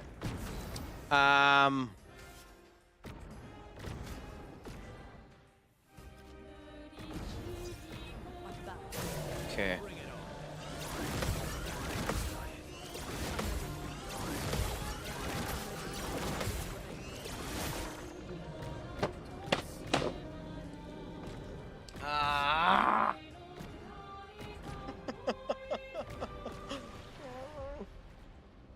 Maybe it's time to use them. I'll be back in 1 minute. I'm just going to quickly use the loo, so bear with me, my friends.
Emil, because she's so good at fighting. I mean, that's a fair way to have. That's a fair way to have the game, that it's literally just her fighting. I mean, she's a really good designed character. The fact that she's 15 is...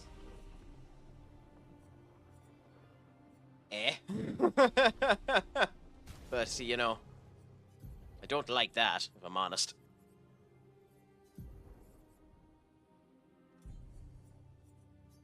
Okay, so we go. Yeah, base attack has an extra hit. He literally has combo attack on him. Why isn't the base attack doing the extra hit? Oh no, it's 2 hits. It was the weapon that ended up doing, yeah, they again after the base attack. Okay, in we go again.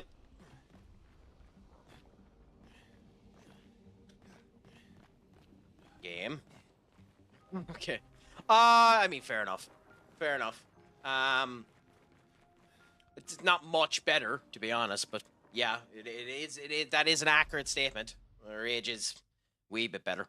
She's now the voting age in the UK, I suppose. Yeah, and we go again into this.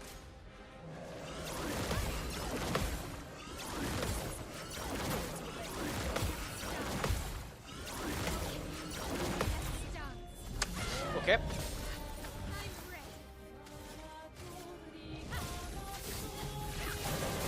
Start by doing the burn, and then immediately start by reviving him.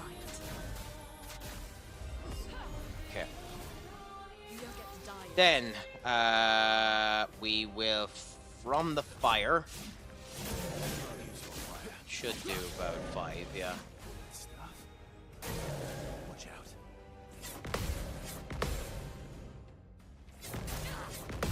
I kind of would have preferred if that went to Lune, funnily enough. Oh man, I just got a message that my vehicle has an unpaid traffic. I need to pay it, otherwise my non-existent driver's license will be deactivated. The joys. The joys. Amanda, as I said before, you can ask anything you want to, my friend. You'll be ridiculed mercilessly if it isn't proper, but you can ask anything you want to.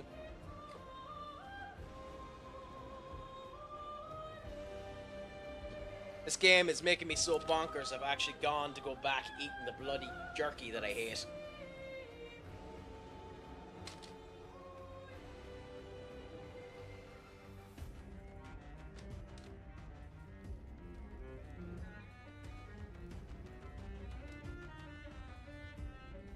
Oh, I knew what you meant. I knew what you meant. So yeah, no, that makes sense. Because you're paying for all the traffic out there. You've become a billionaire that's paying for everyone to drive.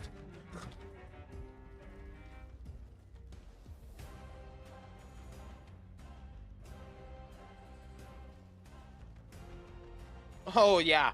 Amanda, the story of this game is exceptional. And it would be unfair of me to spoil it on you, not to give it a go and enjoy it yourself. What's really funny about this is I haven't even gotten to the point where the story starts properly. Everything that's happening so far is world building before the actual story starts, in terms of what I'm at. Now, what I'm at here, this fight, is 100% just cool fight. This is an optional fight. You don't need to do this. But yes, this has a fantastic story. In fact, it's probably one of the best stories written in the past. It's probably the best story written since Interstellar or Inception, to be honest. That's one of them. How do you find the first Berserker? It's interesting, but it's clunky too. Okami. I love Okami, but I am so bad at the dot minigame where they show the image of plonk the dots here. I'm always off on it. Always. I can never do that accurately. But I love Konami. I love Okami with a passion. what's really funny about Okami is there's an awful lot of people that don't know there's a sequel. There's an awful lot of people that don't know about Okami Den. And if you don't have a DS with the game, I would highly recommend anyone. Yeah, the weak points, yes. And if you don't have a DS or the game, I'd highly recommend anyone go and watch. And I know this might be troublesome to say, but screw it, I'll say it anyway. Go and watch Chugga Conroy's video playthrough of Okami. It's a very interesting watch. Okami is not near as good as Okami. It's not. It's nowhere near as good as Okami. But it's an interesting sequel because it's about Matarasu's daughter. But yes, the wall guys, I've always been atrocious at the wall guys, much to my incredible chagrin.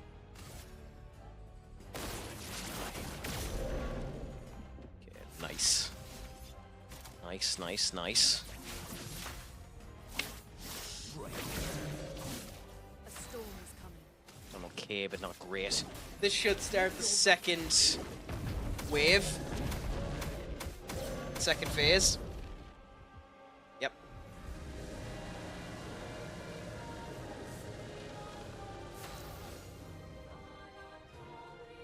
Yeah, I never had a problem with that. Weirdly enough, I understand why you might have a problem with that. I never had a problem with that.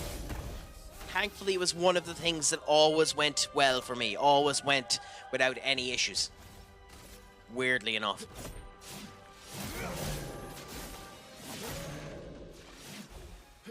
Why only 4,000? Okay, now. Let's see if we can survive this. I doubt it, but we'll see. Okay, so we got the perfect there. Okay, we got the dodge there. Barely again. It should not be that tight. They're not hard, but every time I hit the guy...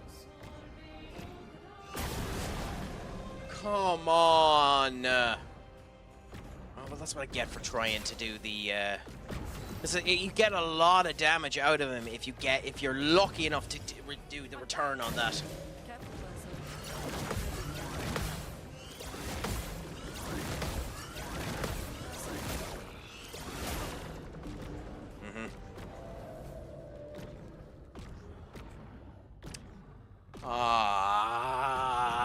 The second phase.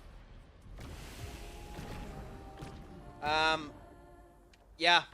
I love everything about that game. The art style, the music, the look of it, the feel of it, the fact that it is semi-factual.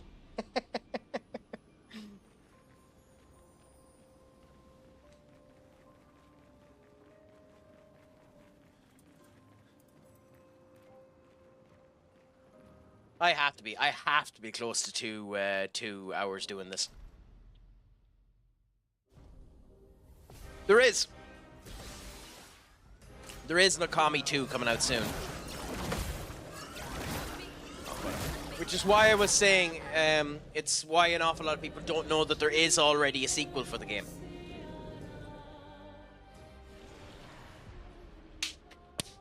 An awful lot of people don't know that there is already Okami Den. But there is meant to be a brand new Okami coming out. Yeah. I'm interested to see what paintbrush mechanics they're going to end up introducing into it. Like the triple cherry bomb was cool and all, but they're probably going to add more to it and elements of different features. And will they actually entertain more of the Japanese pantheon?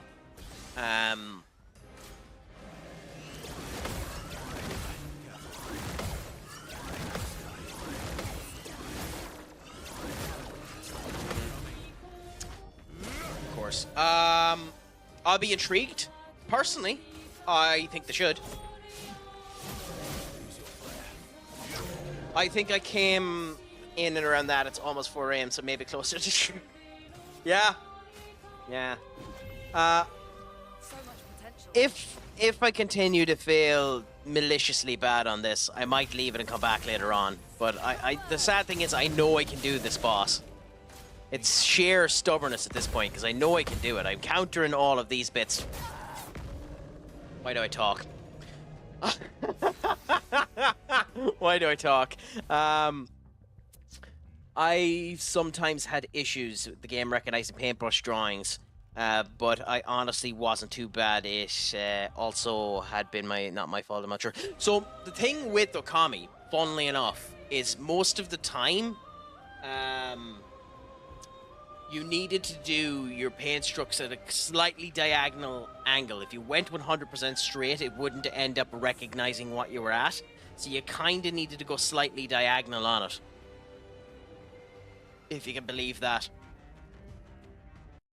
I would bring up MS Paint, but I actually would have to fit it into the border and the whole lot. So in the future, I'll add MS Paint to this layout so that it's easier to showcase stuff like that when I'm talking about it.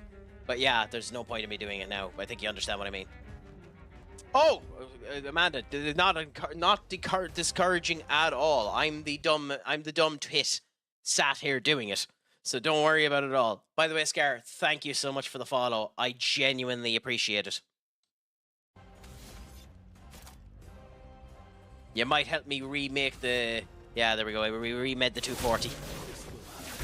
I genuinely appreciate anyone that follows.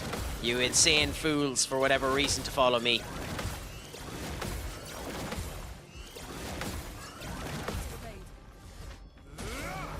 Like, all of you need to get your heads examined for why you follow and listen to me. Oh, the original Neon Genesis Evangelion, or one of the side stories, because I think every bit of Neon of Evangelion is awesome. Fair play to you for mentioning that. You've made me feel happy just thinking about Evangelion. But I don't blame you for trying.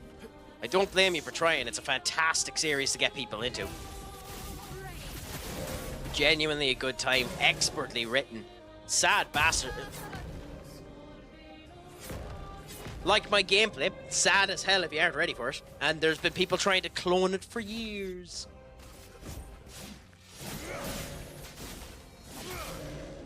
Ooh, we did 99 there. We'll revert, yeah.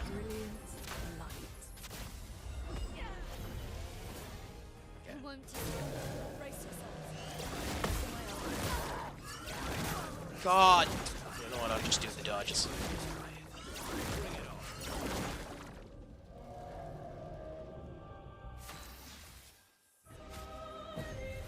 What? Thank you, game. So we're gonna have to waste a revival tint that we shouldn't have had to use there because it clicked the wrong one. And he's starting the second wave. Nice.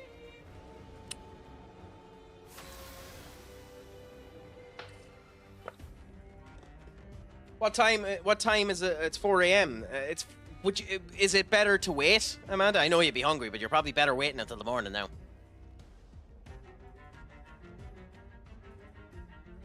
Yes, but it's brilliant. Like, it is genuinely brilliant. Are you much of an anime fan, Scar? I'm massively into it.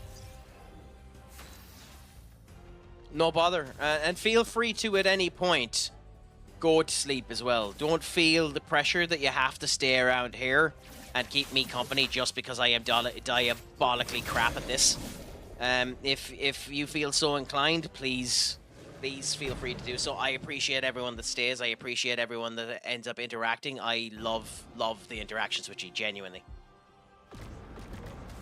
Okay, so the last thing that made me sad. Really? You got sad at, I'm guessing, the ending of Persona 3, because I don't really understand what else in Persona 3 would make you die. I very much doubt it was Kenji. Yeah, so you liked Makoto, did you? Did you play Persona 3 or did you just watch Persona 3? Because to be fair to the anime of Persona 3, they actually have given Makoto a good character arc, and he actually isn't a complete incompetent.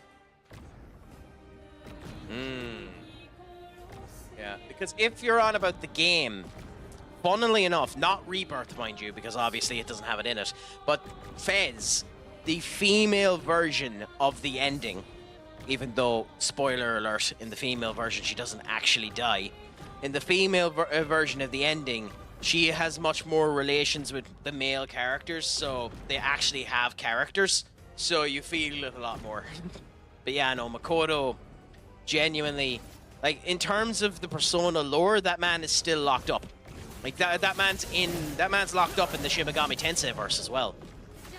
Makoto, to keep Nyx at bay. The Persona series is a fantastic series. Okay. 1, 2. I cannot get that timing at all. Okay. It's a waste, but I'm going to do this. Really? Yep. Fair enough. That's what I get for trying to do the return. Yep, dead. God, that timing. You know what? I'll continue with them for a bit.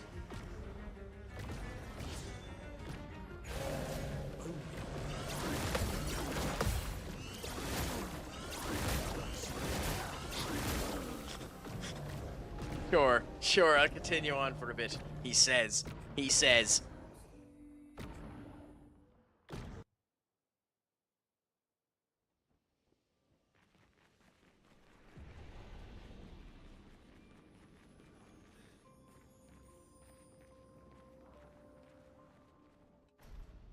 If I don't, in the next 2 attempts, get him down below half of his health bar, if I don't get him down below there, I'm going to stop and I'll come back to it later on.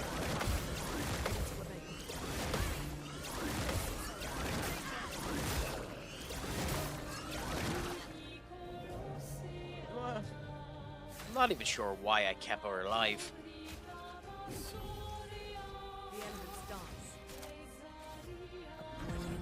I mean, yeah.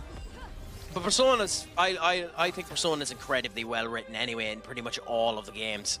So it's incredibly nice to be able to enjoy it. I think all of them are fairly good. And it's interesting that they're doing a remake of 4. Honestly. I'm kind of forgot I hit the 4th hit. I'm genuinely surprised they're doing a remake of 4. I'm not sure 4 needed the remake. I think Persona 4 Golden is perfectly fine the way that it is. 3 needed the remake. In fact, the fact that 3 doesn't have the female protagonist in it is an abomination. Even though it did add the answer, which was nice. I have Platinum, 3 Portable, 3 Reloaded, 4 Golden, 5 Royale, 5 Vanilla, and Strikers. I started playing Strikers there. It's like, I'm not a massive Dynasty Warrior fan at the best of times, but it does, like, the story in Strikers doesn't really get me. Now, I say that, and I know I'm going to be the one fucker that we don't want to die. The one person we don't want to die. I say that, and I'm going to spoil something here, and you're probably going to judge me maliciously for it. I like and have been playing Persona 5 The Phantom X. And yes, I understand the judgment and the ridicule for that statement. And I don't blame you at all for the judgment and ridicule for that. I actually really like that game. I think it's I personally think it's actually a very good gacha. And although I think, although it's watered down Persona, and I know it's not fair to say this in these type of systems, but for a gacha game, it's actually fairly good.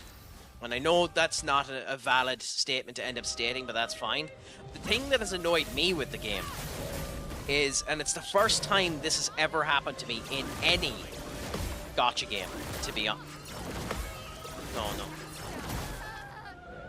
No, because I'm not, that's my 3rd time reviving her because I'm just absolutely crap. I said the next 2, but I'm going to go 1 more. The thing that annoyed me the most with the game is I have been pulling off of the general banner and the limited banners, okay? So I pulled for Joker, and now I'm pulling for, what is her name? She's new. She is an in-game character. Bear with me now. I am pulling for Minami Mayashita, the healer. I was pulling for Miami, okay? So I was pulling for Joker, Ren, and I went pulling for him, and that sound and everything around it. I went the whole way through until I got the pity. Okay? So the first time I'm doing it, I end up going 80 summons in until I end up getting to the pity. End up getting to the pity, and it gives me a standard 5-star. Annoying, but fine, that's understandable. Surely, I'll get a 5-star of some description, even if it's not Ren, a 5-star... Go on. No. A 5-star of some description before I get to the pity the second time. And would you believe, no, I didn't pull any 5 stars until I got to the pity the second time. I got to the pity the second time, and finally I got Joker. Happy out, Bob's your uncle. So that means I ended up going 160 pulls to get Joker. That's fine. That's understandable and gotchas. But then I went on to the next banner. And this is where it really got me. I'm gone to pity again on the next banner. And I pulled the pity today. And I got a regular 5-star. I haven't gotten any other 5 stars. I've only gotten 3, all from pity. Okay? And in the general banner, I have gotten one 5-star, and it was from the pity. I've pulled it 200 times and got the pity. It's astonishing. Right.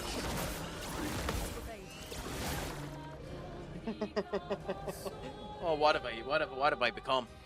What have I become? Holy crap, what have I become? I shouldn't have opened the jerky. What have I become? Holy moly.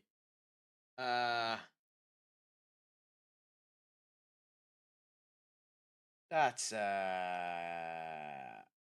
wow. Anyways. We have to get one proper go. We have to at least get to the second phase before we end up quitting for not getting it halfway to health. Crikey crack. Crack! What the hell?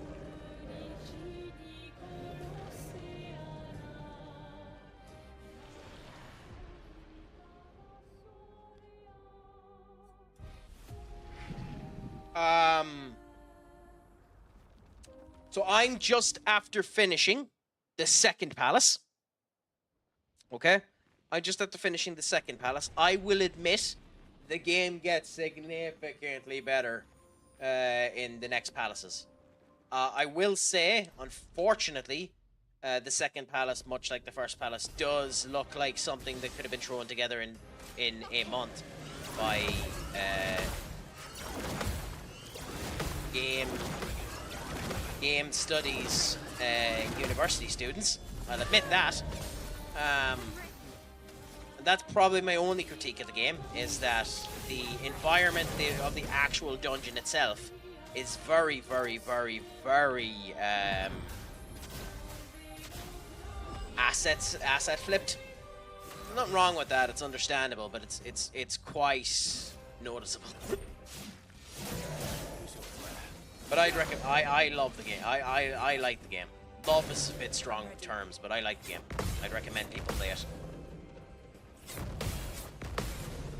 And of course, if you haven't, Scar, definitely play the Shin Megami Tensei games. Like Shin Megami Tensei 3 Nocturne is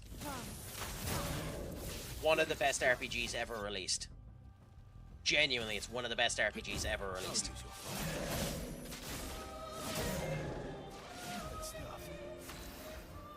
It is unfortunate that Shin Megami Tensei 3 Nocturne, because of the true demon ending, forces you, if you want to experience the game properly, because like there's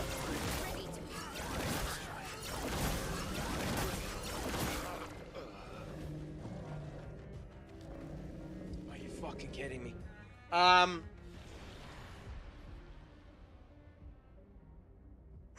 Because of the true demon ending, it basically forces you down one route, where some of the other routes are fairly interesting. So yeah, does it keep the whole team going on with like the 7 deadly sins just being the first one and so on? Because all of the PS5 games start with the same order of sins, and I don't see how the Subway Slammer dude could fit into Lust.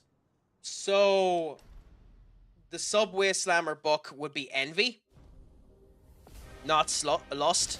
So it's really, really sloppily done. That's the reason why it is infinitesimally better in some of the other dungeons.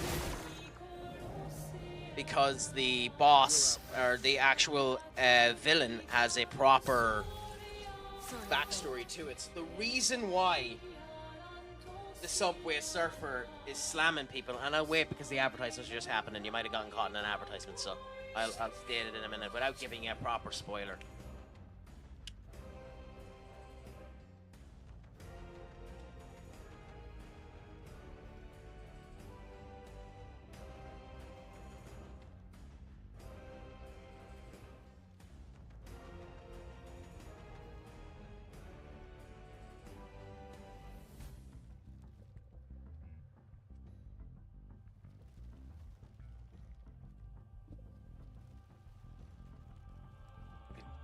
No ads, but I know his backstory is the baseball card. Yes, so basically what ended up happening with him is he was a prodigy baseball player. He went to a pitching day with her, and she accidentally smoked him out. So he wasn't able to hit her ball.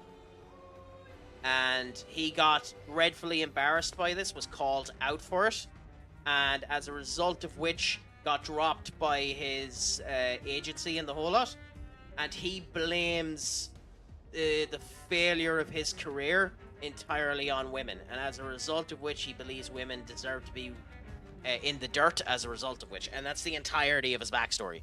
So the reason why he's slamming people down is because he believes that women deserve to be into the dirt, that they don't deserve to be walking around high and proud because of what the baseball girl did to him. So, it's lust in a way, but it's far more pride than lust. You know? Because she ruined his career, he's envious of the fact that his career has been ruined. The fact that his career was ruined, and she accidentally did it, she feels guilty. So the reason she quit baseball is because he feels guilty. And, He doesn't hate her or anything, he just hates all women as a result of it. And she gets really annoyed about it because she thought she had hurt him when he was just a deplorable arsehole to begin with. So you'll figure all that out, but it's not a great story.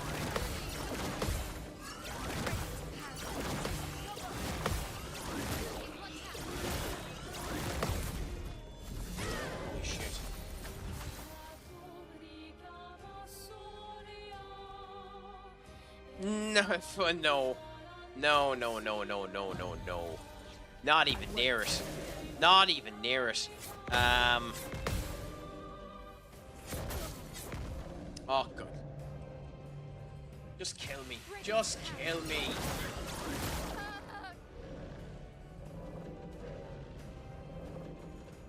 Nah, Kamoshida wouldn't be the example. It's not that they're making things up. It's because a lot of its elements are based on Kamoshida. So, like, when you think about Kamoshida, Kamoshida is a coach who became a coach because he injured his leg. Okay? Kamoshida was jealous of Ryuji because Ryuji had more talent than Kamoshida ever had on the track team. And he hated the track team because of one particular point in time in Kamoshida's career. He was an integral runner, as a result of which he hated track. Kamoshida joined to make sure that the football club was great and needed his club to be the principal organization. He knew that that Ryuji, I might be getting his name wrong, but you know what I'm on about. He knew that he was such a talent that the track team were going to win all of the awards, overshadowing his football team, so he purposely broke his leg. Okay? What this book does, whose name escapes me completely because I don't even know the name of the character, but what this book ends up doing is he's getting rid of people because his career has been ruined, as a result of which the jealousy point of view and the setup is doing it. He's doing it to young girls. Kamoshida is doing it to young boys. So there are parallels to Kamoshida. Both is happening within the school environment. Both are the manipulation of people. You know, it does have stuff to do with the school. It does have stuff to do with who he's targeting. The other thing about this, and this is spoilers for the China version of the game, is everything that's happening in the game is a parallel universe, and as a result of which there's a god behind the scenes subtly changing things and changing the manipulations of things. So like, this bad guy was going to crash out, not for this reason. So the reason he's crashing out now and doing what he's at now is because of that god. Like every Persona game, you know? It's because of the influence of the god that's there that they've ended up doing anything. Like, Kamoshida would never have been as bad as he was if it wasn't for the fact that Demiurge was released on the world and decided that he wanted to end up making everyone feel as chaotic as possible in the original PS5 or Persona 5, you know?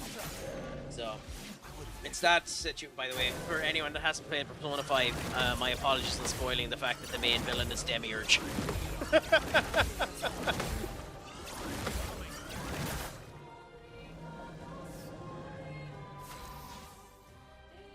You know, it's funny because Persona 5, the main villain isn't a god. Demiurge isn't a god. Which is really, really funny to me. Let's finish this.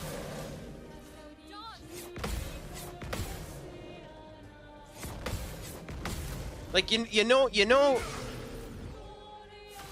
Oh, is it? Okay, so I'm getting them mixed up. What is it? What's the name of the main villain in 5? So.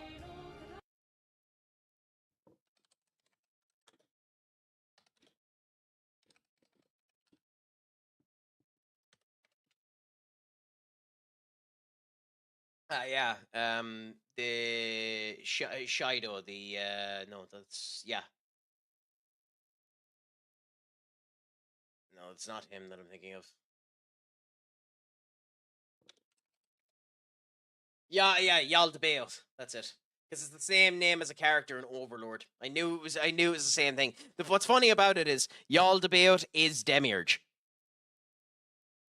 That's what's really funny about it. Yaldabaoth is Demiurge in, like, mythology. That's why I got them mixed up, because in mythology, Yaldabaoth is Demiurge. And the reason why I got them mixed up is because in Overlord, there's a character known as Demiurge, and his alter ego is called Yaldabaoth. Well, they are different characters, but they're the same. Like, it's Harvey Dent situation. It's the different sides of the same coin. But in P5, and an awful lot of people don't realize this, do you know why Yaldabaoth did what he did? Like, do you know what the point of the story was? Why did Yaldabaoth take over for Igor?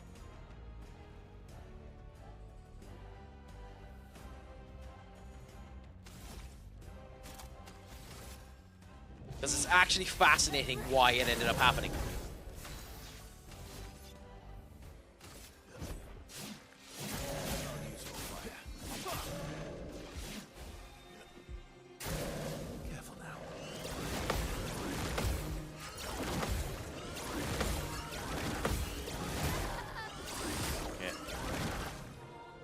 How did that? Oh well. Partially. Partially. You're half right. So, the reason why Yaldabaoth ended up doing what he did I won't waste this. in Persona 5 is because Igor had a bet with him that humans will always make the right decision if given the opportunity to do so. And the two of them put a wager that the wild card would end up making the right decision and saving the world. Problem with this is Yaldabaoth knows how this ends up working and decided to change the name of the game by kidnapping Igor, replacing him, and trying to stack the cards in his favor. If Yaldabaoth won, Igor gave up his position, and he had the entirety of the power of the Cathedral of Shadows. If Igor won, Yaldabaoth shut the fuck up. That's all Igor wanted. Igor just wanted Yaldabaoth to shut up. That's all Igor wanted. He risked the world because he wanted him to shut up. Igor's an asshole. I love Igor, but Igor's an asshole. Brilliant light. The expedition's on.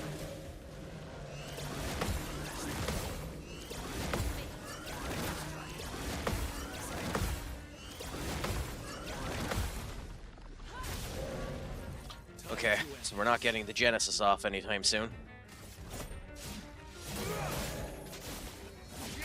It's hilarious when you think about it. It's hilarious when you delve into the actual story of that game because it's such horse manure.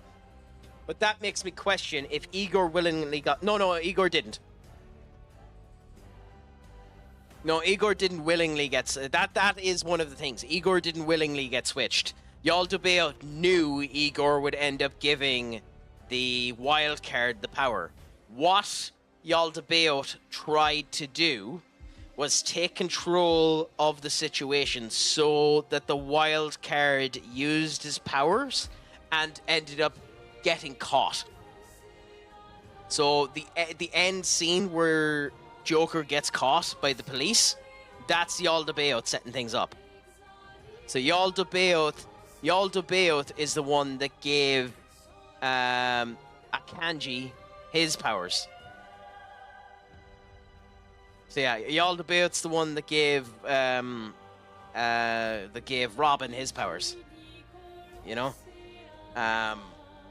So yeah, Igor didn't willingly get switched out. Now the funny thing about it is Igor easily could have stopped Yaldabaoth from switching him out. Igor just didn't care because he knew it was going to end. Yes! I don't remember the Persona 5 Royal ending because I found the main villain at the end of the third chapter to be remarkably boring.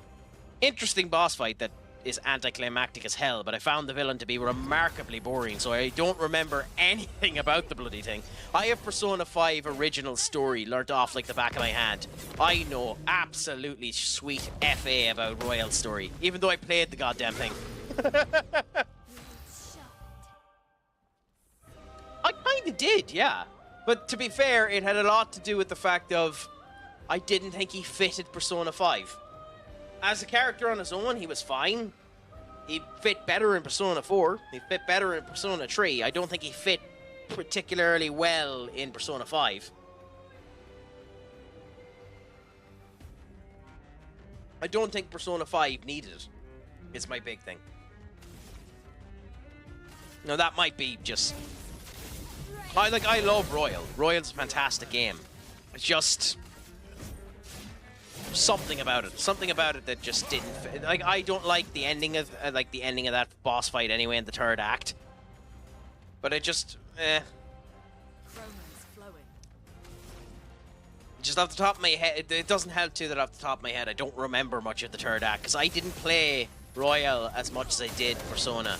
I only got this PC in... Okay, bear with me now for a second. I want to try and survive this. Okay. Cool. Now, let's see if we can figure out this timing. There. No, okay. And of course it's Lune. So,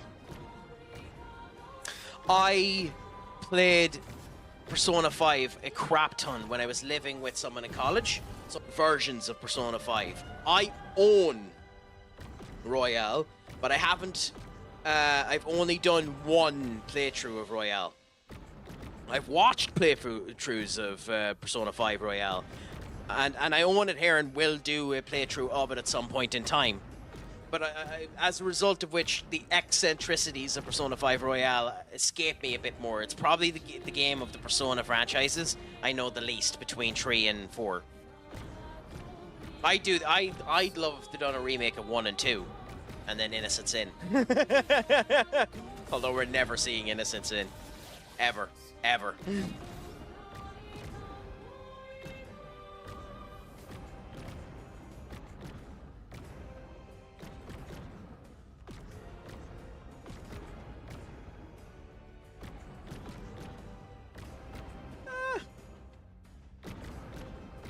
Well, Nyx's entire point, the reason why I thought it would work with Nyx is Nyx's entire point was we've given you loads of chances. Now we're just going to destroy the universe and start again. Because that was Nyx's ultimate plan. Now screw this, I'm done with you. Just wipe and start again. And Izanami's plan is literally the same thing. We're going to put everyone to sleep. Put them into the distortion world. Put them to sleep. Delve through the good. Delve through the bad. Kill the ones that are in the way and start again from scratch. So technically all 3 of them have the same story. But yeah, I guess you're right. I more meant the tone of the stories than the actual gods that are in it, but I understand what you mean, and I didn't even get anywhere close to that. Holy crap. Fine.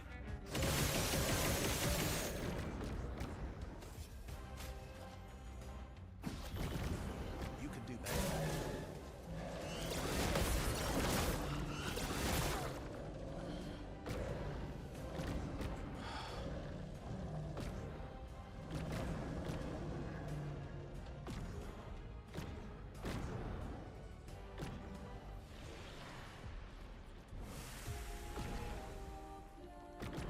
I will say, it's interesting with Persona 5 The Phantom X, having a lead character that has no edge to him at all. Like,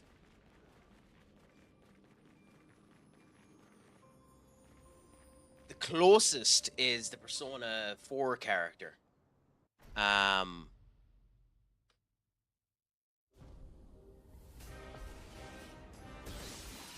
But yeah.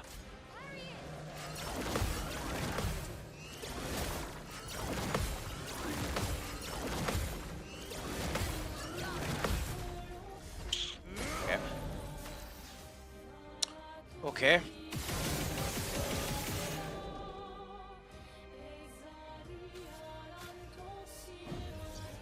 Disaster expedition, eh? You ever did the story of Persona 4 Arena? No. Again, I've watched Persona 4 Arena, but I didn't. Now, I know both of the Arena games are on sale on Steam. But I didn't look to see whether they were discounted in this recent Steam sale. I also heard that the ports aren't particularly good, but I actually don't have a clue about those games. I know that there's a number of people that end up showing up. Like, I haven't, like, I say, like, when I say I know an awful lot about the Persona series, it is the main series. Like, I don't know what happens in Tactica. I don't know what happens in, what's the name of the other one? There's Tactica, and then there's the fighting games for 5 as well. I don't know what happens in them. And there is another one other than Tactica for Persona 5, but I can't remember what the name of it is. Persona 5 is just too many goddamn spin-offs. That's good.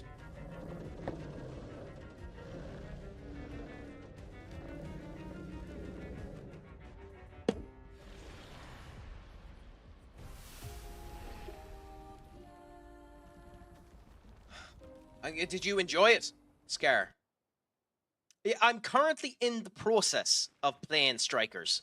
So I'm in the third world in Strikers. So I haven't gotten through Strikers. So I can't comment too much on it. I'm ready.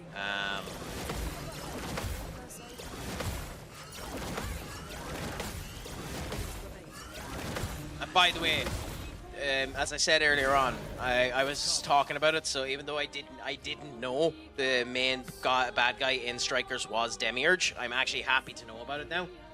Because Demiurge in Shin Megami Tensei is interesting as hell. He's also the Demiurge in terms of the normal mobs. In case you didn't know this, in terms of Persona and the Shin Megami Tensei universe, Demiurge is the second strongest mob that's not a god. The only one stronger than him as a mob is Metatron.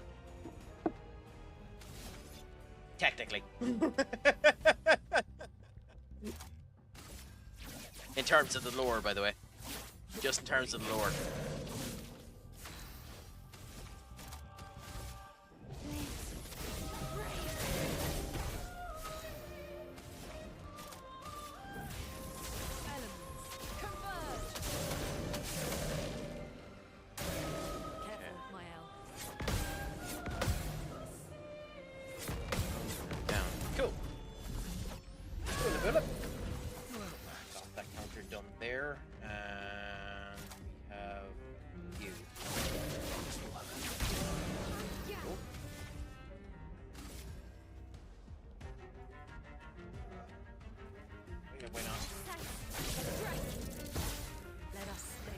Is there any lore about the Reaper dude, or does he just follow Persona users wherever they go?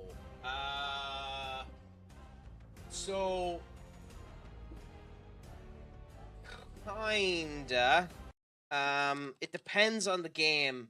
So the idea of the Reaper in Persona is that he specifically follows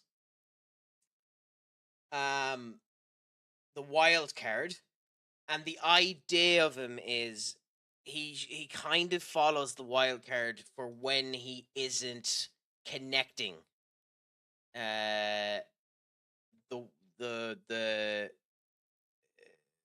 you're wasting too much time and you're diverging amongst the path that the wild card is meant to go on. So he's the idea, more or less, as anything, is that you are a nurturing crop. He is reaping you because you are now becoming a weed that's in the way. So there isn't proper lore, to my knowledge, not that I know of, because like he follows you to other areas as well. Like he follows you across games. He's in the Persona Q games as well. And it's basically stated that he's not explicitly there to kill you. He's specifically there to reset you so that the route will be followed. Be that the correct route or the incorrect route, the idea of the Reaper is that he's there to ensure you're following the path. Well, you make your choices on the path, but you're not delaying yourself along the path. You know, so it's basically it's an algorithm. It's meant to be an idea for you don't get bogged down by your choices. Hence the reason why in Tartarus it's get off of the floor. In Persona 3, it's get off of the floor. You're taking too long. In Persona 5, it's opening too many. It's locked in a chest because Or not Persona 5, in Persona 4, it's locked in a chest, because typically you're going around looking at the chests in order to ensure that everything are there. You're making too many choices, you're not going to the objective. And in Persona 5, it's basically just in mementos. You're spending too much time outside of the real world. You're not actually prolonging the effects of the wild, you know, the wild card. To my knowledge, now that isn't official. That's not written properly in any of the games. And the Reaper doesn't appear in Shin Megami Tensei. The Reaper is 100% a Persona thing. This will hurt. It's an epic design too, to be fair, the Reaper. By the way, if you're able to, I highly recommend you go and you try Persona Q and Persona Q2. They're Etrian Odyssey clones, if you've ever heard of that series. An absolutely fantastic series, where I don't actually like the base series. I love the Etrian Odyssey gameplay. I love the Etrian Odyssey feel. I hate the Etrian Odyssey designs. Hate them. Hate them with a passion. Absolutely despise the Etrian Odyssey designs. I cannot do that dodge for hell nor high water. Holy crap. I don't get it. I can't do this design for this dodge for hell or high water. I need to figure it out.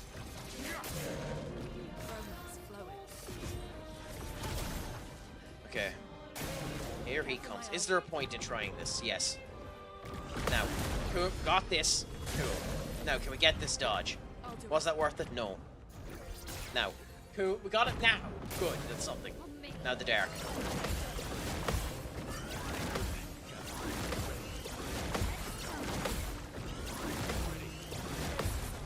Cool. Coola boola, coola boola. What? Why is he getting so many fucking turns? Oh, fine.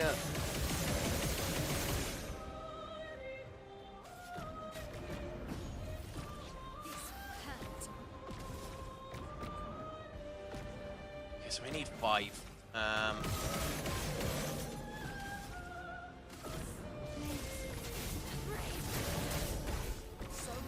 Whether or not that was the right way to do that, who the hell knows? We need 3.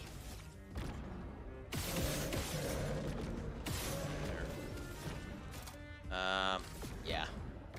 But yeah, it's a fantastic series, and I love it. I love it. I just love the way that it's set up. I love the world. I love the kind of lore that it ends up ingraining into itself and the whole lot. It's just a fantastic series.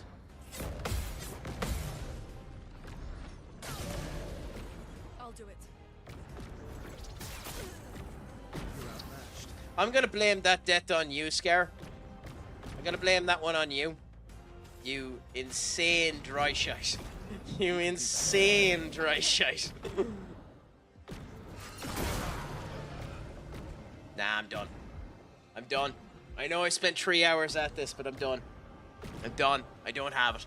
I can't even get it by half. I know I have it, but I don't have it. I'm not spending 10 hours there. I'm done. I'll come back to it later on. Screw it.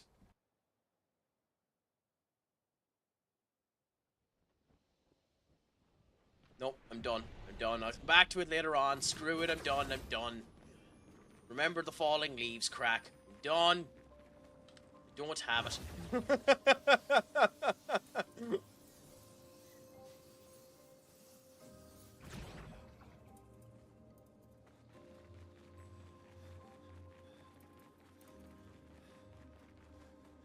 I'm half tempted to leave these until after I end up getting the power buff after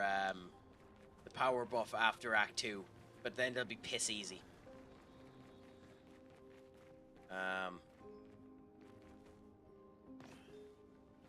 But for now, I'll leave it for a bit and we'll gain a wee bit more power. It's like I knew for a fact this would be challenging anyway. I'm one shot by him. I'm one shot by him. Never mind the main boss. Maybe I should have put in some into defense. I do have this in expert mode too, by the way. I don't know what I don't know what difficulty you're playing it on. I have it on expert mode, much to my stupidity and chagrin. Yeah, so I have to write that down.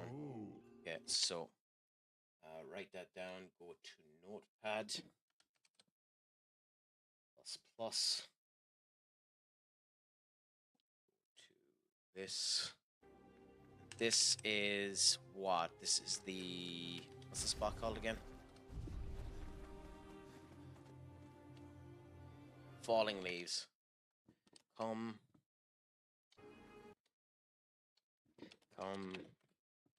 right. Come back to the falling leaves for boss later. Fair enough.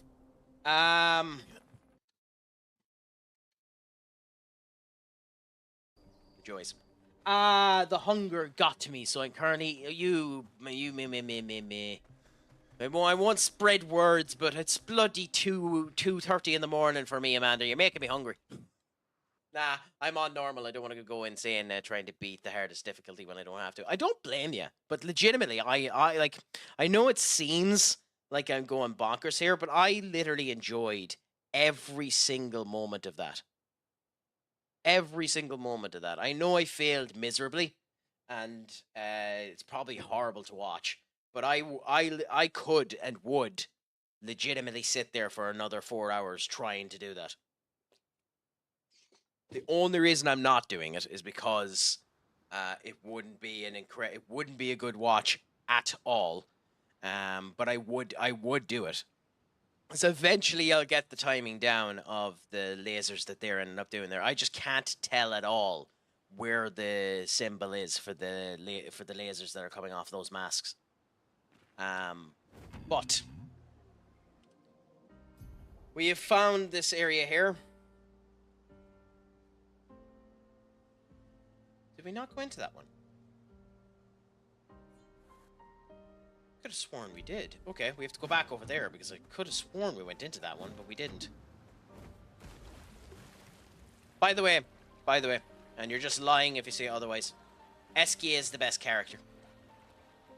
Oh, we can't go into that one. I was wondering. Yeah, we can't go into that one. It's because I'm guessing that's how you get it. You need to swim underneath for that. I was wondering, yeah.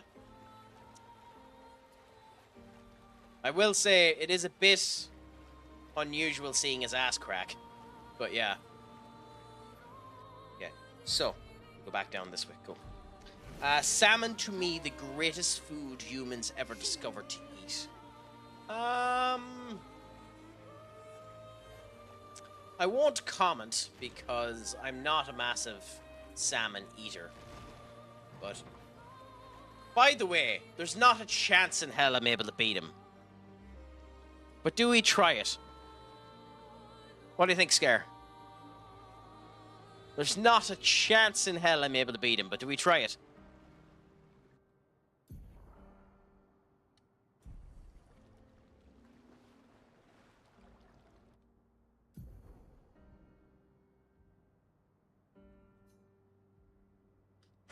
Fine. There isn't a single solitary chance in hell I've beaten this, by the way.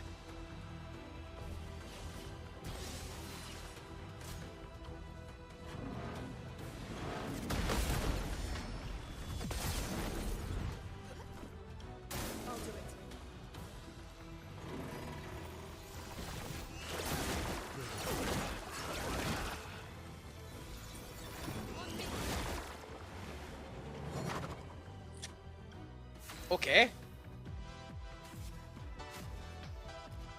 That's interesting. Sorry, I failed. Brilliant light. Here we go again. Okay.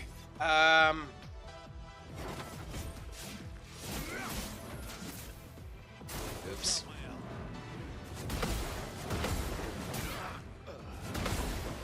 Holy crap.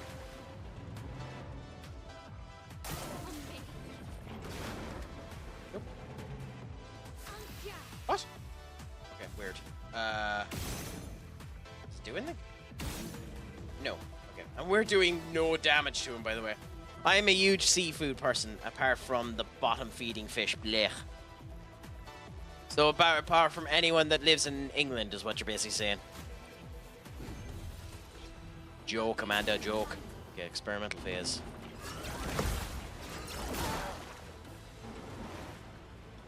Okay, so we are leaving Sprung alone for a bit. I mean, we gave it a go. Gave it a go. I went further than I did the last time. I'd like to at least have damage on him.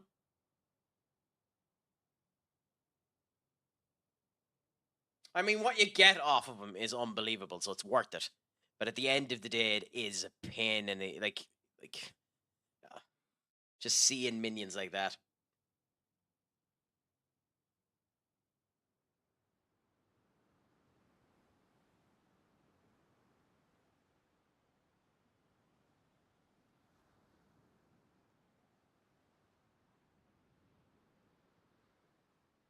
Okay, so with that being the case, where the hell do we go? We can go down there. We've visited all of these. There's no need to go down there, so we can check in and around there. So go down and immediately go over. Fair enough. Bouncy, escape, bouncy! Oh, it's so cute!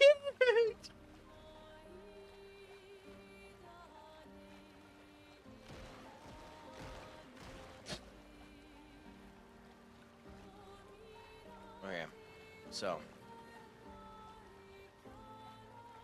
this overworld music, by the way, is gorgeous as well, as is this water and the whole lot. Just, there's nothing about this game that isn't beautiful. Okay. Now we're into the coral reef here. And we can land there, so that is somewhere to visit. The boatyard graveyard.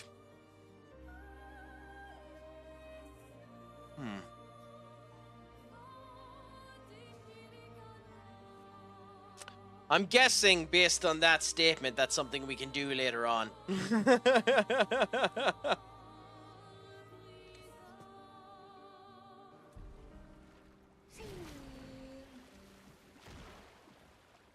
going to look forward to that when we have to do it. Thanks for letting me know about that, my friend.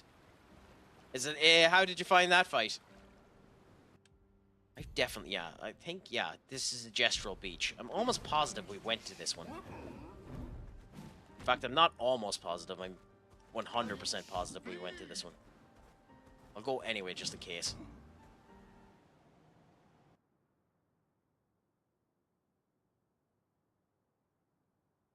Haven't beaten that dragon guy yet. Huh. You'll have to go back now and give it a go. See if you can.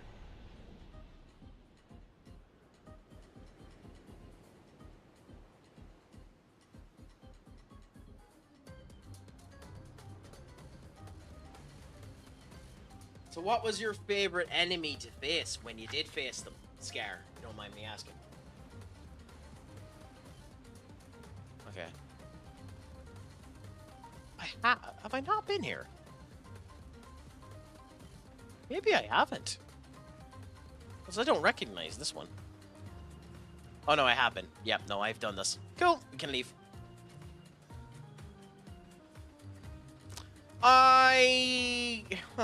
I mean, it's probably going to take me another 20 hours to get to the dragon. Like, can I fight the dragon now, or do I need to be flying with Eskia before I can fight it? Because, like, if I can get to the dragon now, I'll go and I'll try it. Just for the gish, you know, just for the crack. Yeah. Then in that case, go on. Why not? You can tell me if you want.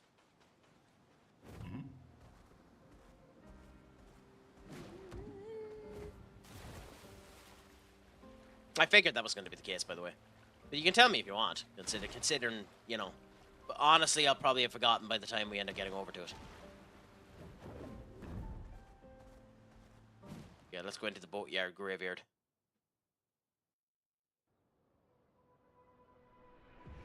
Okay, I've already been in here. Interesting. Interesting.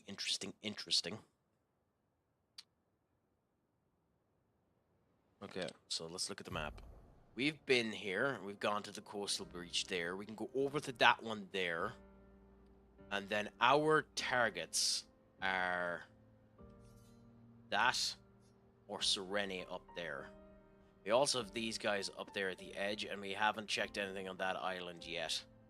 There's this area up there we can go to, which is a choice, I suppose. So we can go there, which is a choice that we haven't done yet. So I guess that's what we'll do first, is we'll go up and we'll go to these ones. And then, since we have the area, we'll go over and we'll check there. So we'll go up first since we're already here. So he drains everyone's AP every couple of turns. He gets... So you need to have almost everyone at full AP. When he drains your AP so that he drains too much that he ends up exploding, his attacks are ice that freeze you. Oh, fuck every shade of that. Genuinely screw every single shade of that. That sounds diabolical.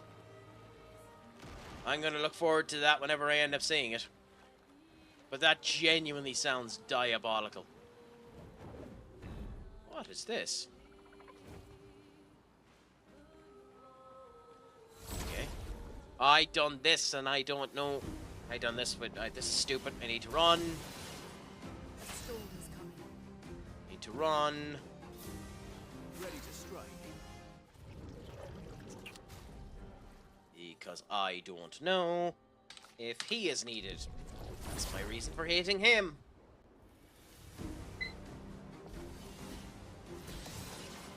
Storm is coming. Okay. He's not needed on that one. So no is the answer to the question. He isn't needed, but still. Good on you. I done it on the flyer that you can't end up hitting. Isn't that so intelligent, Crack?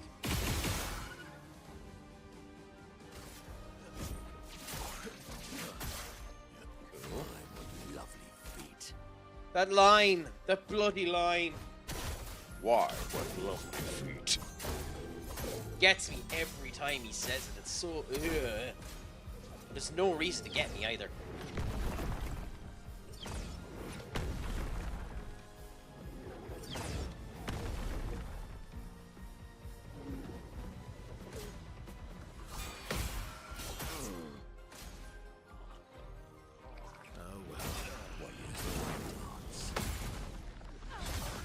It's hilarious. In this particular case, the reason I didn't do it is because I wanted him with full shield for Mononoko to do the hit back. Because Mononoko was doing enough damage to kill him next turn if he stayed alive. He didn't stay alive. So that was the reason why I did it in this case. I also am stupid and missed the counterattack. But that was the reason why I did it. I didn't want to break the shields.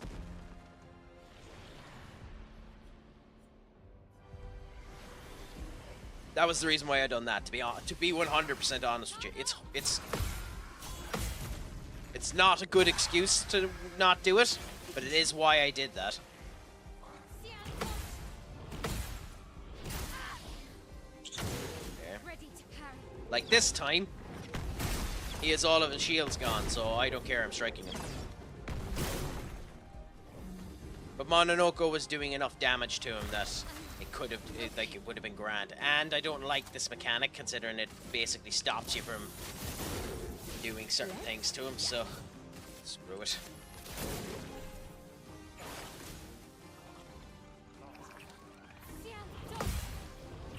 Okay.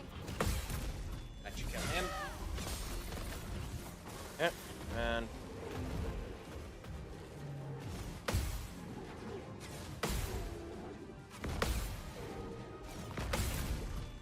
cool. With that done. Oh, I'm using the fire weapon. Looking good.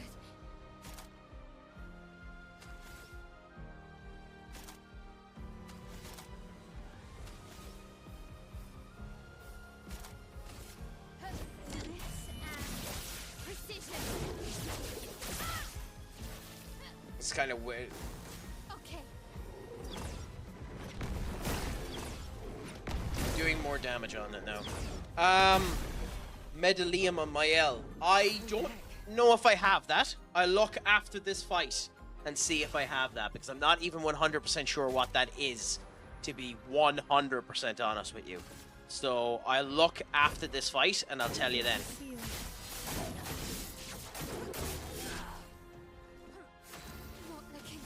No, I recognize that. I just don't know which, off the top of my head, I don't know which weapon it is. No, I knew it was a weapon. I just I can't tell you if I have it.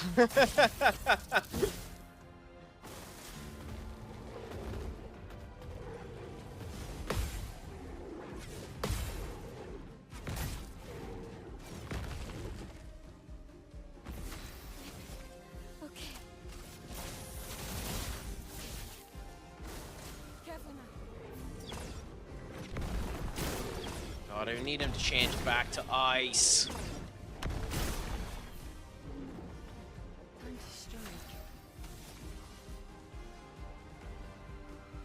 that's screwed. Yeah, I can do this.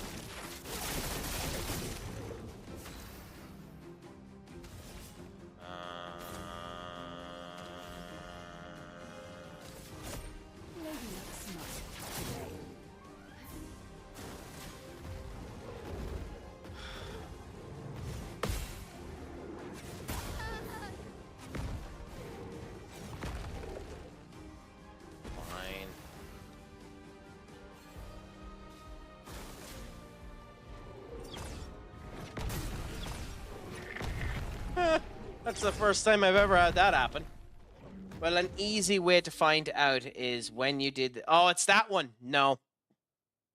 I didn't succeed that match. I lost that match. When I went into that match, unfortunately. So I went into it with Gustav anyways. But I didn't realize we were only going to get one attempt at it, and I went into it not 100% prepared, and I got my arse royally handed to me. I am aware that's her best weapon. But I have to go back and beat Big Mama in order to get it now, and I ain't nowhere near ready to do that either. So... what do I get for beating these these schmucks?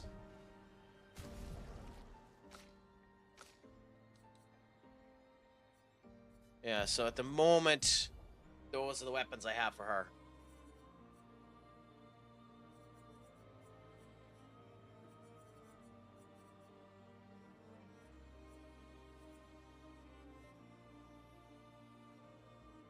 Yeah.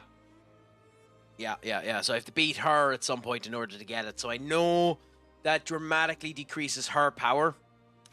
She's still fairly strong at the moment. But, yeah. Unfortunately, yeah.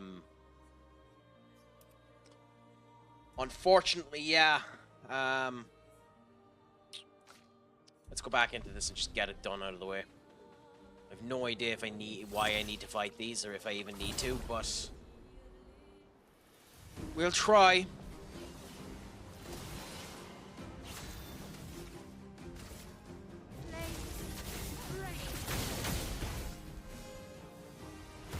Of course you did. Of course you did.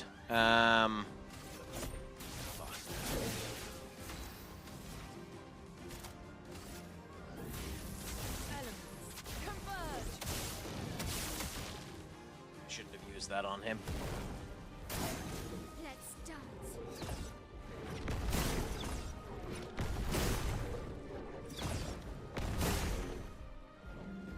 Interesting. Switch back to fire.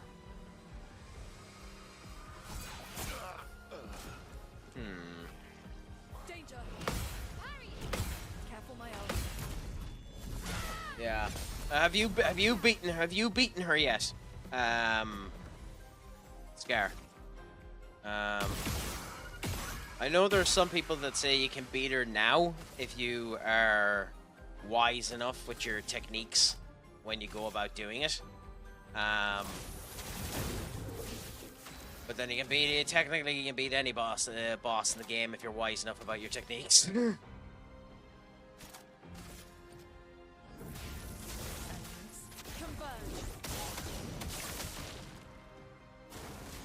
Ah.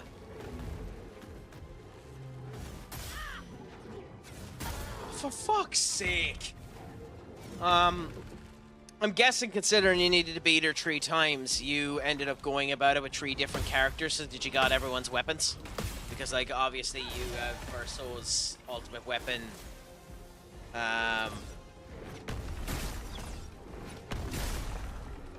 Mayel's ultimate weapon, and I believe you get Luna's ultimate weapon there as well.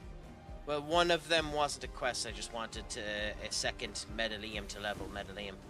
Oh, is that how you level them up? You get 2 of the same weapon. That's interesting if that's how that works. Also, we will revive one of the 2 of you. Brilliant light. Yeah. Well, maybe I'm wrong. I think she is how you get everyone's best weapon. Yeah. Christ. Dying to this crock of horse manure. Brilliant light. Let's finish this. Yeah. And what is it? Is it faster to battle her? It wouldn't actually shock me if it was. Okay, cool. Just do a gradient attack, I suppose. You can't escape.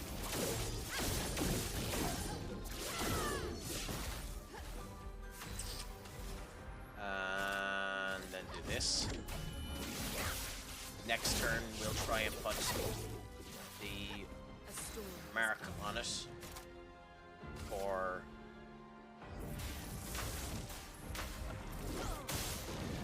fair enough. I mean, if you have the contents in order to get it, why not?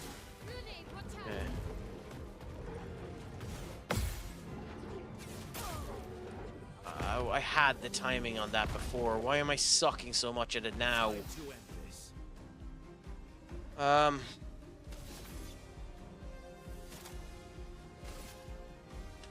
Quiet.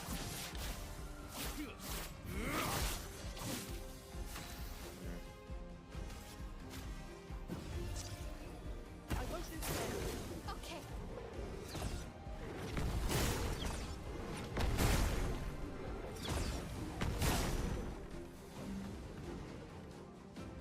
Yeah, I much prefer him in the other mode. We'll do the Defiant Strike now. Even though we could do that, we actually would break him, I think, at this point. Okay, we need to dodge all of these.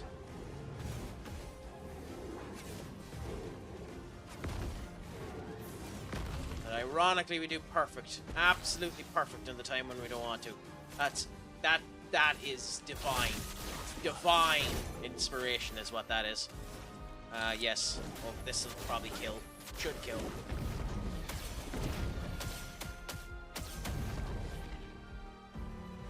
We missed by 1. We missed by 1. That's bonkers.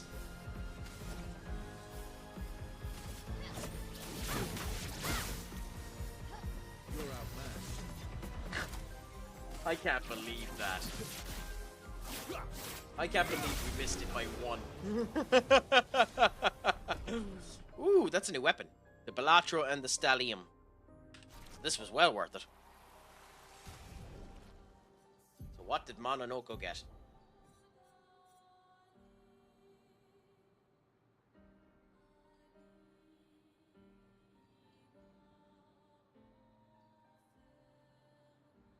What? How do you upgrade skills? Oh, because you weave them. Oh, okay. Interesting. That sounds semi-busted.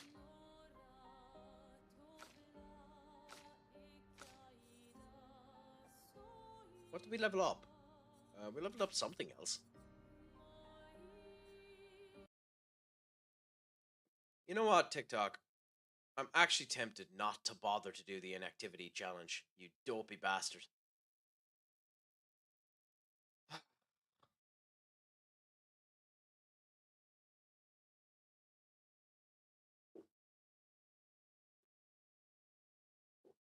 third time to bloody mention it to me. Anyway, the max level a weapon can be is 33. But to get it from 32 to 33, you need a perfect chroma. And there's only 11 of those in the first playthrough. Oh, that's horse manure.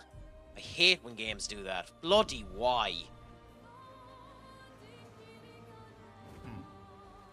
Like, genuinely, why? Just give the excess material needed to get all of the weapons up in one go.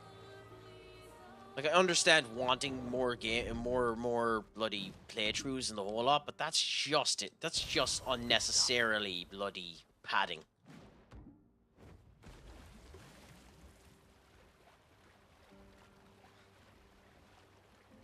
I hope when we get the diving ability, these come onto the map, by the way, so that I don't have to go looking around for the goddamn things.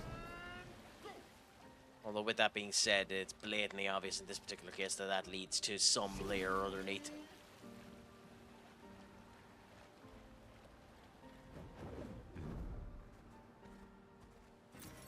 Okay. Interesting. I don't know, Lune. It doesn't seem very interesting.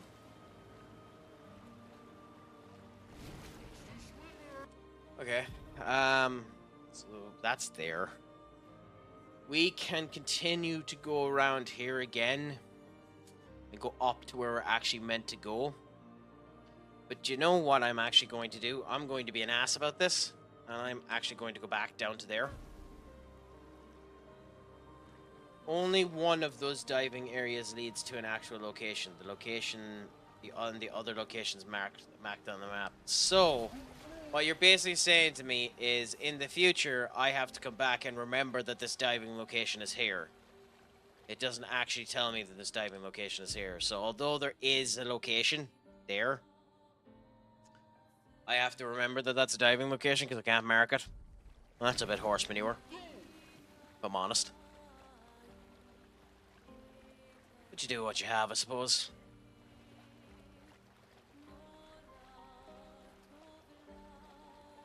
Okay, so now we can check this side.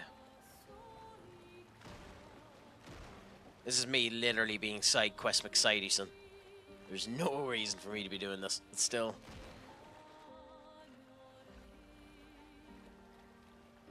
You'll be able to easily see them when you're flying around on SK. I mean, there is that. You're right about that. There is that. God, this has noises.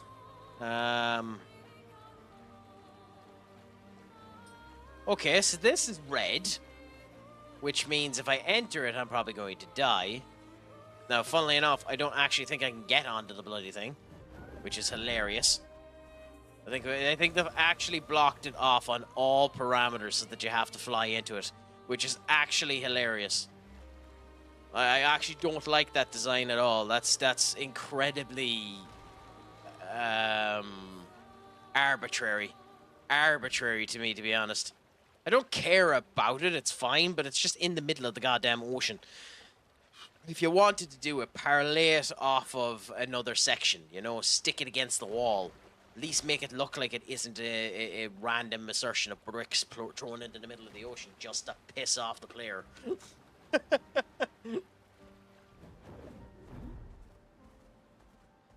Well, that's a boss if I've ever seen one.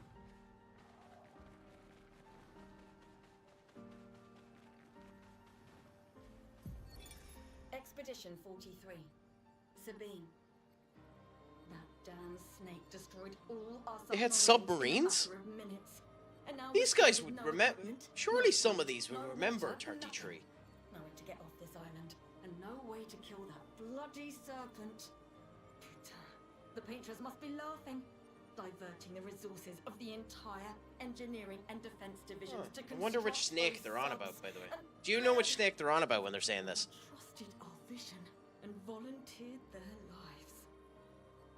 If we die stranded on this tiny island after everything we went through to get here, my ghost will haunt that blasted monolith and this island and that stupid snake for all time. Fair enough. Like, I'm guessing they mean this. I'm guessing they mean this. But that's not really a snake. Anyways. Let's see how this goes. Oh, well, this is a Reaper cultist, and it's far smaller than it looks. Thank you for that.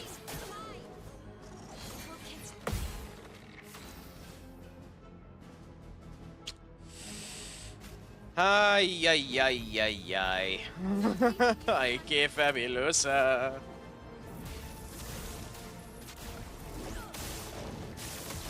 Oh, it's a flying minion. Oh, no.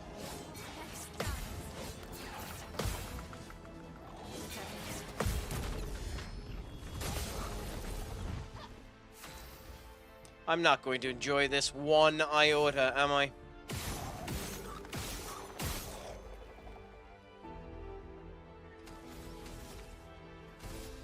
We'll find out in a minute if I am.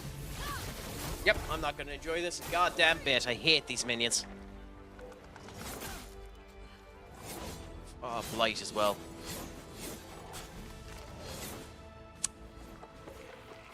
Fun. Fun, fun, fun, fun, fun for all the family. I won't lose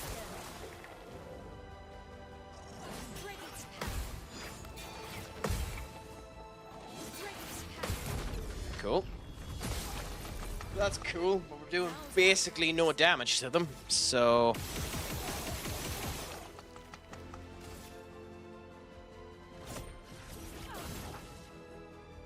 Why did I do that, by the way, when I needed to revive Gustav? Yep. You dense tit, crack. Oh, and I revived the wrong one. Oh, crikey. And I meant for a soul, but still, who gives a crap?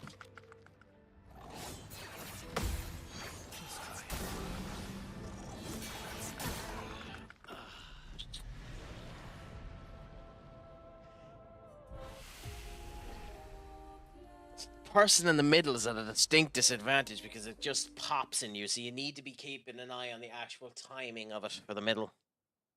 I'm not going to like that. I really don't like enemies where you have to go like where you have to go ranged about it, because Luna's spells should surely work here. I really don't like when your main skills don't work because they're perceived to be manual. I just don't like that. I can understand most of Verso's moves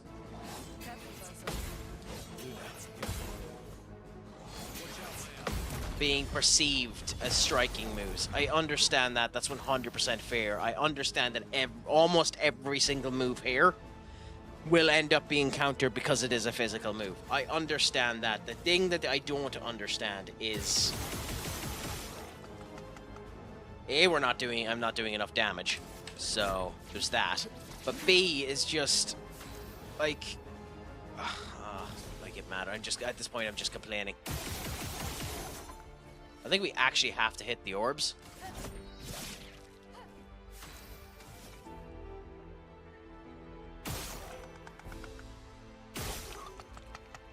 Oh, well, all the orbs are dead.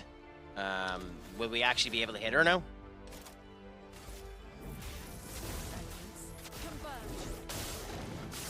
No is the answer to that question, so that was a waste of a move.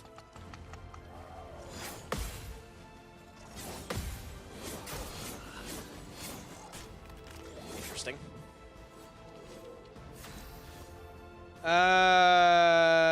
There are items that restore AP. No, it's not the AP that's the problem. I know that we basically can end. I can basically throw the energy tint onto Luna or Verso, and they'll end up doing the strike. It's just in principle, I don't like this idea of a mechanic, especially when like you can only do 300 damage there. It's just not something I like.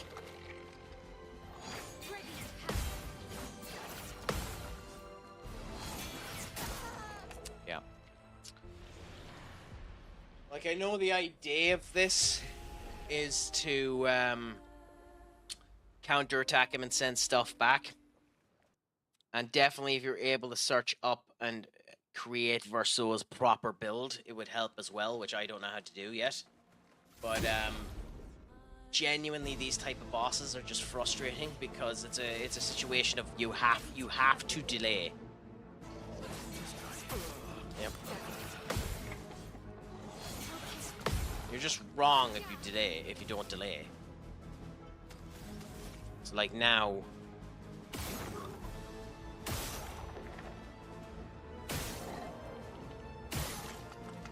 So they're dead. So now I have nothing to attack. There's nothing going around, so I can just hit its head at 500 damage or its chest for 200. I can hit down there for 590. Like there's nothing else I can end up doing. But maybe you're just not meant to fight this yet. The chroma enemies are tougher versions of a normal enemy. Oh, I'm fully aware that could be the case, Scar. I'm fully aware that could be the case, and I'm being stubborn. I'm just saying in general for just game design principles, the fact that there's a X% chance you'll just end up missing your attack annoys the bollocks off of me. Yes, I'm complaining. Yes, I'm just being a winch bag. And it's blatantly obvious I'm not meant to fight these now because I die in one hit. But at the same point in time, you wouldn't put them there if they couldn't be beaten. So there's that too.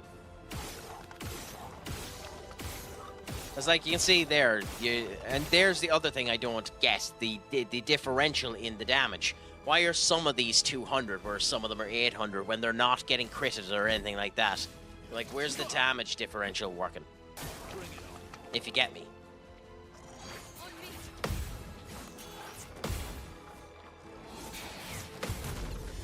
Like, I send this back now, does 9,000 damage, that's enough, happy out. Best thing to do now is where I can do the break. In her particular case, because the amount of fire damage is being done, I just am better. Always doing this to try and add more burn to it. Now, in this case, Yep, that was bad timing. That was very bad timing, I don't know what I was at there. You do have a break. Could be. Could be a roulette. Cool. So now that's busted, so Gustav should be in a better place to actually do damage. Okay.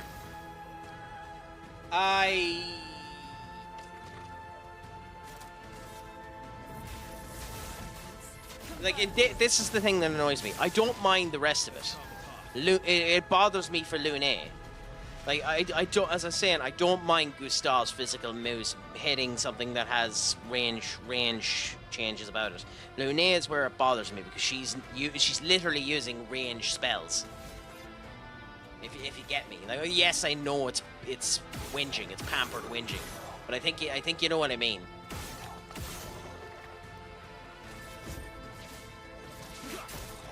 Or maybe you don't.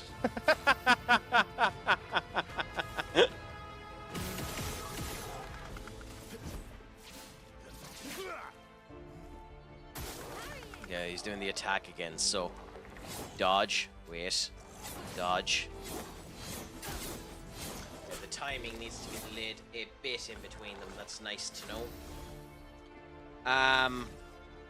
We don't have the 5, so we just go. And we have done some fire damage to him. We should win this fight, by the way. I don't understand how the hell could possibly miss twice, even if it's a flying enemy. Yeah. Yeah, like, I don't know.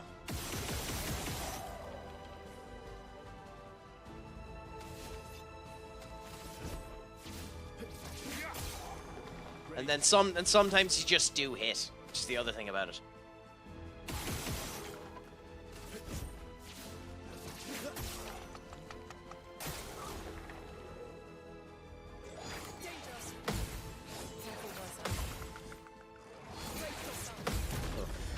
No, I said hell. Hell is a fire attack that Lune has. Oh!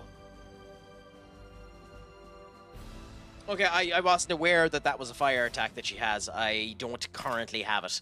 But like even like the elemental trick, all of them should end up hitting. Or if I was to do Thunderbolt now, that should end up working. I could have sworn Thunderfall done break damage. Anyway.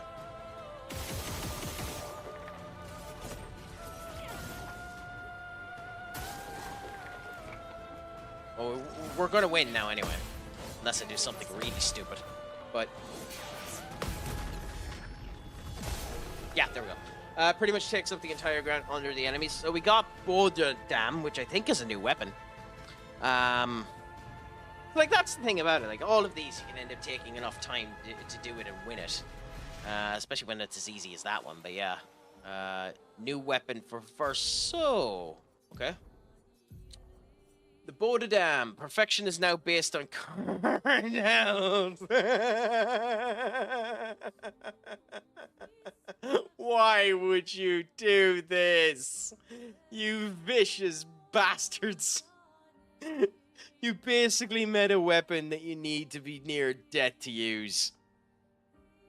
You vicious pricks.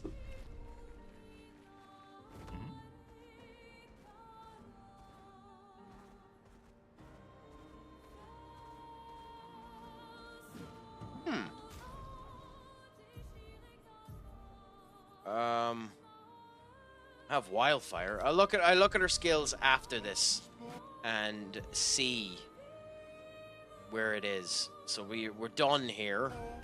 Cool.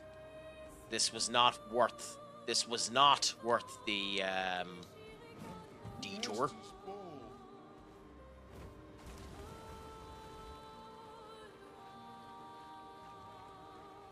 So, considering I think we're gonna have to swim this anyway, I'll swim over to the area where we're meant to go to the next time. Then I'll go to the camp and I'll finish up for the night because I am 6 hours done. It is 3:10 a.m. here. I do actually have some stuff to do tomorrow. And then we'll go from there. I will be playing this again next week. Probably Tuesday, if I was a betting man. I think I'm going to end up doing, we have another 5 minutes anyway if you want to stick around for a bit. But I think I'm probably going to end up doing Football Manager on Monday. And I might end up contacting Doom and see if he's available one of the evenings to do Space Marines or Vermintide. And I have downloaded... I don't really want to start that until I finish this. I have downloaded Baldur's Gate 3. And I have never played Baldur's Gate 3, and I know the minute I start that game, I'm going into that game. So yeah, stay tuned anyway if you want to. Plenty of stuff coming up. Join the Discord there as well and give some suggestions should you want to, should you decide to. Also, I'm only now noticing the faces there. That is absolutely horrifying. But we'll go to the camp here.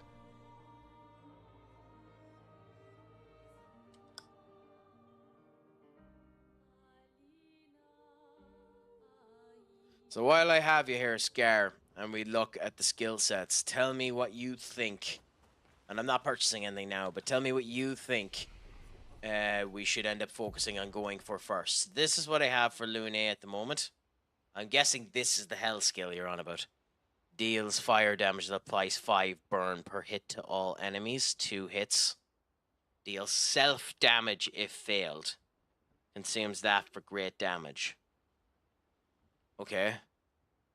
Per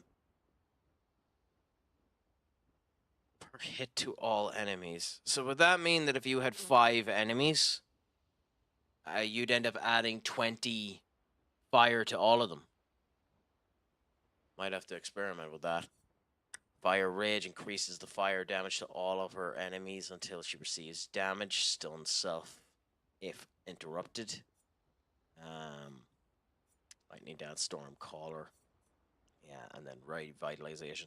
I figured I was going to wait until we got these here to see whether or not these were more worth it, but that's what I ended up having there.